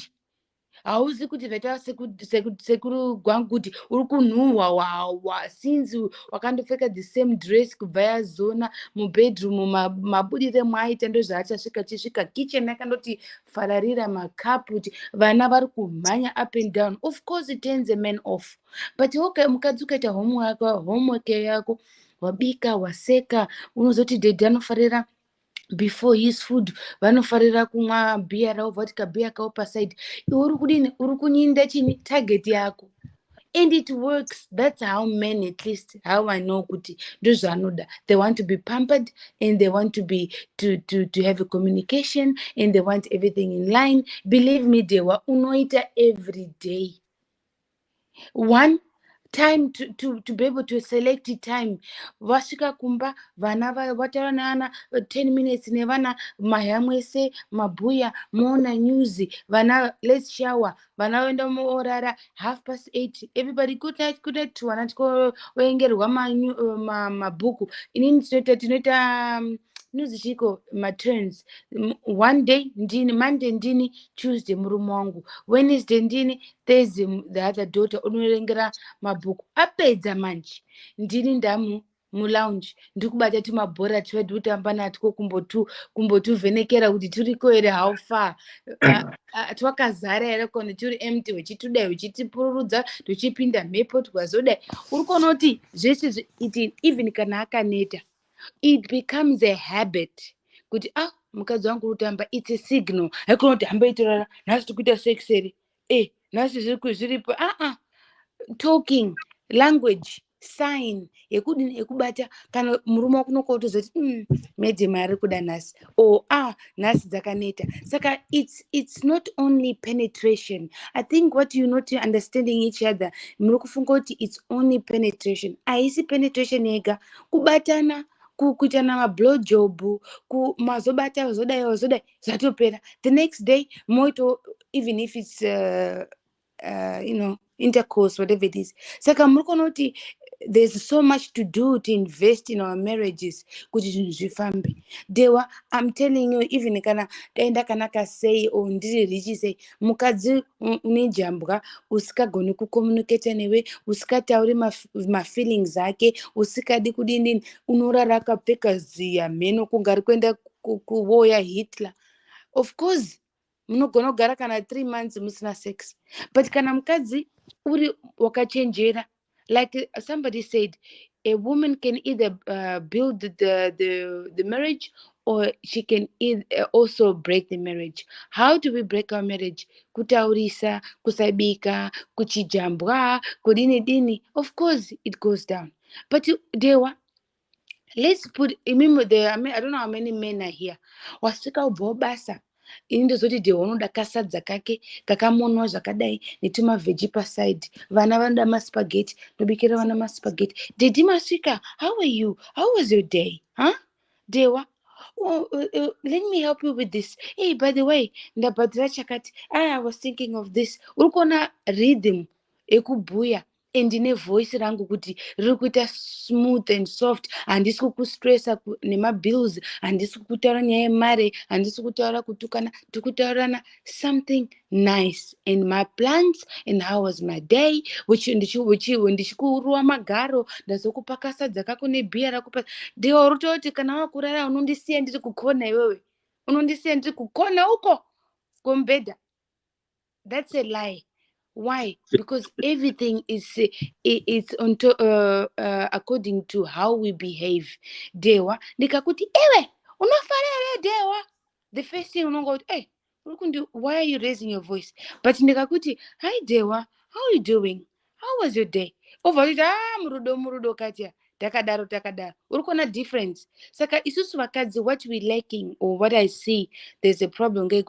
Yes, we are tired. Yes, we're human being. Yes, we do this. But what are we doing to motivate ourselves? What are we doing to cultivate this man? What are we doing to keep our marriage? What are we in India? Murumango kandisia nasi or kandichita. I'm fully aware kuti ndinoita homework dzangu kuti kunoka kutokupenga ari kutopenga on his side, because he will never find, I don't know if he find, but mukadzi unosenza, unoenda kuchikoro, unobika, unoita sex, unobhuya, unoseka. I try to juggle a little bit of everything. I'm like a little girlfriend on him, I'm his wife, I'm his friend, I'm his partner in crime. We talk about our fantasies. Like I said earlier on, kuti inini kunowe kwendinogara kunoku kune mangezi Dewa, my blue eyes, my blonde to the blondest, and they're fascinated by black people. When they see us, they look at us kuti mai mwana wakanaka. But it's up to me kuti ndizvibvunze kuti why am I here? First of all, who brought me here? Who loves me? Who spends time with me? What was agreement? Dena ndiri kumusha uko kubocha mublondi waiva ichinditaura here wangasikawi. Dena ndiri kumozambique ndauya here kuno kunanisikawi. Saka we need to know where we're standing. The jungle is full of flowers, but do we smell all the flowers? No. We need to understand where we're coming, where we're going, and how best can we use our sex drive. Sex is beautiful. I'm one of the person who loves sex. In India, I love sex.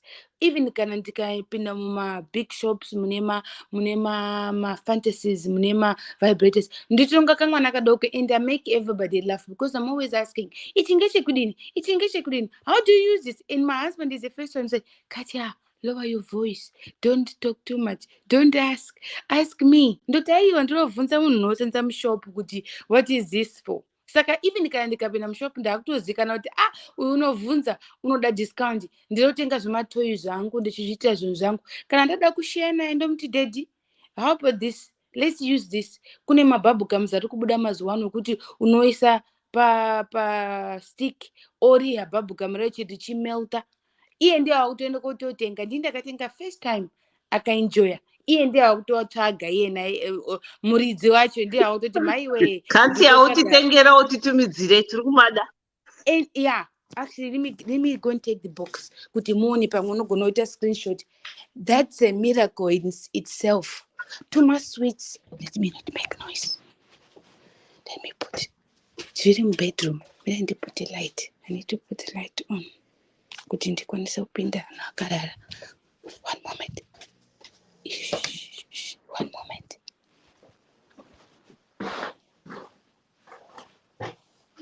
Unenge unosevhisa murudo elder Dewa. zvakaenda.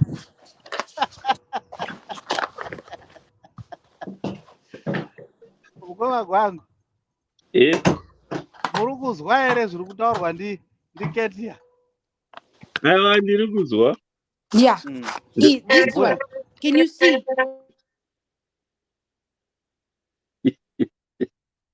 Dewa uri kuona here? Aiwa, zviri kudiwana koni. Zvinoita sei tiboto dzatipeta sei? Koni, ona. Let me show you how. Haini sexto handidi because hapana painopinda. We are enough. But you see this Dewa? Yeah, yeah. Keep it like that.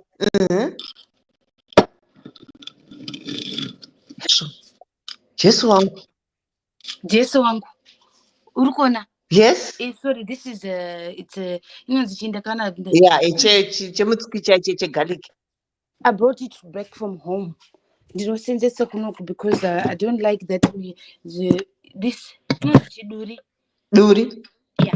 Anyway, saka urukona unoibata zvakanaka. Ichi ndo ma sweets ai. Uchimona, uchidini, uchiya, uchikisa, izotanga melta manje. Yo. Zichimelta, zichikupa a good sensation is sweet. Zvipamberi kati izvi. Yeah. Opedza by the time unongari kutochemawo kuti maiwe wechinanza wechide zvechidzika zvese zvakadaro wechienda nacho chinonga by the time paunonga uri kudini uri kunanza maswiti anonga achidonha wechidini wechitonanza and they're very nice. Unochema kuchema kuti maiwe kati ya mwana wakandipa iwe kati ya wakabva ngepi kati ya yeah. Then then murukona ichi. Can you see? Is spray. Let me do this. Ukona blue. Ine mint mukati.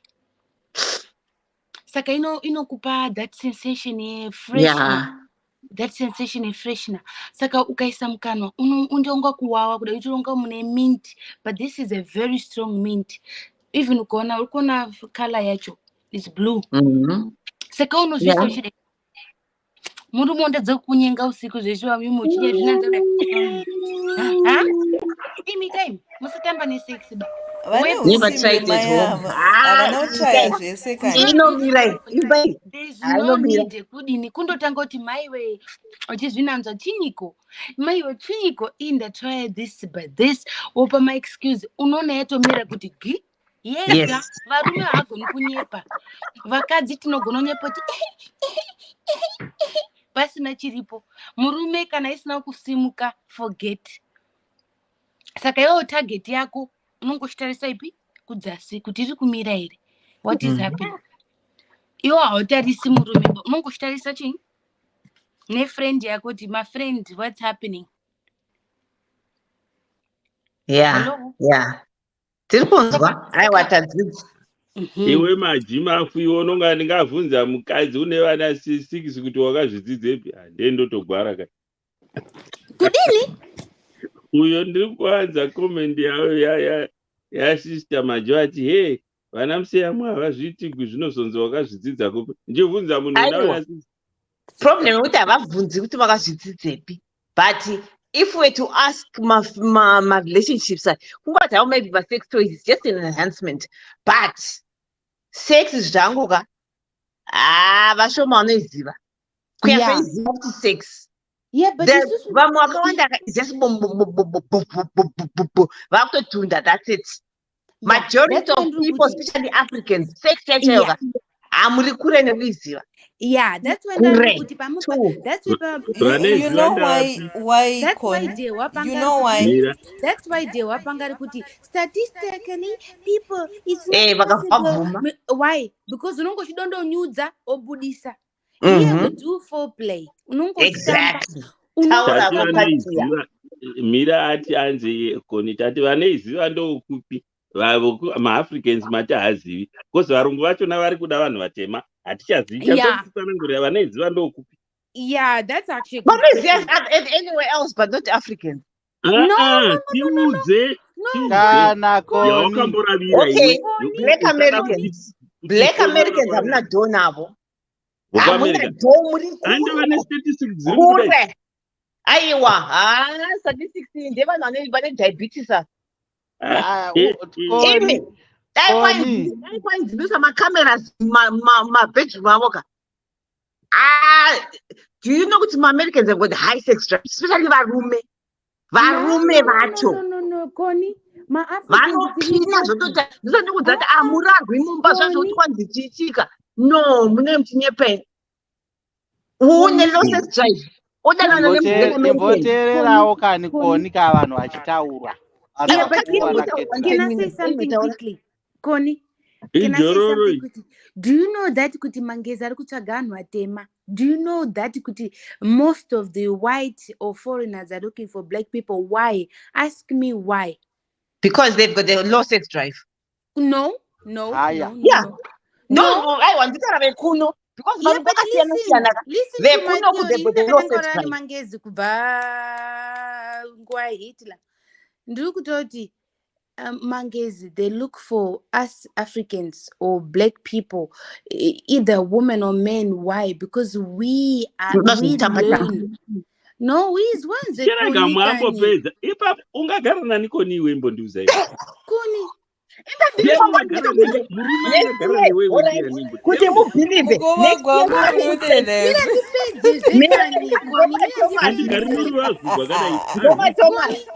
next year muuye kumatuku wako 10th anniversary yangu next year mochiona kuti akugara neni seiko. Ndipedze reasoning yangu zve, otherwise unondiside tracker. Koni, we Africans, either women or men, we are very special. We are made in a different way than white people. One, we are lucky because tinoyama zvataura sekudewa tinoyama maroots aita yakumushaya angesi kuti anokudzisa mwiri unoziva even kana mwana akabarwa unonzisiwa mukaka pa butterfly. Why? Kuti uite calm down. Two, isusu tisati taroorwa vasikana vanoendeswa kunana gogo ofundiswa kunzi inobatwa kudai inozwai. Saka all this ritual, yes, it sounds like it's nothing, but it helps isusu Africans kuti tite different, because mangezi avazvigoni. Yes, they do the sex tape or whatever they do, the fantasies, but isusu we are above that average, because tine one takafundiswa tsika kubatwa murume unonzwenyi. Makangano here kuti dewa kubocha ukasvika mukicheni unogwadama opa sekuru mvura inopisa nekatauro pasaidi. All those little things, even kana wakwenda kurara hanzi unotora bucket nemvura inopisa nekatauro mukapedza kuita sex maakutopukuta dedi. There's no need kuti asimuke at that time. Unofanira kuamirira oacleana zvakanaka zvichinjichi osimuka iwe oenda kugeza. Saka all these little things makes a difference from a white woman or with a black guy or black people, because everyone, at least I know, the white people who are married to Africans, they always say they are very beautiful. One, with our skin. Two, adina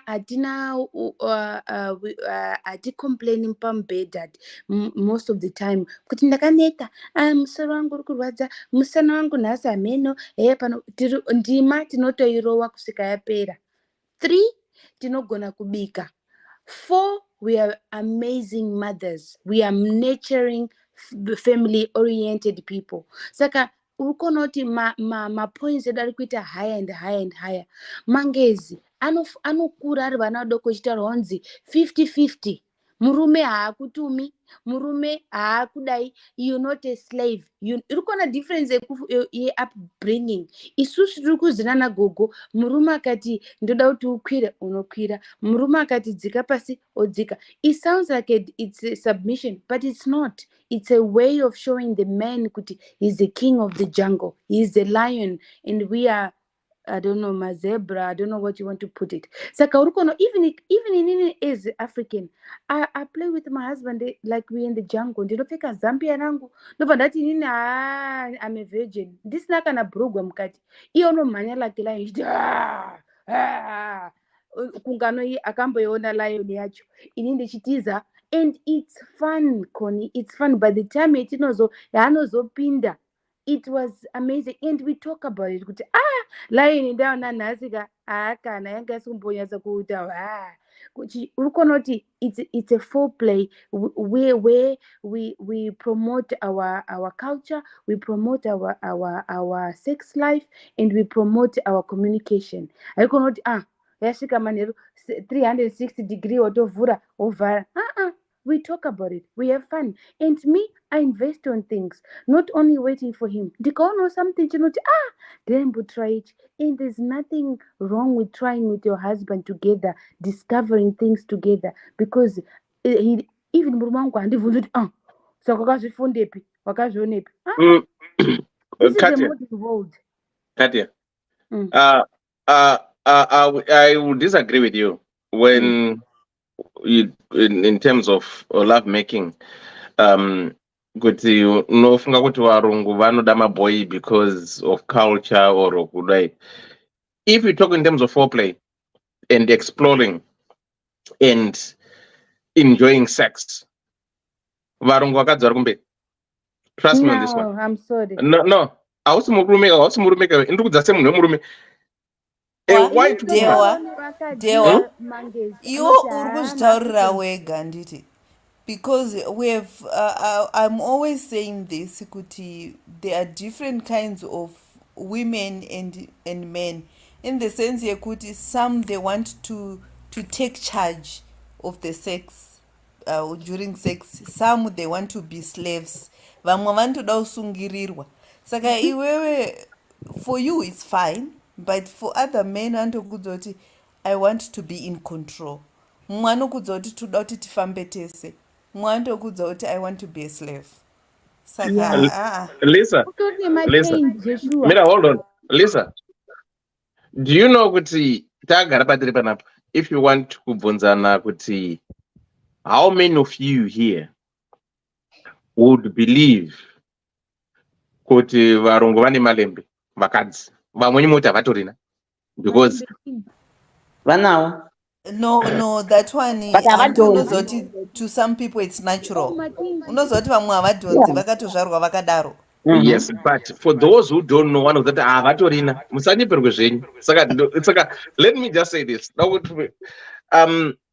In all fairness, zvamwari chaizvo vanhu vari wild when it comes to pleasuring somebody, especially varume wangu side wakadzi you speak mutaura varume inzira kuvakadzi chaivo kuti they are adventurous, they are pleasurous, they do anything.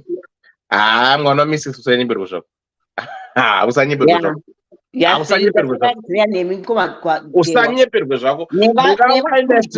When you look at them, pleasurous, but avazombofa vakachukucha muchiuno sesichakati. Usanyeperwe. Utinyebera. Usatinyepere. Kana izvino varume vacho chaivo avafi vakachukucha chiuno savagwangu. Mwana wamboyi unonaka. Ati vana pamuromo vakadzi vedu. Ati mwana wamboyi unonaka.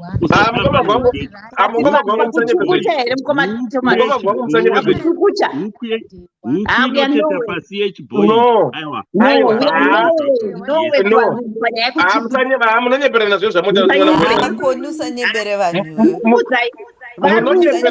munonyepa zviya musanyepera nevanhu pakuchiita mungatitora zvenyu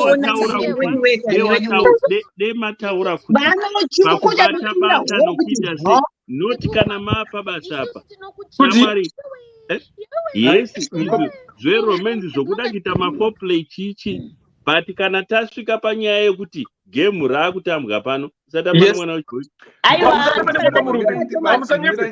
chimbochukuchwa nevarungu muone zvavanoita Mirai ndimbokutaurirei nyaya yekunakirwa muri kunzwa nyaya yekunakirwa haisi yekuti mukadzi anenge achinaka murume anenge achinaka zviri mumusoro mako zvinobuda mumusoro mako imomo ndizvo zvinokunakisa mukadzi kana if she's tight akanyorovera and she's warm, those are the ingredients zvinozobuda kuti anakeka is what that connection yaunenge unayo zvaunenge uchifunga iwe kana ukaramwa chete timbozviitai mukoma gwangu pafunge ipapa moenda munogwangura munhu wamunoda wamunonakirwa naye mozomusema kudai so muchitunda kudai so hamutunde zvinonaka imi hamutombonakirwa it's all in the head. Ndati ini huku yechibhoi apa yamafidha neyechide redu wehuku yechibhoi yakapenga musatamba murikutaurira kunaka kwemengo but tiri kutaura panyaya yeaction not kuti action kuti yanga ichinaka sei no tiri kutaura panyaya yemuchukucha vanhu ivavaya havana chavanoziva havana vanhu ivavo vanongoziva kunanzva kunanzva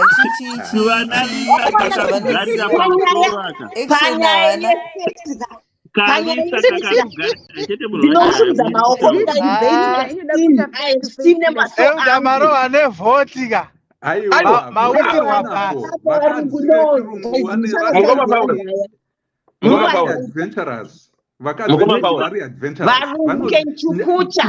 kuya vanoita zvose zvaunenge uchida semurume pachokwadi kudai so havanyare sevakadzikwasa tiitiraigona no kwasa itai kwasa pabonde hapana zvakadaro mani hamuzivizvetakaona zvese murungu chaindomira hoka anoda mukonamira hoka indochukucha musana pakutamba basi ndazvimira hoka nyaya pabonde apa vanhu vanochukucha vaya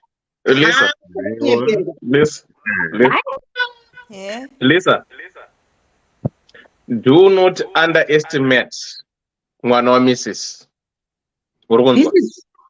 I'm telling you this, do not underestimate those people. They are wild and dangerous. This is why wild and dangerous. Ukandiudza kuti pakutraya zvinhu yes. No, tiri kutaura pakusheka mwiri Lisa.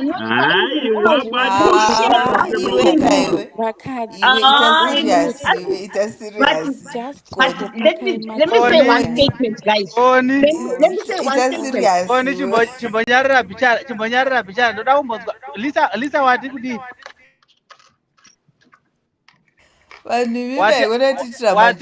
wati havana zvavanogona here Lisa ndoda vatonzwisa unoziva moza vanhu pavari kurasika ndepapi vanhu vari kurasika pakuti these people yes they are people who explore they are free to try new things and they are able kudidi even kana kutokuti muziso ndiise vanotozviita because kana munzeve because they want to explore but pariva kunzi chaipo rhythm chaichai rhythm yekurova magitari kuti rhythm kupindana magitari hamiri kutaura mira tokupa mira let's explain rhythm chaicho yekuti kurova kuti kakakakaka rhythm womboti pamadhiramu katya wodzoka kumagitari wobva woti womborova mbira musanyepe imi musade kuti nyepera imimi I think Baba, let's disagree. Mukoma Paul Mirai. Hold on. Lisa, explain. Ndiri kuti rhythm chaichai yekuti hanzi kurova magitari kuti kakakakaka vombodzoka kumadhiramu womborova mbira womborova nhingi imi kaimi musatamba nemwana womboi imimi akakura achidzingirira shumba musango. Imimi Thank moda you. kutiudza ava Thank vakakura you. vachitiza Katia, mabutterfly. Mira. Imimi itai serious vanhu imimi. Tiitirei serious. Hatisi kutaura vanhu vanoexplora.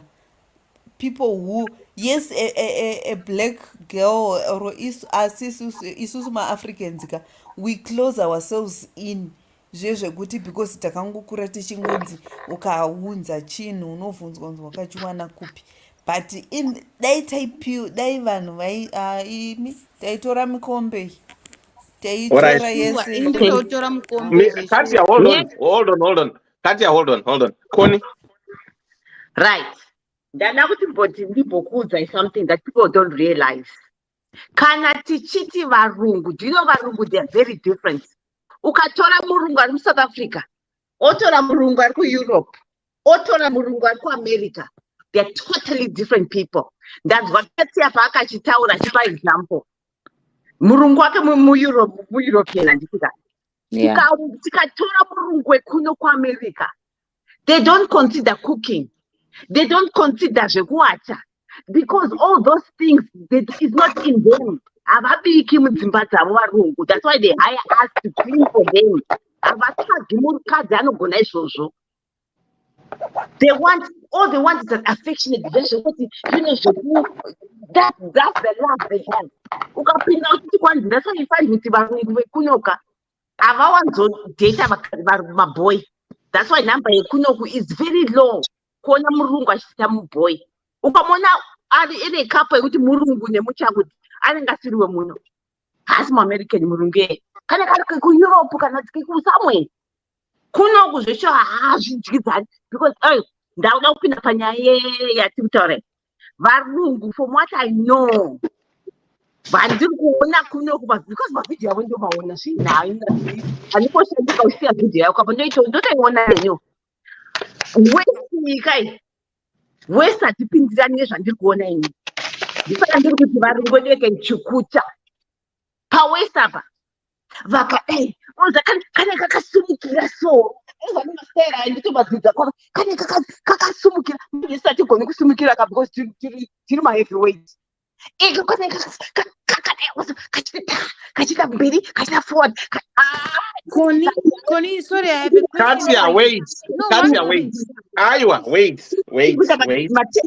minute.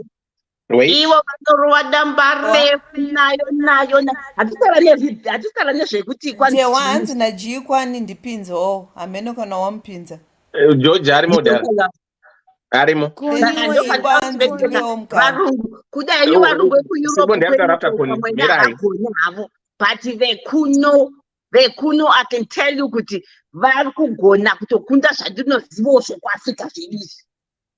Indakatokanda maoko vangu kuti no, these people, they are good at what they're doing. Ndosaka tiri kutadza kutora varungu vavo varume vavo because they know what they're doing. Vari kuchukucha kwasa. Uya kuEurope, uya kuNorway, Connie. Chida kutaurawo vijana Connie. Aiwa, Koma Paul, hold on. Sibo. Ini ndinonzwisa kuti vakadzi sei vari kuita nharo when it is varume vari kutaura kuti ndiani anogona ndiani asingagoni, because these are the people that are experiencing what they're experiencing. Imi mune muchiti vekuEurope, mumwe anenge achiti murungu, mumwe anenge achiti chakati, but the men know what they're feeling. So why are you even arguing with what they've experienced? Because they're just horny. It's a different thing. They're just horny, that's all.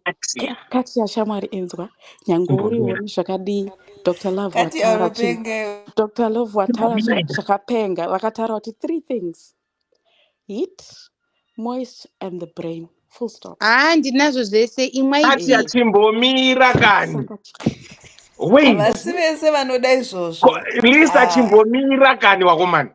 Listen, it does not matter anoda chi and anoda chi. Pane vanotamba, pane vasingatambe, pane everyone. When anditi mukoma gwangu, I always say vanoda zvivakashure zvavo. Ndevanoda matoothpick ake zvakangodaro. Handiti, you can't now start saying kuti aiwa toothpick inonaka kupfuura chiwakashure. No, hazvishandi zvakadaro. Handiti, one man's meat is another man's poison. Katia ndiri kudzoka kwauri, don't worry. Ndoziva kuti ripo zvekuti nakoni wacho handiti. But siyai varume Haunombonditya. How do you know ndinonaka? How do Chimbomira you know? kani, Katia. Muromo wako Yeah, but Wait. unongonaka Hansi, sekwauri. she's coming back to me. She knows, but how do No, you know? she wants to support what you were saying. This is what Yeah, you're but trying she to was say. saying kuti the men are like Katia, the only one who vakadzi. Katia, Saka you guys chimbomira don't kani. care. Chimbomira man. Hey. Katia, Topic iri kunaka kumajewa ndofunga alright, Katia, Chimbomira eka.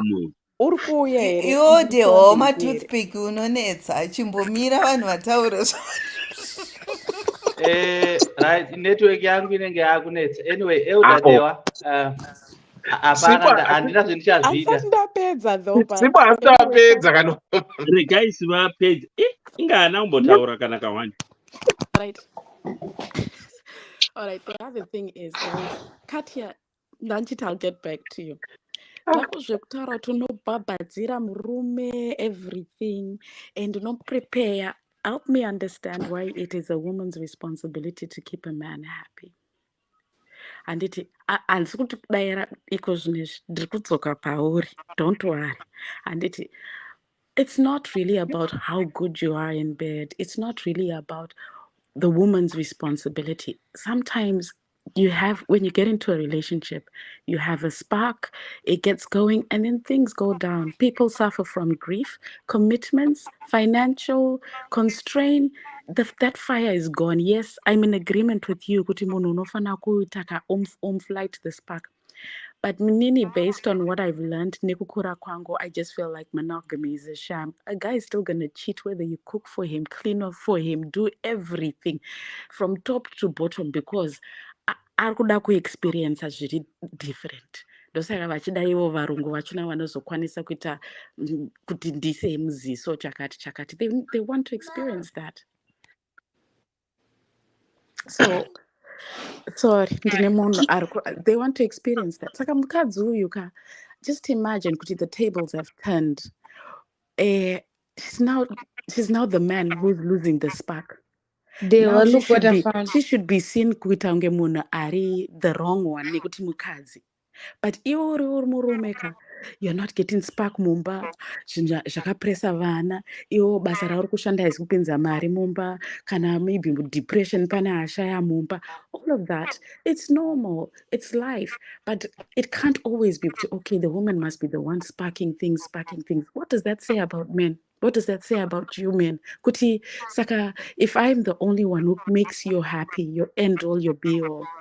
So when shit hits the fan, when I'm depressed, when I'm low, when I'm overridden my commitments or whatever, that means you're gonna go other ways. South Africa, polyandry, polygamy, because when we're agree, kuti you know what, it's okay kuti tikudze vana vedu tiri two zvatiri so, that's fine, but apa auchandizadzikisa hazvichaita. Vanonozadzikiswa kunzoko.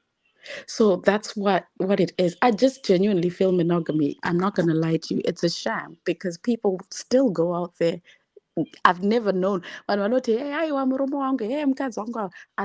a sham. It's either you don't know that's what's gone on, kuti munhu akabuda panze and cheated or not.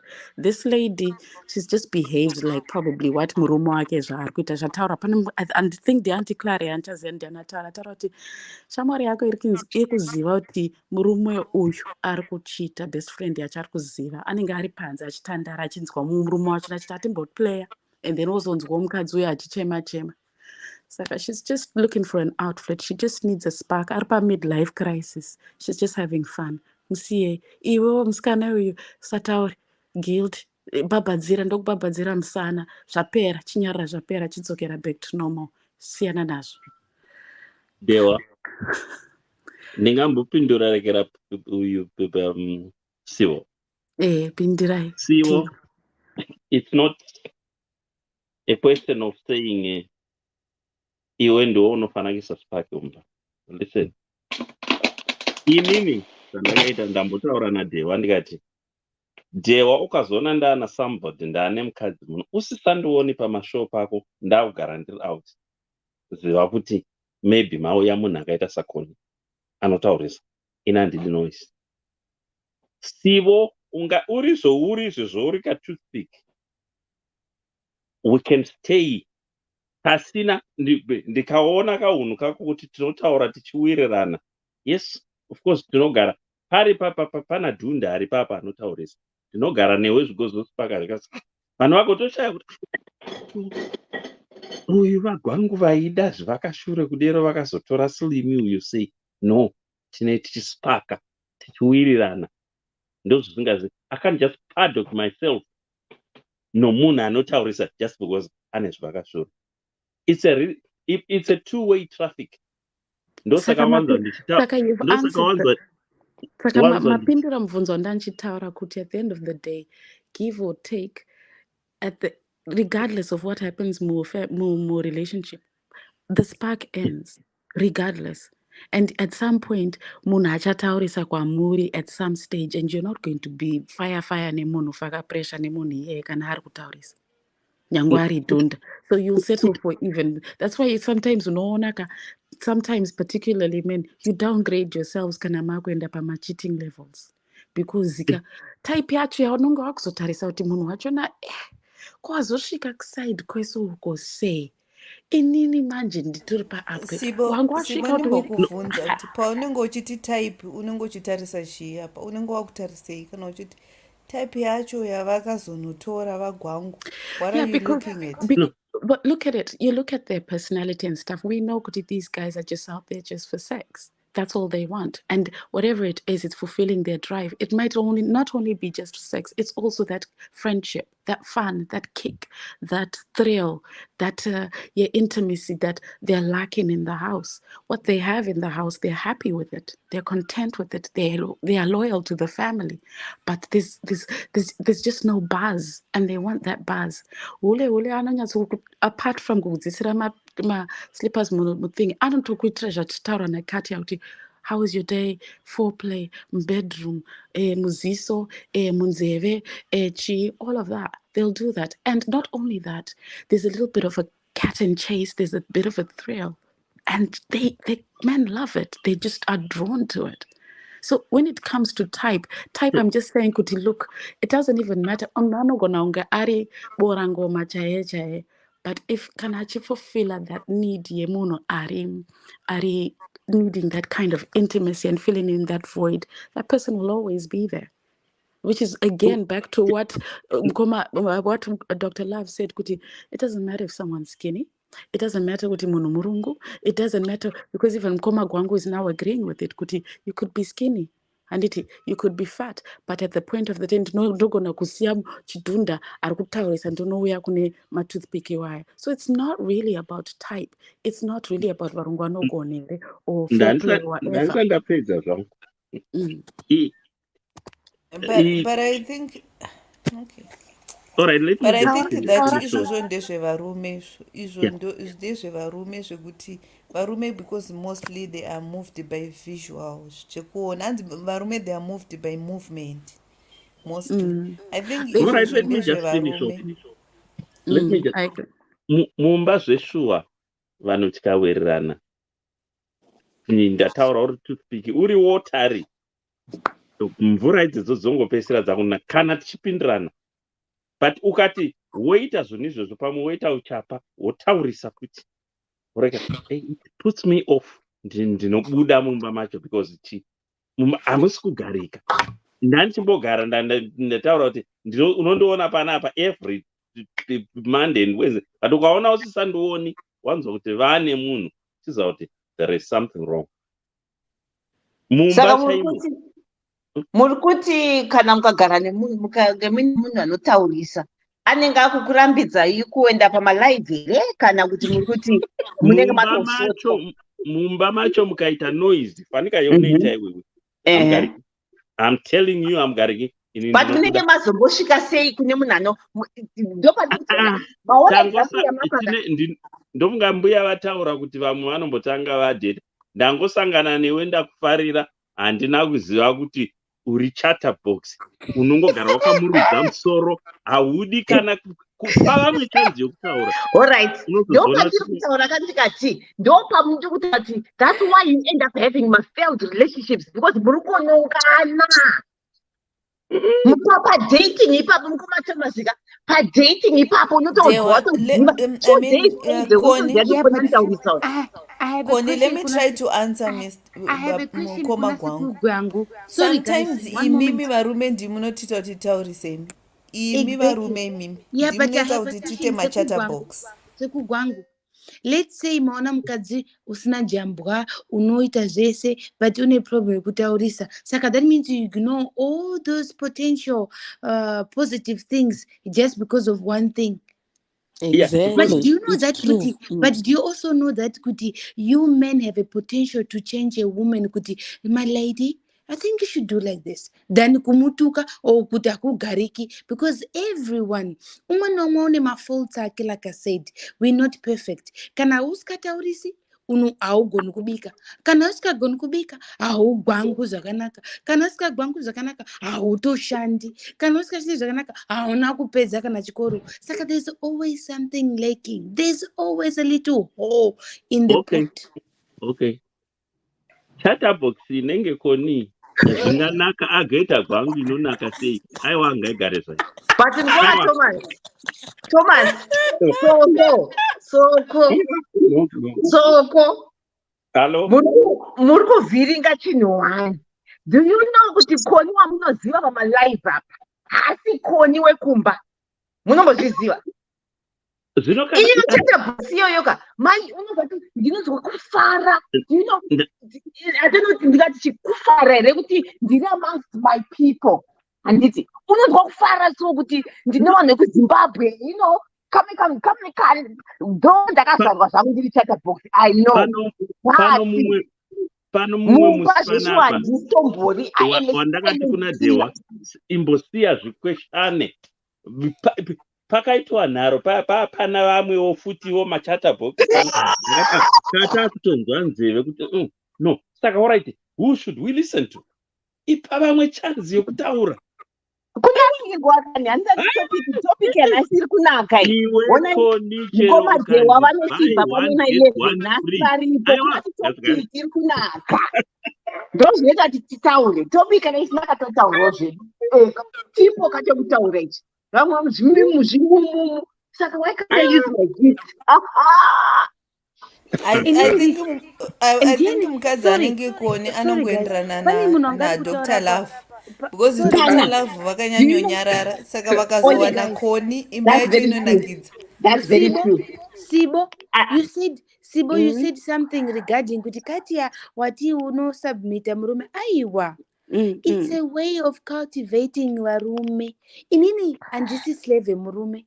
Inini handisi munhu unoti unosubmita kune marume. But if there is something I learned kubocha, I had a question for you, Koni na Sibo. Makaende here kumaritual kwekuti munogariswa pabonde, monzi tena, oisirwa manonzi chiko in Portuguese we call it agulha, a needle, kuti unopepeta. Murume unopepetwa kudai unochengetwa kudai obatwa oisirwa zai rinopisa rabhoiliswa mumaoko uchida kuti that's how uchipepeta murume kudai kutora zai ukona zai iri zai let's say this is a zai and can you see me guys unongochida iso ukona ndo magara anonge chida iso tata tata tata tata tata tata tata tata tata tata saka that Katia, let me answer you that question. Inini I never went. But there you go. Ndakamboperekedza imwe shamwari yangu angari wekuZambia. Ndobva vana kuti kuchina Mwari. Yeah. I saw, but exactly. But I've never gone, but I know how to do it. My friend. You know where this obvious. I don't know if that's deep, but at least I can put all normal. You know where the sea is, but you've never swim in the sea. Saka, you don't right know. Yeah, that could be true. Yeah, One thing is unoziva kuti yewi TV. Do you know how to put it on? How easy. Remote control unozoti ripi? How easy. Do you know kuti it is plugged? How easy. Saka musati atakaenda kuchina Mwari but yeah ini urutaura nemunhu wakaita paground. But hazvishandi kwese kwese kunoko vana china Mwari That's why ndakaroorwa nemungezi. That's why havatombozvidi. ndakachuzawo mungezi ngozoti mungezi haazvizivi. Saka nini I'll become a pro. Tatonakirwawo nazvo. Nini plus kuti ukafundisa munhu zvakafanira kuti unofundisa munhu English asikazivi English even ukaita uri wrong haazvizivi kuti waita wrong.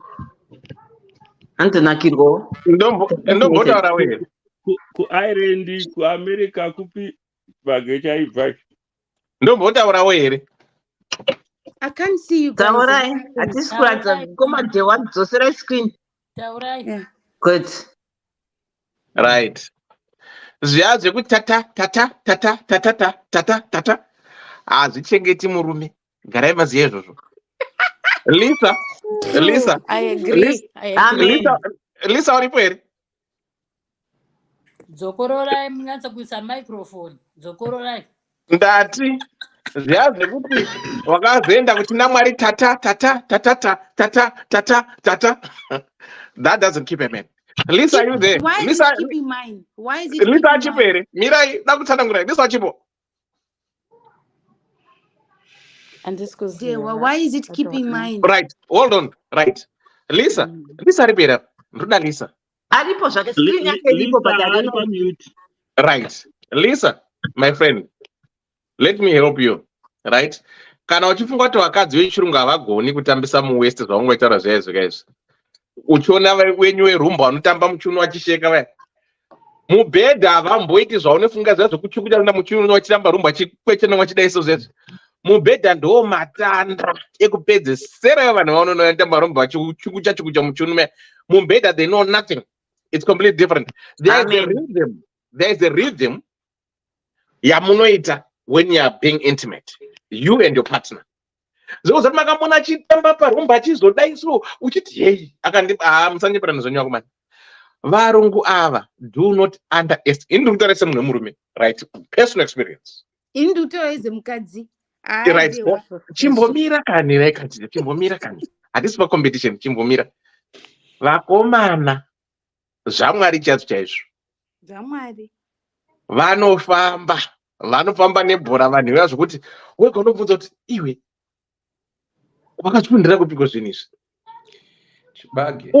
Unokandwa musiringi umokomo kuti like seriously? Like do not underestimate. Ndinokukanda musilingi ndokupepeta. Kati uriwe bocha kana chimbomira. Yeah, but ndinokubocha plus ndine mix kuMozambique saka imagine don't forget that. Kati chimbomira kani. Chimbomira. Lisa wadzoka here? Iwe Lisa? Yes, Dewa. Ndandoda iwewe. Lisa.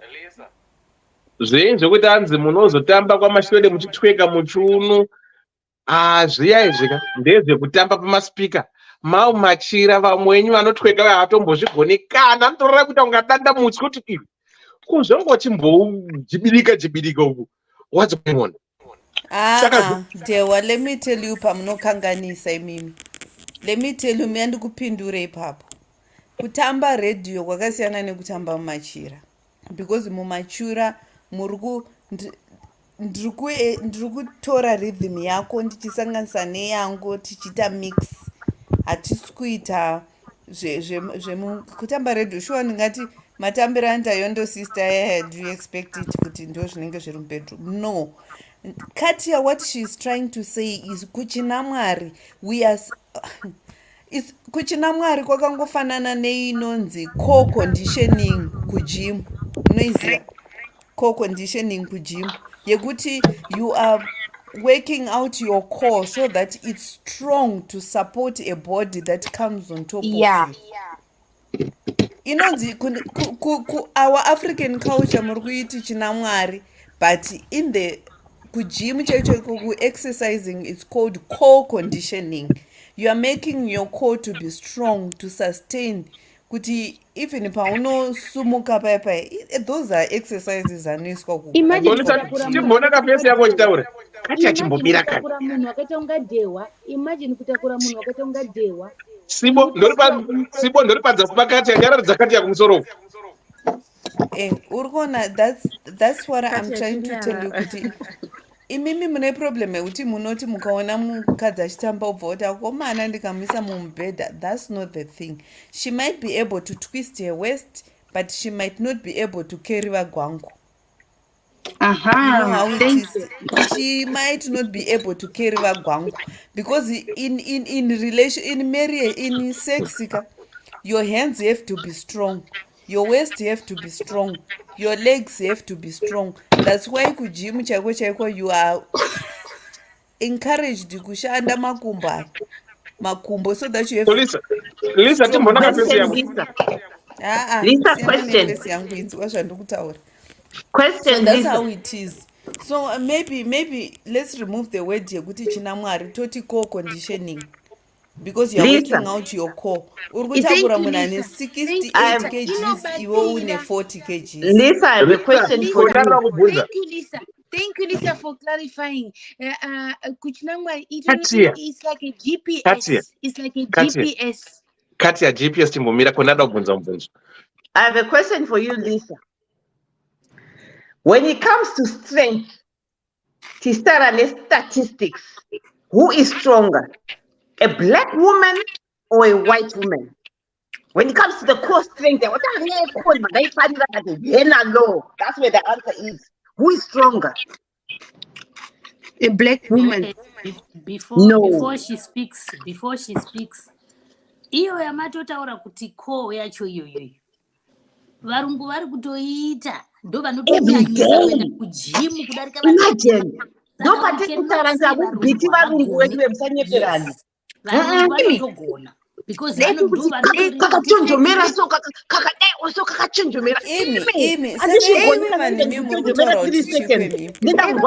you think kuti core inoitwa kujimu chete. Let me ask you guys. Chimbonyararai mirai ndiri kutaura ndindapiwa kana nadewa. varungu vanotora mavideos emafoni avo saka ini ndoti kana ndichiklinawo pakombiyuta yavo ndichidongorerawo ndichipindawo ndichionawo mafoni avo ndoponza ndoona ina ndooni poni yepaintaneti ndoona dzevarungu vangu ivava haindovhura ini iwe uri kuona ini ndakatobata by life iwe uri kuona mutv ini ndaitoibata kutotamba nadzo kubva ndiri mwana mudoko saka ndine experience. Koni vanhu vepono vaive vanoenda kumariesawo votora the strongest one because ibasa uri kuunza mari saka obviously you can't take the weak point. No, so I'm let not me tell porn. you. I porn from my internet. I said porn. I work for vanhu vandisika mudzimba dzavo. They do my videos mudzimba dzavo. Varungu they do my porn videos. Avo pachavo is husband and wife. They've got my videos avo. Saka ndikangofungwa pakompyuta yavo ndikuvhura makompyuta yavo ndichitodongorerawo poni yavo yeusiku wanhasi kuti kwakaita sei. Achandakangoona varungu I don't know why. I've never seen murungu paine discharge pamashift pavo. I'll be lying. I've never. But andioni matauro achishandiswa baba ndobhomaona. But I've never ndobhodongorera pamwe chaona maybe some semen or something. I don't see it. What happens? I don't know. It's a question that somebody can answer. Pane nhau iri kutaurika. Dr. Love vari pano here. Varipo. Right. Pane nhau iri kutaurika nenyaya yatanga tichida kuzama kutsanangura yataurwa naKetia. I think I've also spoken about it. Nyaya ye low sex drive ichirelate to the intake of foods. Iri kuramba ichikura within the society. Ndosaka muchiona kuti even nyaya yamanga muchitsanangura yemastatistics inoenderana nechikafu chatinenge chatakudya mazuva ano iri kudzikisira mubedroom zvakanyanya if we look at most of the types of foods that we are actually eating. So in a way, right, ndakuchienda panhau yakaitaurwa naElder Dewa vachiti mwana waMrs. Well, when we talk of areas dzinenge dzine chokuita neexploration of certain things, it's well known across the board kuti our other counterparts vanofarira zvinhu zvekuexplora. That's very true, and it's a reality check. Exploration vanoifarira and vanoisimbisa. Asi ndichida kudzokera kuna mukoma wangu Gwangu. Mukoma Gwangu vabata nyaya yakanaka, nemuDr. Love maibata zvikuru. Hanzvadzi dzedu pafeya chaipo vana vanoti varaidzei zvavo, to be very honest. Vanoti varaidzei zvokutodaro, and ndinonzwa kutenda zvikuru nokuti Dr. Love pamataura mabata pahasha penyaya, of which koni anogona kunge ane kanharo zvake, asi nhau yacho andofunza kuti anogona kuinzwisisa, nhau yamanga muchitsanangura, and ichokwadi. But when it comes to dancing and stuff like that, I think those are individual skills, and anybody can learn to dance and differently zvichingoenderanawo nemunhu. Asi kana mese mukazenge masangana nomunhu ane rudzi a person of a Shangani person from either Zimbabwe, Chikombedzi area or around Venda area, then you or actually Mozambique, be taking or a Mozambique. different story. Or Mozambique, because vanhu ivavo, when it comes to the dancing culture, zvinhu zvokuti panofambwa because vanodzidziswa. Saka ndosaka mamuchiona kuti it's very difficult to actually compare all these areas, because each and every culture, especially in Africa, macultures anodzidzisa vana, and in the Western culture it's not taught by any elders kana vanani, but zvinhu zvokuti vanogona kungodecide kuexplorawo nekuonawo maadult films, ndokwavanotodzidzira probably all those things, which is actually a different ballgame when you compare it to the African culture probably now, but back then you can see kuti vanhu vanenge vachidzidziswa zvinhu and vanotodzidziswa chaiko, especially if you go kunana Chikumbedzi. Elder Dewa vanodzifambira nyaya dzacho vanhu ivava. Ndinodzifambira. Chimbomira kai. Kati hanzi chimbomira. Katia.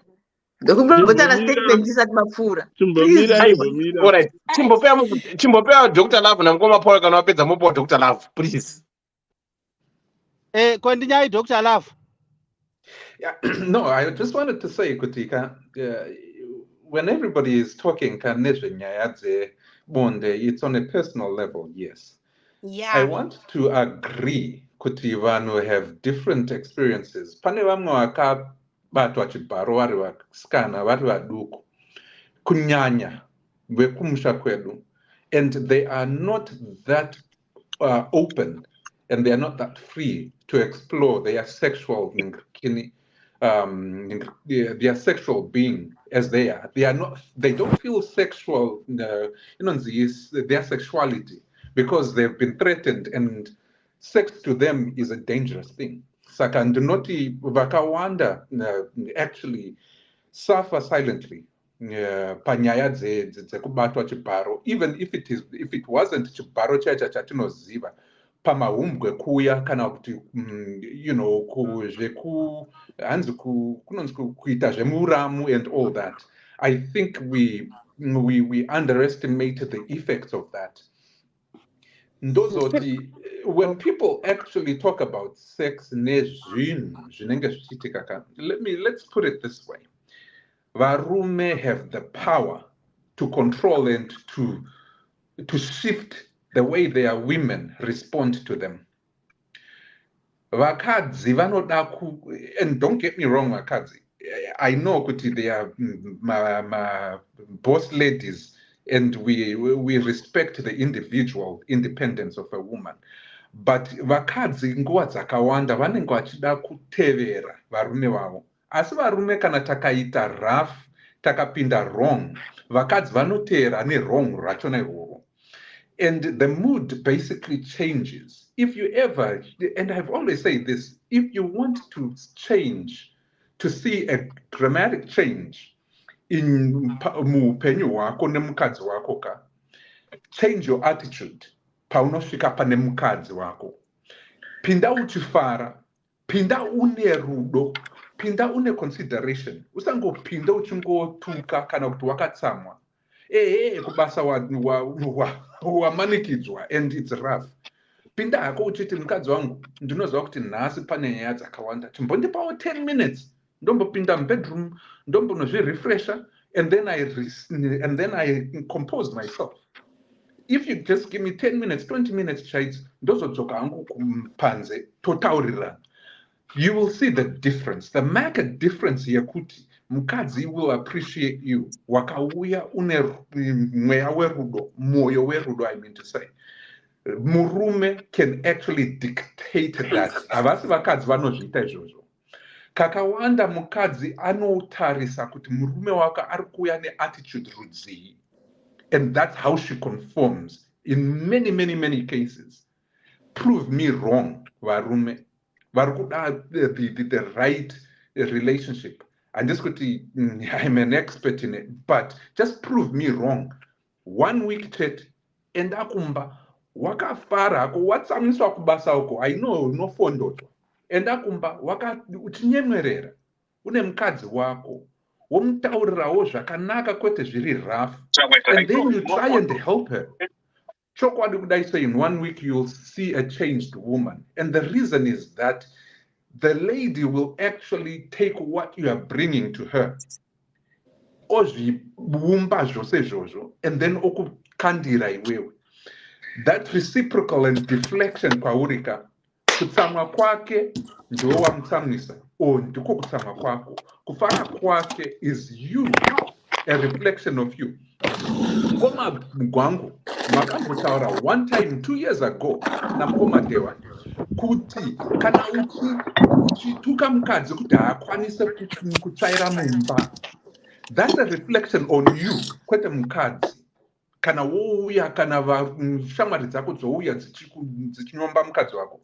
It is a reflection on you, murume, kuti pane something that's missing, and that is what it is. Your leadership in that relationship.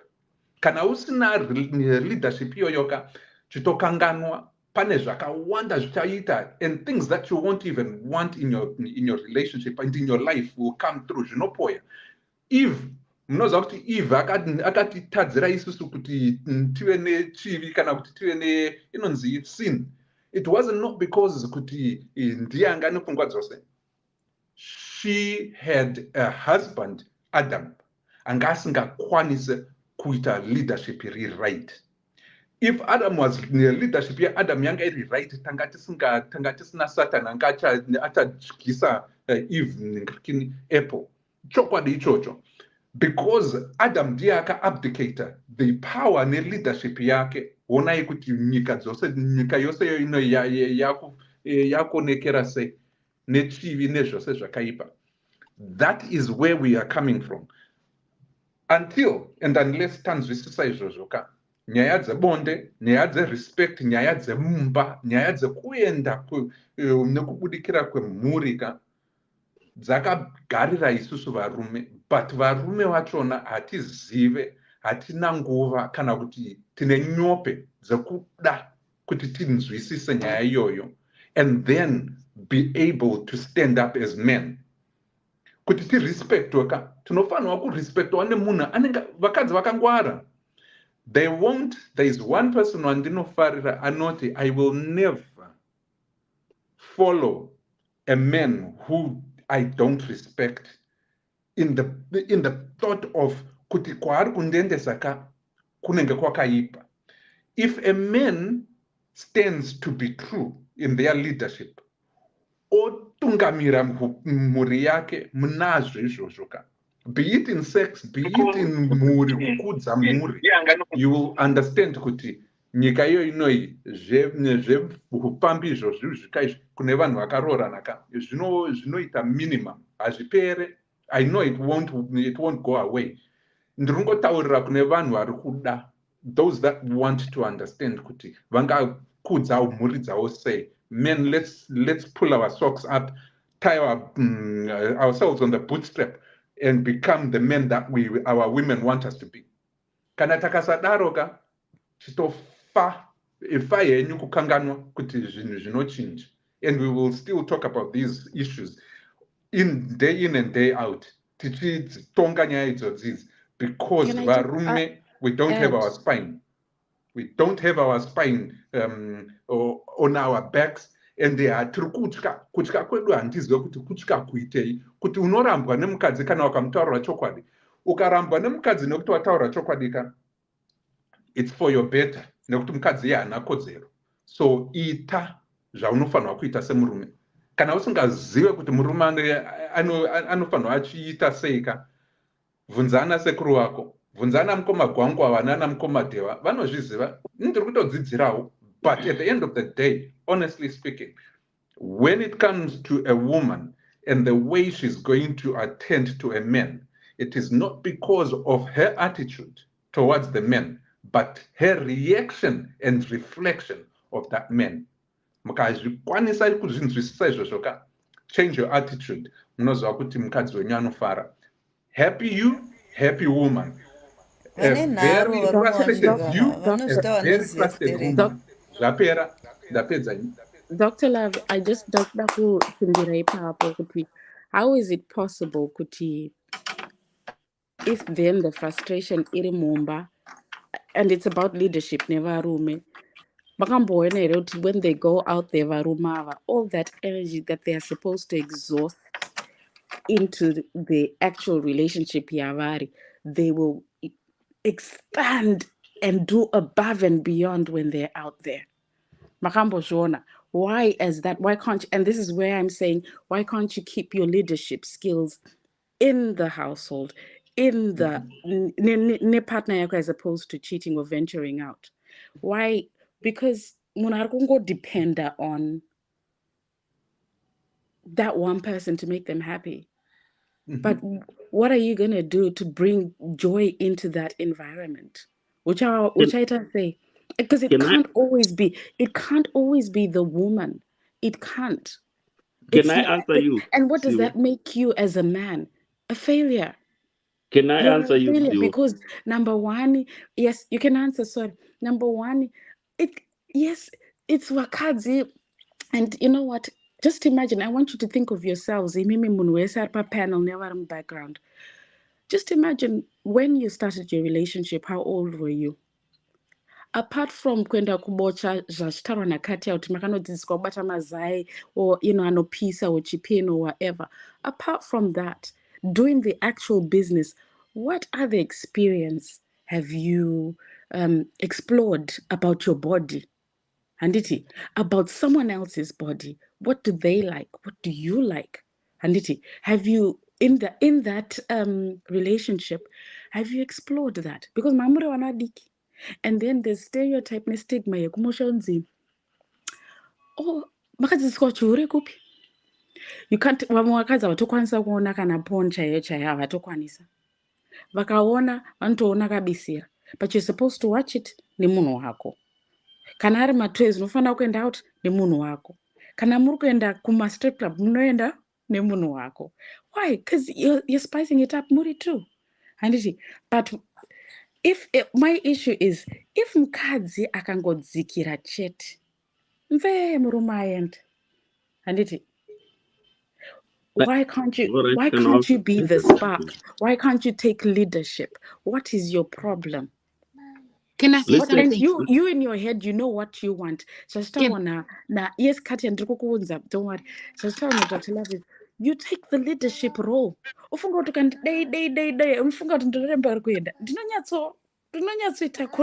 to the Sorry, I have to attend to Mwana. Hold on. I'm listening. Mumba iwesiwo inini ndikatsamwa iwewe, you can pull me down. Ovana chaivo vanogona kuuya kuzotamba kuzoita kuti ndiseke. But iwewe ukatsamwa mumba imomo, it affects all the four walls. But why am I the only source of your happiness? Why can't you be my source of happiness? No, but I understand what Sekudewa is saying. ndozvatataura kati ndo problem yedu ndo problem yevarume kwedu apa. Sibo, That's the I problem. think maybe you have come across different men. Like, yeah, I don't know the world that you have met this men, because the men that I know, not most, but part of, vanotodzidziswawo how to make a woman happy. Yeah, Sibo. Vatori ikoko kumabhora kwamune muchitoseka kumachichichi vanotoudzwa kuti sha this holiday December I want to make my wife happy, I'm going kuholiday, this time I want to surprise my wife with this, inini chichichi. So I don't know what kind of men are you meeting wekuti because I've heard a lot of people saying that vakadzi vari kudzidziswa how to keep a man, kuchina mwari, kuchina kupi kupi. Yes, we are taught, as well as men they are taught. Ukatotaura naDehoya anotobudzwawo kuti once in a while I came across paitotaurwa kunzi we should take care of our families, guys.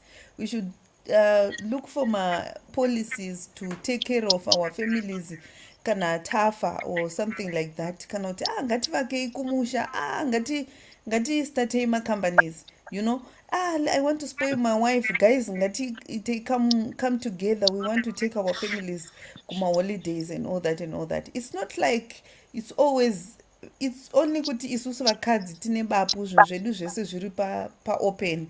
Like we talk about this kuma baby showers, we talk about this kuma bridal showers, and men they don't put zvinhu zvavo zvavanoitaurirana vari kufishing, vari kugochi vachiona bhora, vari outdoor rugby.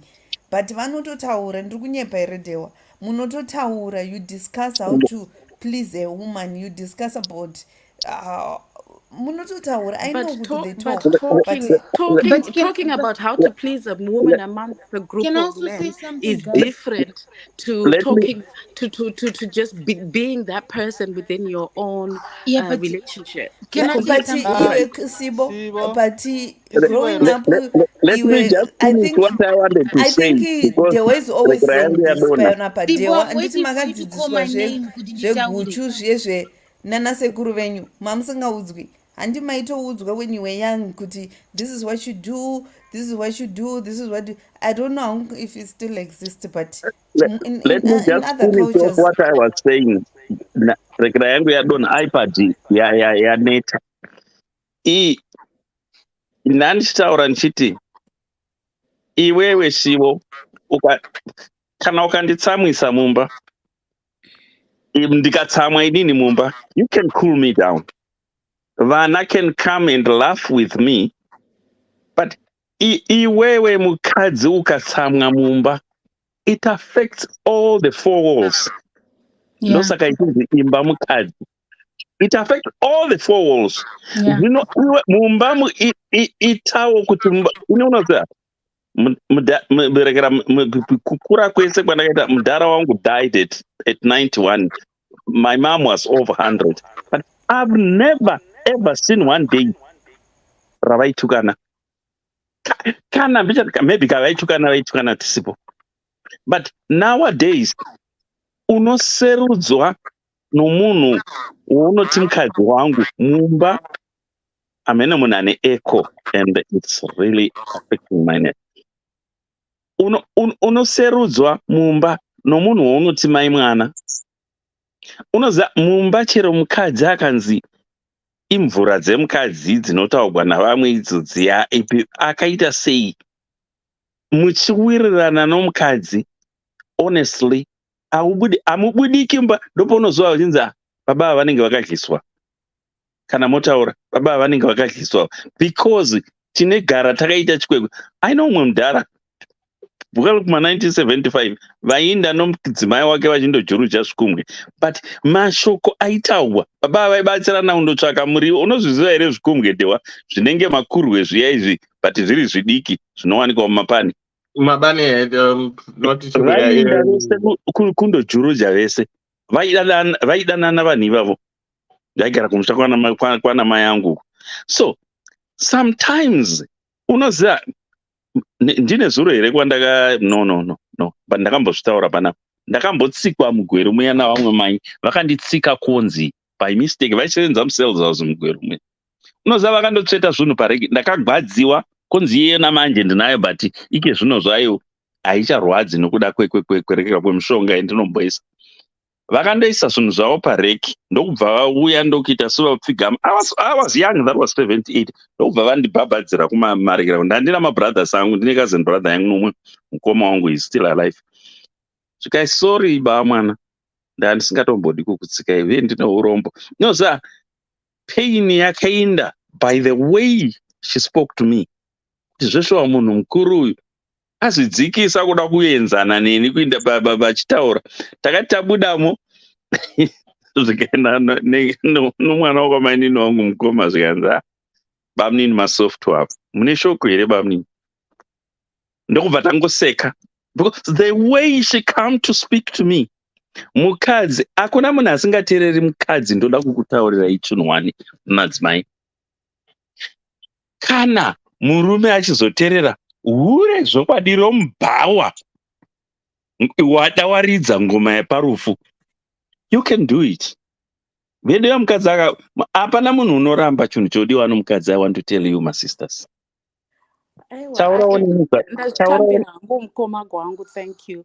All I'm saying to you is inini neniwo handiti, I'm speaking on behalf of other women, ndinoda kutaurirwawo zvakanaka.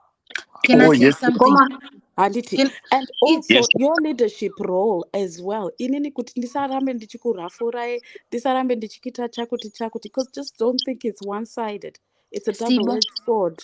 Anditika, it's not my job. Yes, mukadzi ndiye musha. Yes, vana vakarwara, I can hold the fort. Murume akarwara, I can hold the fort. Idini ndikarwara, the whole house is a wreck home. I get it. I get exactly that point. But there is something lacking in men, Anditika, that need to be... Sibo, I understand what you mean. I just want to say two things and I'll go. One, I want to go back to the first question you said, Kuti, how was the sex on the first time? To be honest, I'm gonna be honest out here. I always slept with the older men. And this I don't know why they irritate me. I may not, because I grew up in Zimbabwe and I pick up my big trousers. Netuma net fish. What's up, girl? Disturb strong, but I always had older men, and I had a beautiful experience. I can't complain until today. I love older men. I don't know why. Second, the reason you feel that way, Kuti, why is it that they're also not playing the role of this? I want to say what Sekuru was said. Sekuru Gwangu said was exactly what I wanted to say. Kuti, we are the pillar of the house. In Duka, we are made for that. That's why we are called Kuti Maruka Renga Bible Zimbabwe Murume. Saka inin, for example, the Katsamamba mnom. Even my walls, what Sekude was it? Starting from my husband to my kids to my pot watch,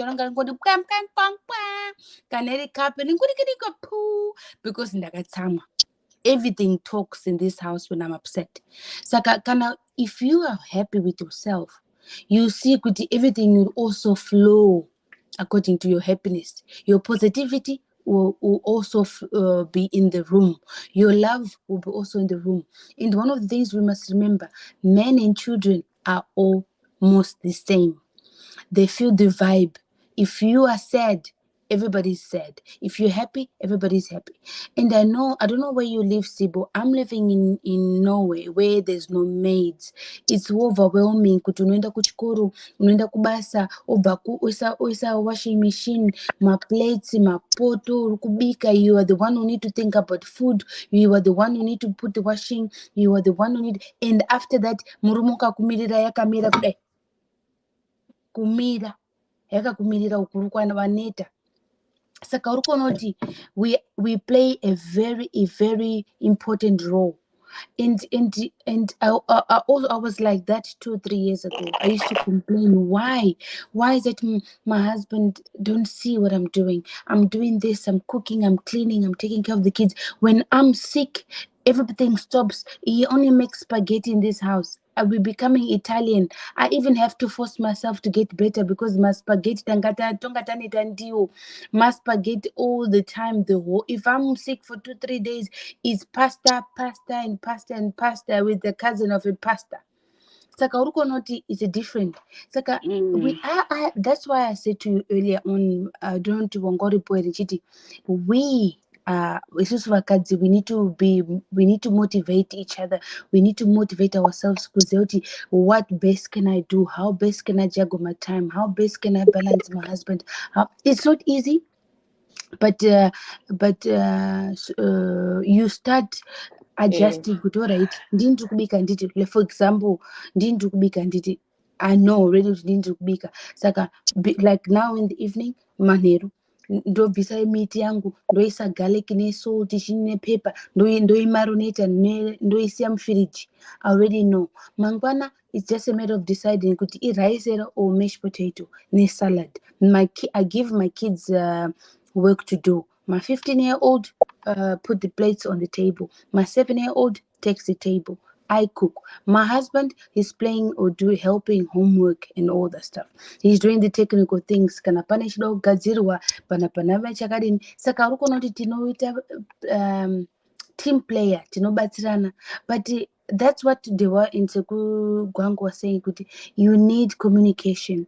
But ukuzosvika kupinda bedroom kuti muzoita sex, the role we need to play along, it indicates the moment kuti muchaita sex record amuna kuita ngekuti mukatanga kutukana mumba, muchitukana mukitchen, muchitukana nevana, everything is bad. Kuti pano saka by the time pemenda kurara, it's a build up.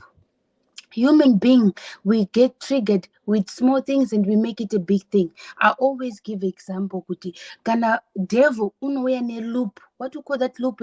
Kana uda kuna ma mepo anti ma navy, they use the loop. What do you call a loop? Andichaziya taura ako, but andichaziya, keep going. A loop is something that you put on the eye kuti unyatsotarisa zvakanaka. Amplifier. Binoculars. Magnifying glass. Yeah, it's magnifying glasses. Saka ndo zvinoita Satan. Une small problem, unokupa chilupu kuti uone problem yako is a big. Ona. Isusu mandipitofanira kungwara. Ma 10 virgins anotaurwa muBhaibheri ndo paanopinda into play. What do? You try to be nice. You say to yourself, you know what? I'm the wife. I'll try my best. And the moment you confirm yourself with, I'll try my best. I'll do what I can do. And the rest tomorrow I'll juggle it. And it comes up. Inini mazuano ndakanyora papepa, ndinotonyora papepa, ndineka kapepa vakakanoti, okay, Monday is washing. Tuesday is vacuum. Wednesday is doing this. Friday it's pizza, anything in the house. Wada kumwa drinking. My kids don't drink drinks during the week. Only Friday. Friday is a day to relax. You can eat any junk food. But Monday to Thursday, broccoli soup, chicken curry, whatever you name it. Saka uri kunoti ndiwe like somebody said, isusu vakadzi, that's why ndokukonzertera kune vakadzi. Ini hangu I can agree to disagree. I think a relationship is two people. Yeah, and but one's got their part and the other person's got their part. Yeah, but you're forgetting something. I'm not blaming varume. I'm not blaming vakadzi. I just think panofanirwa pakungoita joint effort. I know. So if I'm the one who calms your storm, who calms mine? Because you're supposed to calm my storm, right? Unorarwa pepe, uri kutokama storm. Aiwa, skana musadaro. Ndoda kupindura Sivo, and I also want to add up from what Dr. Love said. Right. Now we are it's quite important because the importance of it lies between two people who are actually in the union or in the relationship. But how can we build up this relation? But overall, when things go wrong in my relationships, I would want to take it from a personal point of view. Kuti murume has got a role to play. The only reason yamuri kuona varume vakuita downplay my relationships nokutaura, it's because of my rules nema regulations ava munyika. Ari kuita kuti most guys, when they needed to say something, remember, kana mukadzi wangu inini, even if ndikanatsona kuti chinhu chiri wrong, but achichida, handitika, I don't find an easy way to tell her. Ndikamuudza inoita sokuti abuse. But une uchitaura chinhu chechokwadi chakona cha, this is not the right thing to do. But inoita say abuse.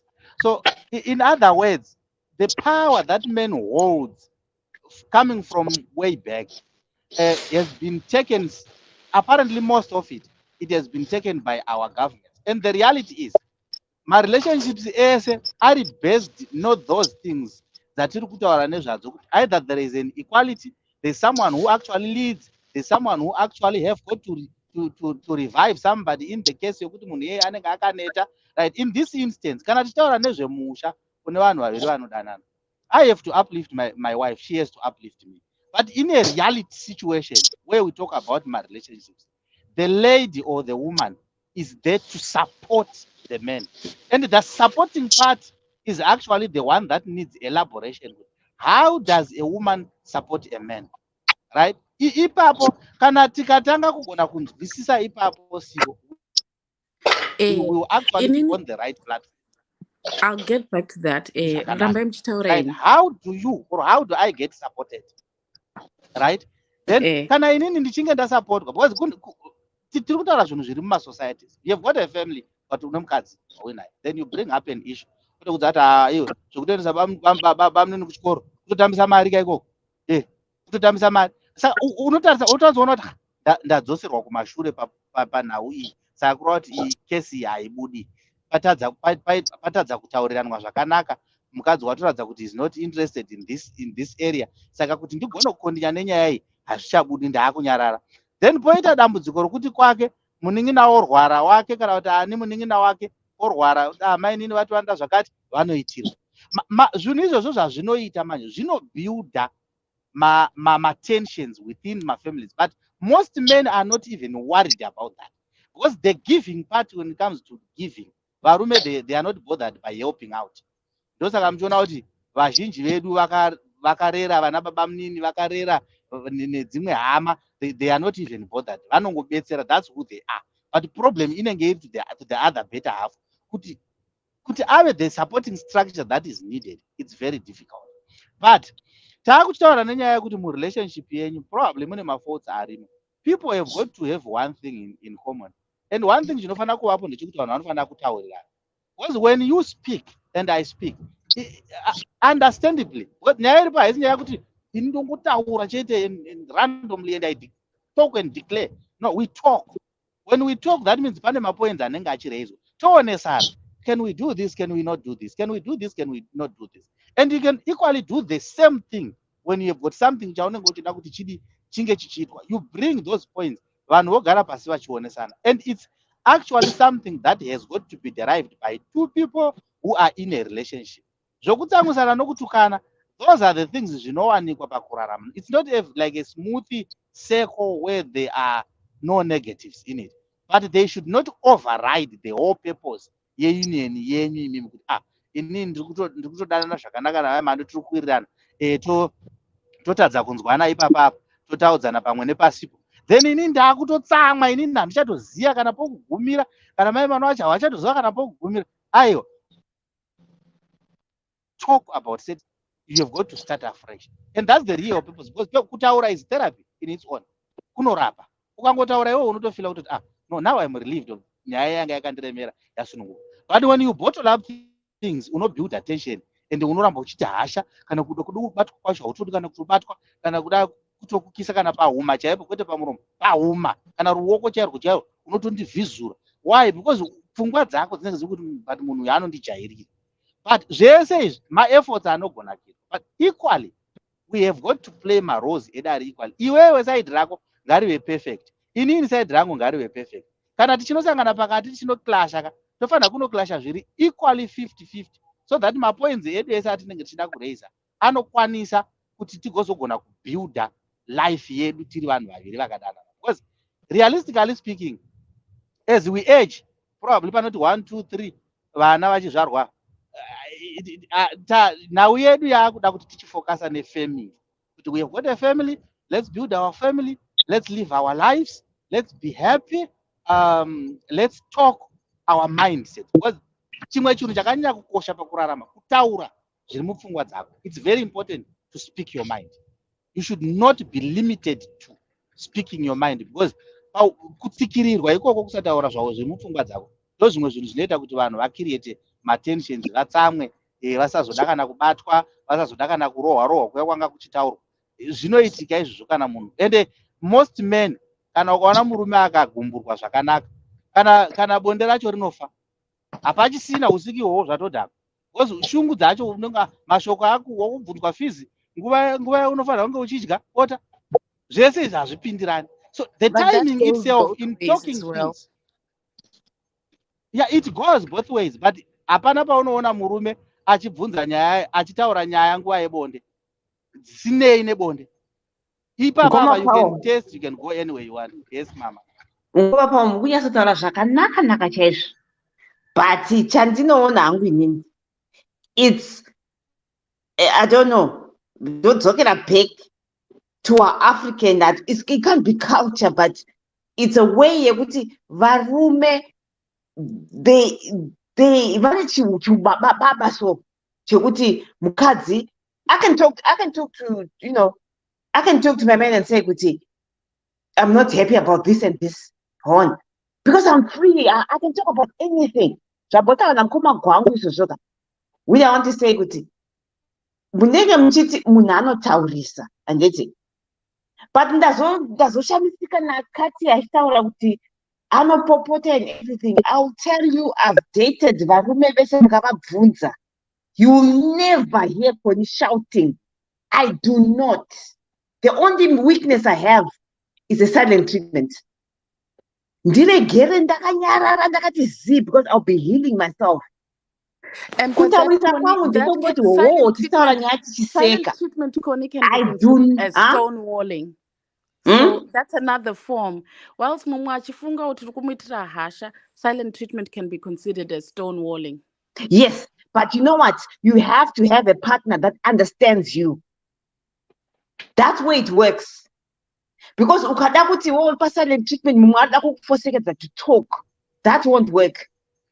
I would have killed somebody. But I always have varume vanonyasondinzisa kuti I don't want to be triggered. You know, so it's ukazoona Connie ashatirwa, mhenoti pane paitwa sei, muende sei psychiatric. It's something that's not in you. I'm a narcissist anyway, so some people just will drive you to be triggered anyway. But I wouldn't stick around. If I see my red flags of a narcissist, that's why. Yeah, but some people don't know. Many people. I think I don't remember. Pane munhu akataura paplatform achiti, you know what, inini ndakangosangana nemukadzi wangu kawana achibva aita nhumbu, and then that was it. That was it. They were so young, there's no experience, there's no learning about communication. You learn as you go. So even if it comes to saying oh munhu wangu is a narcissist, you wouldn't even know. Many people would give you hints after hints after hints because you're so young and you've not been exposed to that. Yep. So just be understanding, Kuti. I'm in agreement with you. I'm not this actually, but just be understanding, Kuti. Some people, and I'm going back to Nyayem Kadzui and there's a lot of things that are thrown into the works, nema dynamics, Kuti, vakadzi, nevarume. When you get together into a relationship, there's a lot of factors that can affect a relationship. But it shouldn't be only what my argument is. It's not solely the woman's responsibility to make the place happy. So yes, whilst I agree, yes, spice things up, isanyama oven, clean. So is the women, No, look, I suppose maybe that's why many women live longer. because we've been pushed, and we're resistant to pressure. You know what I mean? But that's not the point. The point I just want to say is it shouldn't be that way. And is it because these young men need to be educated? And in fact, it's actually the younger men that I've noticed, that I observed when I look at my nephews, they are nurturing to women. They're the ones that are pushing the buggies. They're the ones who are like, babe, I've made you a plate. They're the ones who are there for their wives. I don't know where my generation wakuru apana. It's not a woman's job kungoti afadze murume nevakadzi vese. It's also not fair that you can go out of the house and satisfy or quench my needs ako, my sexual needs ako. Nanditika muno achisafa mumba, and then when she does it, you can't accept it. You are struggling. Anditi, I'm talking on behalf of nyaya payatangira mukadzi ari kuti ndabuda mumba ndandine best friend yangu. And I'm just saying to her, look, it's normal. It happens both ways. Pose, you just haven't caught him, but Pose Mrumo is doing the same thing and he's probably done it before. But it's not your responsibility to make the whole world kutim imbaimire. It's a two-way, a double-edged sword. And communication. The only thing that makes this relationship work, my understanding, is based on experiences.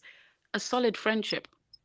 A solid friendship means kuti ndokona kutora gaba remafuta Vaseline characho ndotokupotsera mangwana totozoseka about it, oh shit, zviya kongochfunge, like that. You understand each other, you're friends like that.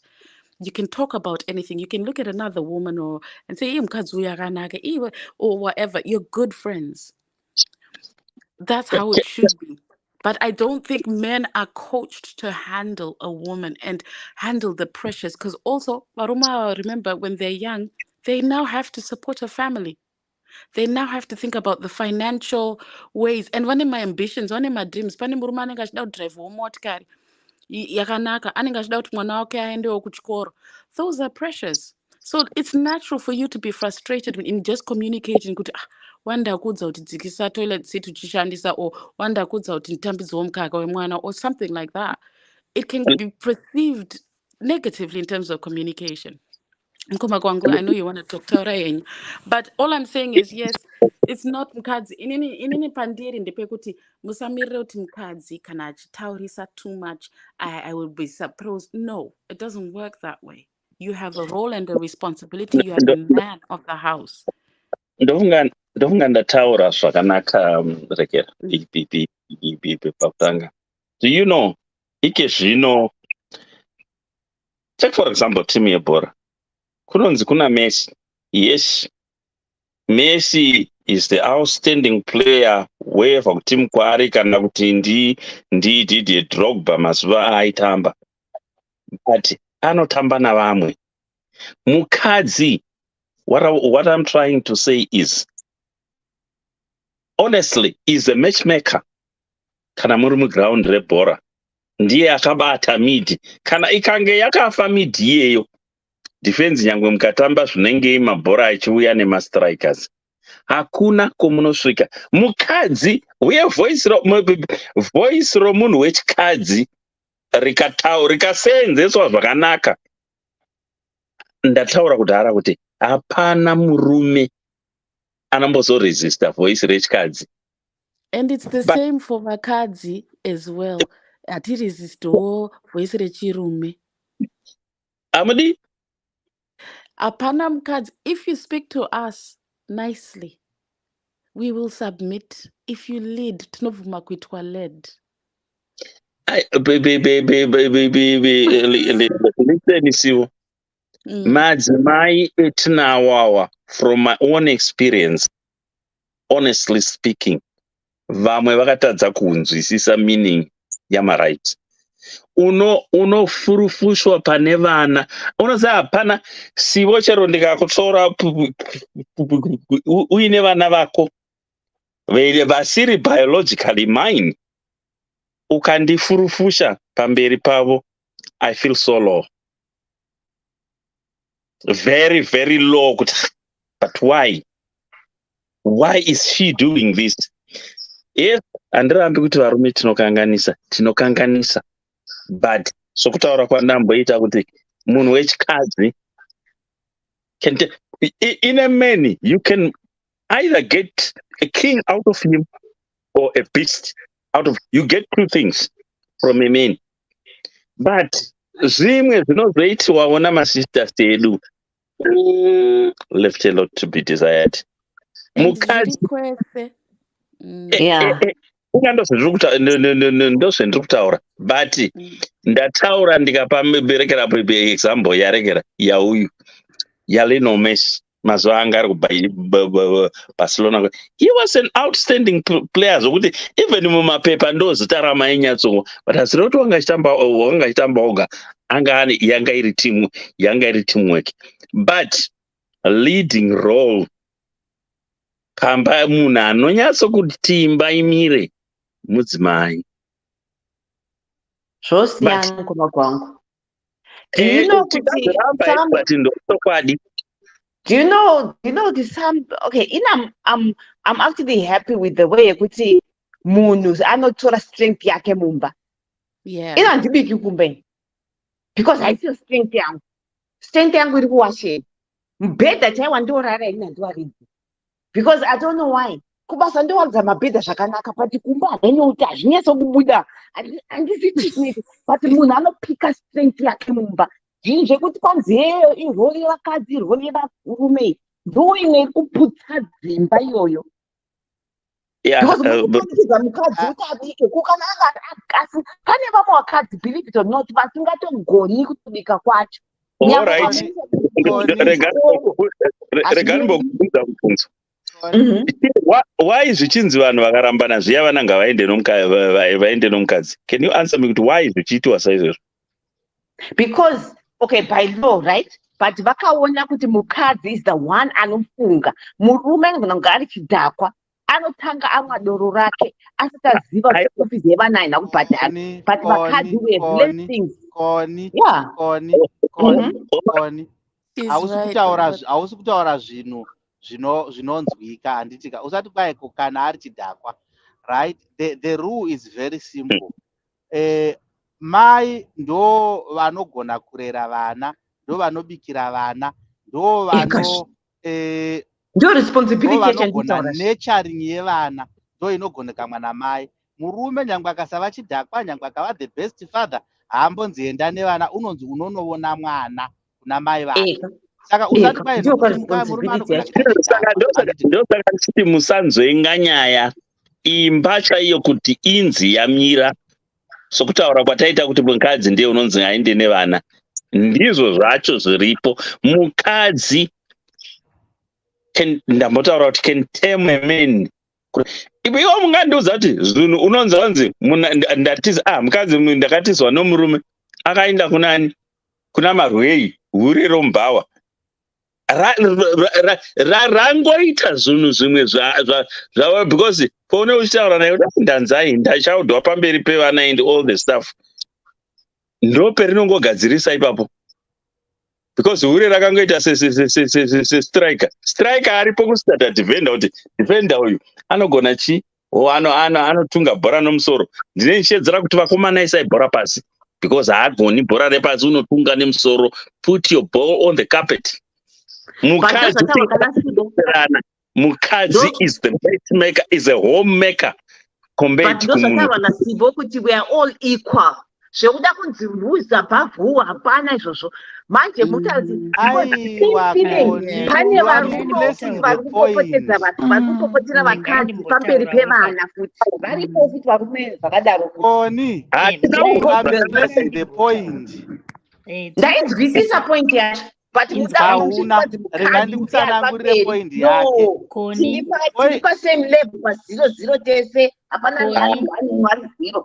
Tiri pa ngagara mumba mune radio yakadai ine volume iri paso.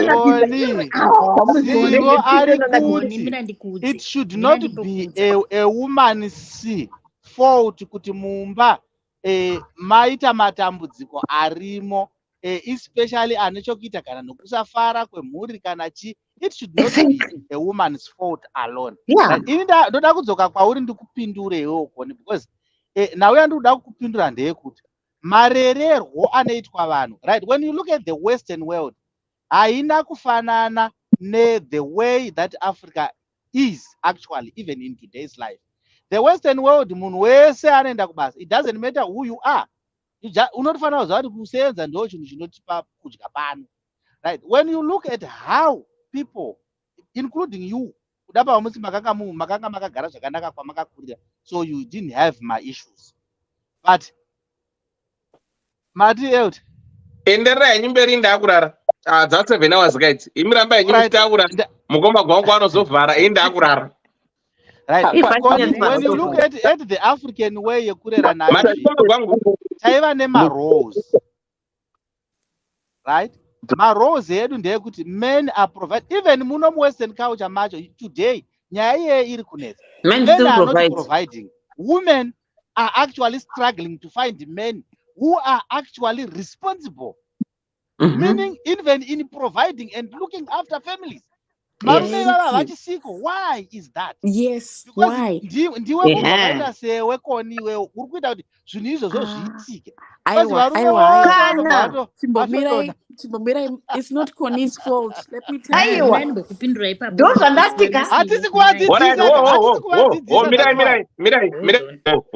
Andimanzwi muroti. Ndambopindura vanasivo. Ndiripo. Ndambopindura vanasivo ipapo. Pane amboreza point yekuti varume vemazivano vari kugona kana kuti ndo vari kuti kusuka kudini kuita sei. It's because upenyu hwachinja, saka isusu zvatairarama isu takadzidziswa kuti murume anorespektwa, kwete kuti kurespektwa kuti kumutya. Aiwa, kutongomuremekedza chaiko. Murume wako akauya chero uchiona kuti pano nhasi baba wakatsamwa, wotoziva kuti nhasi ndotaura zvipi nezvekusataura. Izvi hazvitauriki, mumwe wangu anenge agumbuka kubasa. Izvi zvinotaurikawo nhasi izvi. Ndozvazotaura Dr. Love kuti murume kana paanopinda attitude yake ndo inodetermina kuti mumba umu muchafarwa nhasi kana kuti muchadi. Akapinda akangogumbuka, ndo panobva papinda futi point yamukoma magwangu yekuti musha mukadzi mai vakatsamwa musha wacho unodini. Baba vachipinda mumba vakagumbuka, mai votoona kutoti panapa baba vakadi vakagumbuka. Game yacho ndeyekutaimirana. But vanhu havasi kuzviona manje, hamusi kuzvinzwisisa izvozvo kuti munofanirwa kutaimirana kuti okay, kona abva kubasa akaneta akatsamwa anenge atsamwisana nabosi wake. Inini chiregai ndichipinda nekumusofta ndakadai. But hazvisi kuitika saizvozvo because you are the provider. Iwo uri kusvika pano ndakatsamwa. Aiwa, she is the provider but iwo akatsamwa. Iye akatsamwa ari provider kudaro. Saka find a way yokuti murume wako make it down. Izvezvi Christmas yasvika mabhonasi, mari dzevarume dzinoperera kuvakadzi because of their soft, because pane vanogona kusofta varume nguva ino yebhonasi kutora mari dzavo. Kuzoya vamwe vanenge vachitaura, vaya vanenge vachitaurisa vaya ndo vanobva vadzinga vaya vanenge vachifanira kupa mabhonasi. Vaya vakanyarara ndo vanonopiwa mabhonasi ese. Unopiwa vaya vakanyarara vasiri kutaura, vari kuziva kuti maswera sei soko, maswera sei mukanyi. Taswera maswera, kubasa kuneta kanjani? Vedu kwei ndizvozvo. Murudo chokwadi mukomadewa. Iwe mari nde vataurisa vaya vakati kana izvo uya wakatsama uya murume wobuda hachakuprovidhi zvaunoda. So it's a type of game yekuti munodzidza kuti right, Connie is upset but ndiri murume wakoni mumba maplace haana kusukwa. Okay, let me just stand pasinga apo ndingofanira kusuka. Hey babe, hawadi bosi wako uchisuka. Kusuka kwawangoita plate 1 usati watopedza zese kona atonyevenuka. Akutokuudza zvese zvaitika kubasa. Same nemurume ari kupinda padho apa akatsamwa. Iwe uri kuona kuti fizi vana vadzingwa fizi makuseni. Hauchatotauriye fizi. Maswera sei kubasa kwako kwakaoma vedu. Wakutotora bhegi rake wakutomubvisa bhutsu. Uyu atonyevenuka akutanga kutokurondedzera zvese. Kumucheto kwacho manje ndokuunobva wazotaura kuti mufunge vana vadzingirwa fizi makuseni. Saka it's a matter of kuti takungoita makwikwi, hatichazivi kuti takungopomerana.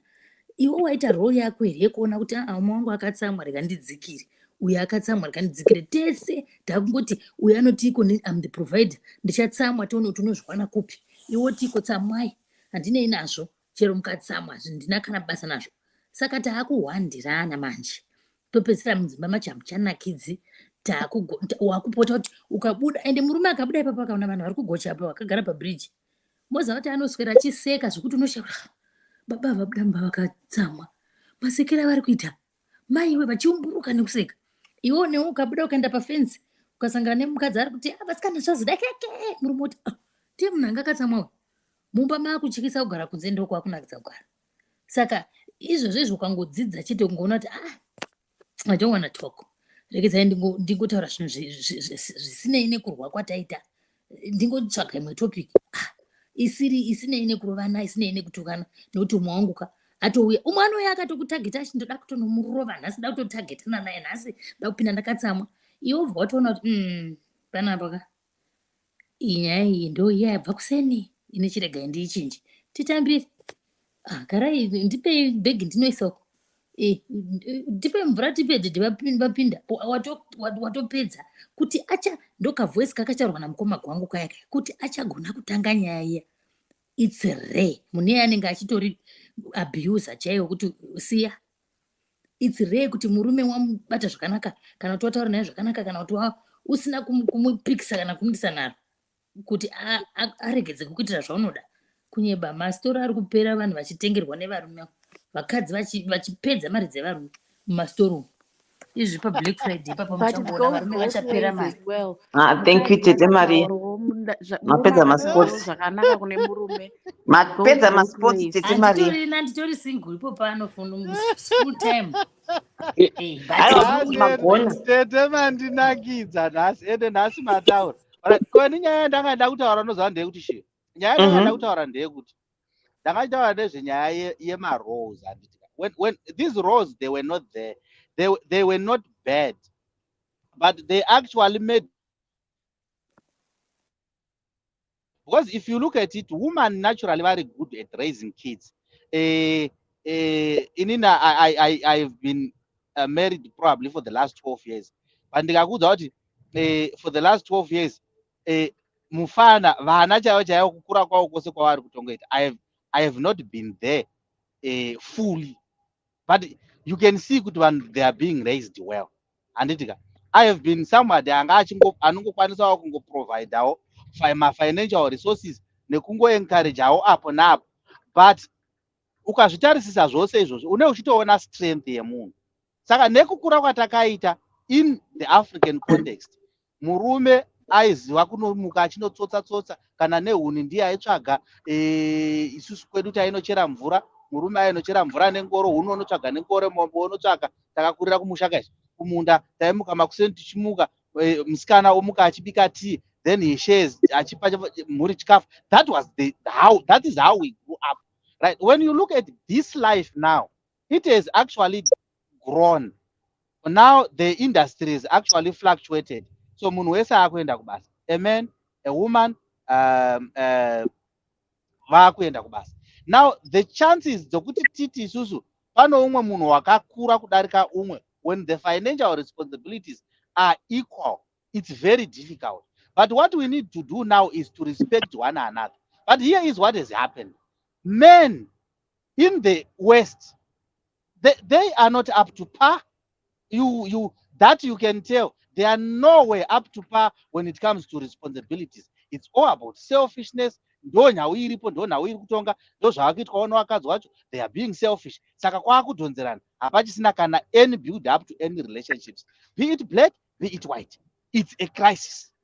Yatakatotarisana nayo, which we are actually going to have in the long run, because we are in the same principles and the very same things that we admire so dearly. Nasi ndatauris. Muchada kupedza here munaimoni. Aiwa tatopedza. Mukoma Paul. Do you know why mukadzi onyanyasogona kuchengeta vana? Answer imwe chete. Do you know why?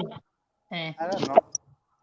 Muri kugona kumugutsa pabonde. Simple. mukadzi nditokuudzai ndiri kutokuudzai ndonhau yetsamba yandisi ndopazvabvira ndogona kugutsa mukadzi pabonde chete. Iwe Koni uyambona face yako hapo? Koni ndakachengeta vana Koni uyambona face yako zvapo hapo? handinozoti munozopicha zvandiri kutaura nezviri kubuda mumwiro but ndo zvandiri kukuudzai anyway varume as long as don't want to admit this as long as usingafadzi mukadzi wako you're in trouble. Fadza mukadzi wako muvhara zvese zvese kuhura ini hangu konika I wouldn't say that, but I would want to believe the most actually the most important thing chandikagona kutaura inini chandoti apparently I am good at it's communication. Apa ini ndocommunicata zvangu ukwana ndikangotoona even if ndikaona kuti ari kuda kundisimudzira nzwi ndotobuda kana kutobva pamba ipapo nguva iyoyo izvozvo I am good at that man. Ndikangonzwa kuti nzwi rakuda kusimuka apa iri ndoro rumwe rudzi ndotovhara nzwi zvangu zi ndichatotauri kana ava bho ndozotanga kutaura izvozvo ndozvondekani nangadai akaenda udhara musingagare henyu pamba musingagare henyu pamba kupiko muchisiya vana vanobhova kuchengetwa vakudzezeswa aiwa achiende piko koni I am doing probably everything hapana vana family wise she's good, she's happy. Yes.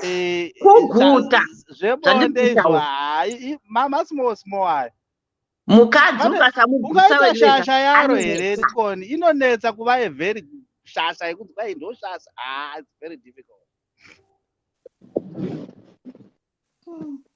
tochivhara here thank you so much. maita 7 hours tochivhara kamaichena ngatichivhare because kuita mwana last year ndiye you see voice randainzwa behind the screen ka nefesi yandiri kuona hatisi kupindirana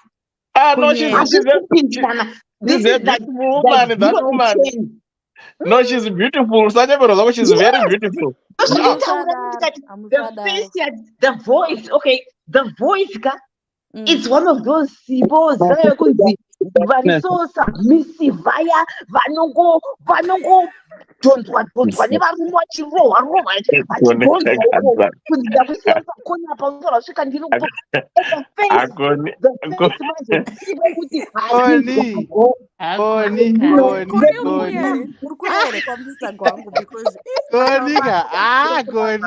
hakuna munhu wakadaro hakuna munhu wakadaro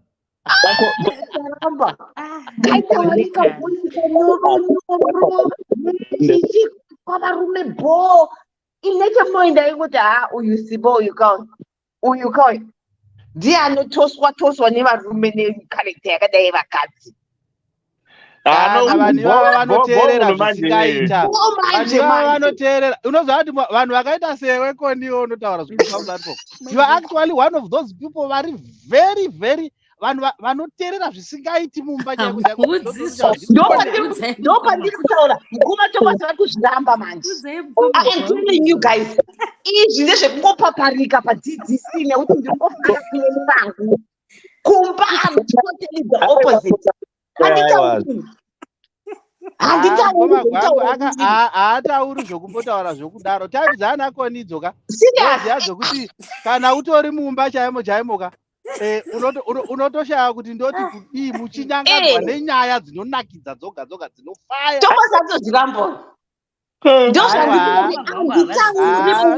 mumba handitauri but know what you're doing chete toiramba koni chero akakutengera sutu unotanga kubvunza chokwadi here ngoma Thomas inini ndakati haubiki zvinhu zvisina salt ndosiya mari padressing table hazviiti mari ndedu tese ngatidye tese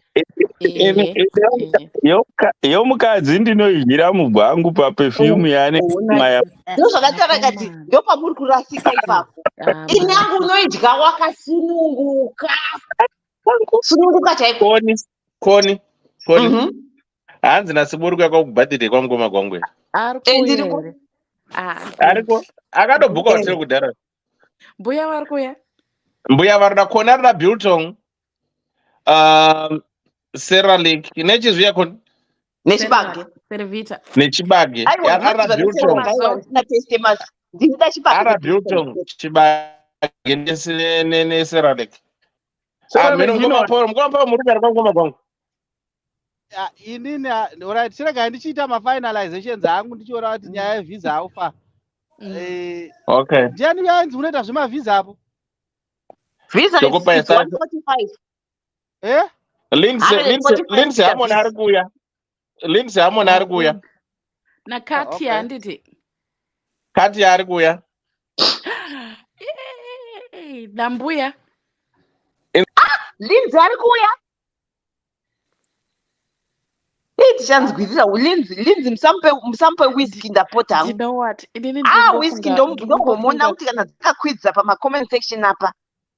Lindsay, I'll be happy to see it. Tese. My dynamics manje pa. Now we end up putting the face to the voice and the comments. I can't wait. This is gonna be nice. Sakwa makoni. Mawan. Sibo. Indwa ari kuya. Katia. Mbuya. Alright, ngandenge na America yari kuti Dr. Love. Koni. Sibo. Wow. Glenda. Wow. Tsitsi haasina toziya. Mugoma Paul warunzwa kuti vada kutarisa visa ravo, right? Natite Maria. Goma. Auntie Maria vakati vari kubasa. I don't think she's coming, but varipo. Then Canada iri kuti Clarity My Brain. Gracia. My Brain vari kuAustralia. Australia Clarity My Brain. Gracia na Leslie Bere. This is gonna be vanenge vakatopa manje varume. Then chimbomira iwe kaniwe. Tichashayaka varume tikadai naiti wao. Chimbomira kani koni. Chimbomira kani. Then ndiani mwandasiya futi. Kati ya Sweden, Norway. Clara. Ani? Clara of Denmark, but she's not by DDC. Then Lorraine Mkundu. Wow. She might be coming. Yeah. That's Jake Ngarande, she might be coming. Wow. Nosta, she might be coming. Telicious, she might be coming. Yes. Saka one night aikwanika manje. Yeah,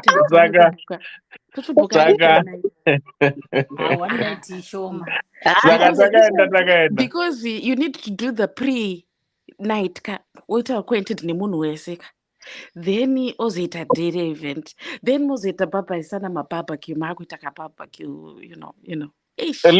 Lindsay hamona rapo arida kuya ndinoti achikuya here. Lindsay ari kuya. So Lindsay arida kuya. Dr. Love vanenge ariko saka saka murudo timu yacho yakatoma. Asi varume vashoma Gomadewa ndomutsvagirawo varume vashoma. Gomadewa chagai varume guys. Kwavo unoti mahureba. Touya kune chandoka. Then Lisa she might be coming as well. Oh, Lisa Bochana. Oh yes. Sibo kuya kupi. Sibo itongo usuri kuya. vakadzi kana vawandisa munongouya murara murume mangu no problem. Aiwa mukoma gwangu ndogona kurara nemi zvangu munohamba norara zvenyu karudza zvendakatorara zvangu pane tabhuka edu tabhuka inandibabs takasota prepared. Mukoma Powell ini nomu ndakabhuka kuti tibate mangwana mafeni titarenyai mavhisa kadzi. Alright, visa mukoma Powell handiti muri kuAmerica. Vane zim passport. Very easy and questions are very easy. Just do online. Oh. Yeah. And then you submit more better 145 submit. Which is a date ramuda kwenda kuinterview. Vari kuCanada.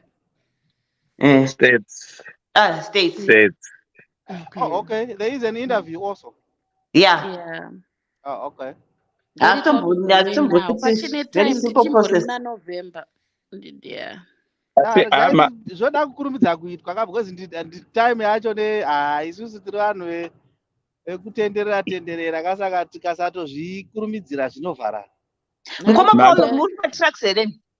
It will be a family affair. It will be nice. Definitely. Itruck renyu. Ayo. Okay. Ndafunga nderenyu ndikanichakutsvagirai business. Risi rangu ndinoda kutsvaga rangu mai manje ndendani rangu probably. Yeah, tsvagai renyu because kune mari shem. Kumatrucks kune mari. Yeah. Makaita yenyu mukandiudza because ashuwa January ndakapana kuenda kuholiday. Surprise. I need to say, where's the British High Commissioner in Atlanta? Atlanta. Google. Atlanta. They should. They I'm sure they have one because each state nayo. Kwanti Maria musikuyere. Inene ndanisida kutouya but ndakaita problem nezuro. Futi manje. Amusida kuya nedeka muto. Ndachida kuuya problem nezuro ndine mwana wangu angachiuya saka akadhipotwa. Saka ndauya kubhadharwa saka atosvika kuzimuna. Okay, you anti thing. Lindsay, it's if you have an American passport, you don't need a visa. But kana uine Zim passport, then you need a visa. Okay. Yeah, I've got a Zim passport, so I need a visa. You need a visa, yeah. I would need a visa because obvious. Avazvinyanyi zvavo kuoma musoro. Vaomi musoro kana iri visitor haiwomi musoro. Imi tete Lindsay ndokukwera kutsvaka murungu pakazara huku dzechiboys. Ko kanjani vakadzi kuita nharo nevarume asikana kuti varungo guys but nangu ndida kuramba ndangotsika ipapo wedweka. Varungu vari kuchuna kani wedwei naiambe nekuti hangu zvandikuona hangu mumwe ari kuti hanzi aiwa ndakadzidziswa kwete kufura vanhu vatema aiwa mumwe akati kusimba mumwe akati aiwa ndiri kutaura marathon ndikati pane zvinhu zvandakatodiscover munoziva ndakadiscover chii ndakadiscover kuti these fantasies umwe munhu chinhu chaari kudirwa nemunhu iyeyo is just being in control of the situation panguva iyoyo and the exploring part is actually wide are open kuvanhu ivava. Isusu edu we were not actually that open-minded, but I think it's coming up to most guys in today's life. Saka naro hadzoka dzatogona kungoshanda, but chokwadi ndechekuti they've always been civilized in that area, more open-minded actually. Moza chandoda chi chandiri fetish yangu moza ndeye vanhu two chete kunyenga musoja akapfeka uniform nekunyenga mufurisa akapfeka uniform. I used to think kuti if it's for cats chat uniform yakanaka guys, uniform yakanaka. Yeah. Mupurisa nanesi akasangana nemupurisa kana fire brigade kana Zimbabwe ane mwene yeblue, so mapurisa acho echikadzi akaita sketi netop yacho yeblue.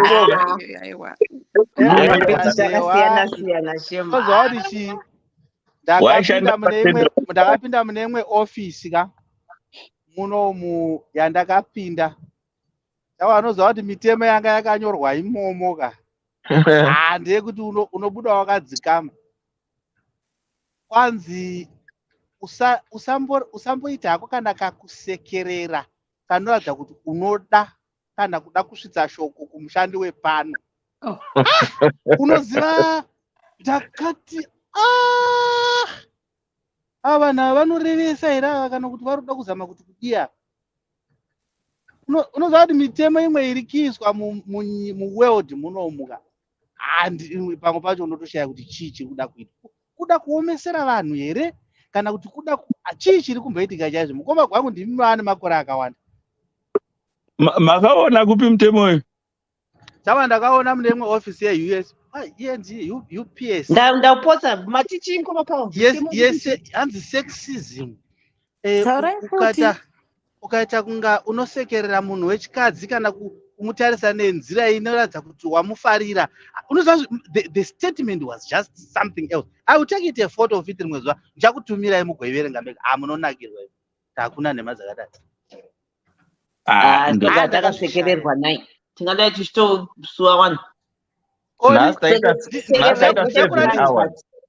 zvekuwinka I know it's yeah zvekuwinka munhu zvazvekunzi kudini mati chini zvekutwinyira munhu that's not allowed. Guys, pane amboono inhingirikini statement yamboiswa one of mazem social whatever yekuti mukadzi ari pastor akaroorwa napastor. Pane amboiono hanzi chitaura nyaya yako rega ndichage ndikuverengere. Hold on, sanotaura imirai ndivhure ndikuverengere zvakanaka. Asiboverenga itsamba. Alright,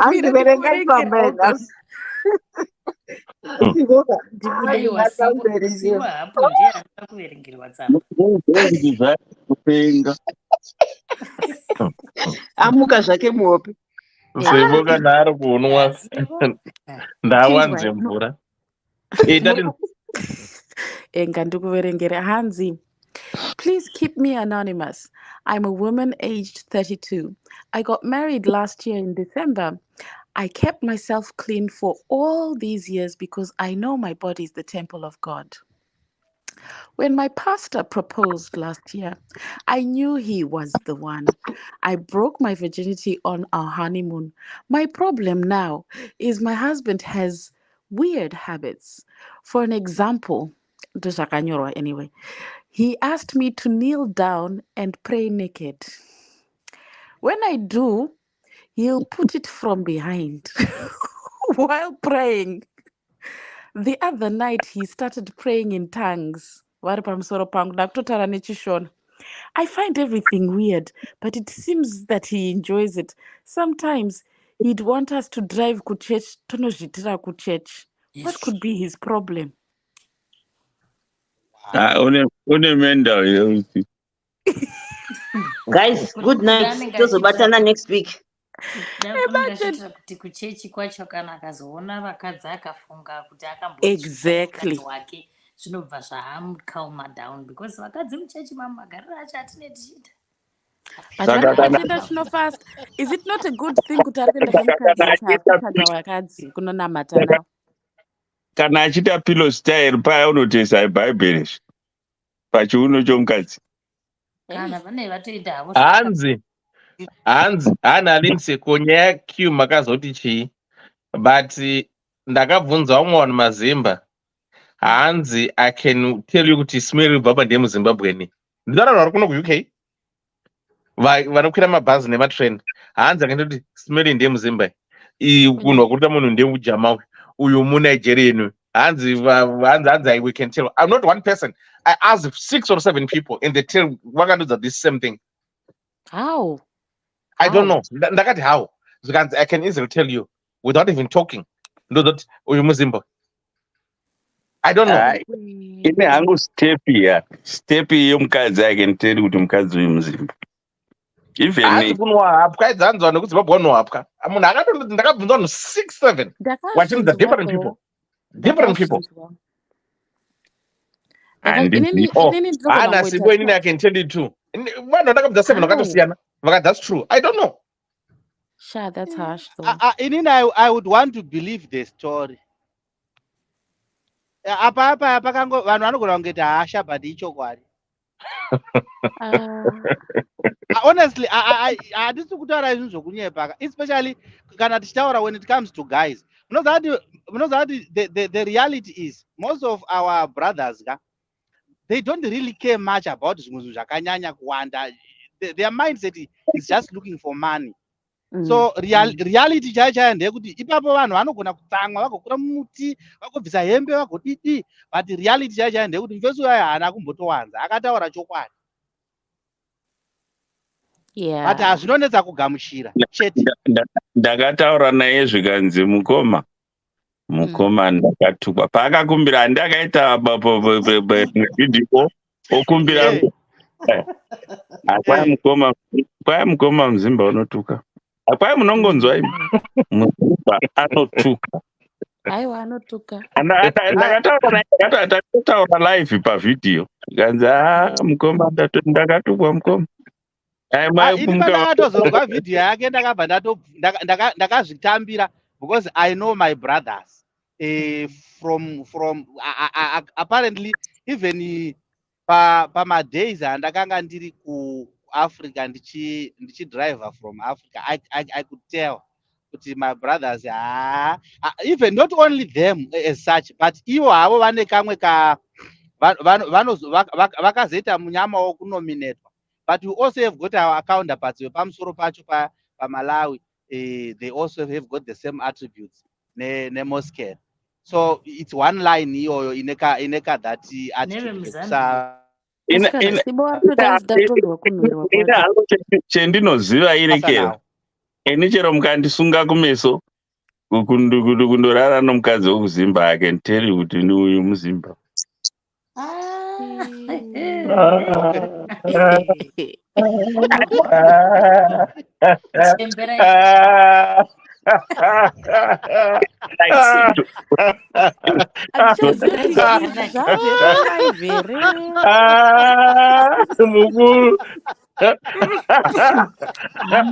Mukuru bambirana zvemafanisi.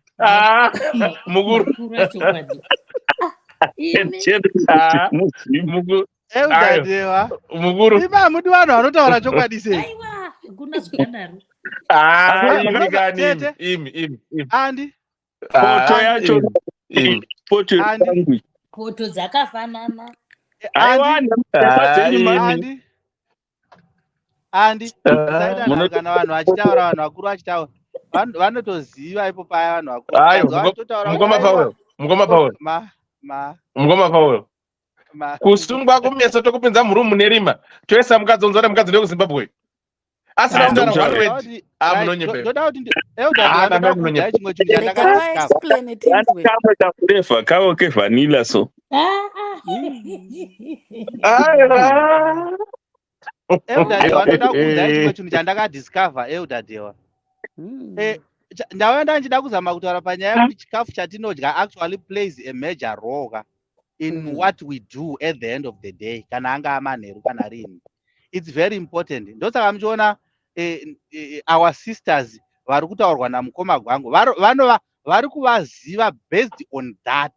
Zvinhu zvavakafeeda their bodies for a long time actually it made them to be who they are today. Saka they are not going to change much. Because there's one going to get overweight. I want to but one going to right. Vanilla so. Magambo gari vanilla. Ndanzwa mukoma achitaura handizivi. Muchisunga maziso tokupinda murumu. Moti mukadzi ari muZimbabwe. Pamuromo pana pasi tinongoramba tiripo chete pasi ipapo. Aiwa zvimwe zvinhu tingataura zvedu aiwa kana muZimbabwe unomunzwa kuti uyu muZimbabwe. But reality ndeyekuti tinongozvitorera hedu pasi mukoma gwangu, but actually Zimbabweans are very good people. Honestly speaking, we have got low self-esteem of ourselves, but We are Ini na- actually an expert. ini namasista angu tombogonana pane dzimwe nyaya hatokonana pamuromo chete. Zvimwe zvose gudhu. Kubika chero ukandorirya apo vabika sadza pakasanganiswa masadza okupi nokupi unongoti iri ndoro kwedu iri. They are very good people, honestly. Namasista neni zvanga bhifi namasista rakawanda hari redu riri ipapo panana kone apa. Aiwa. Ukaona vapa hauna chance. Kone hatauri kumba uyu. Unenge akati zii kuti kwaka. Kuti kapedza tikarara chashata chii. Aiwa ngatichizorora maita zvakanaka. Toonana musi weMonday. Alright, toonana Monday. Good night. Right. Tete nhau dziya manga muchitaura ndichazouya kuinbox then I think ndogona kuzvita mangwana.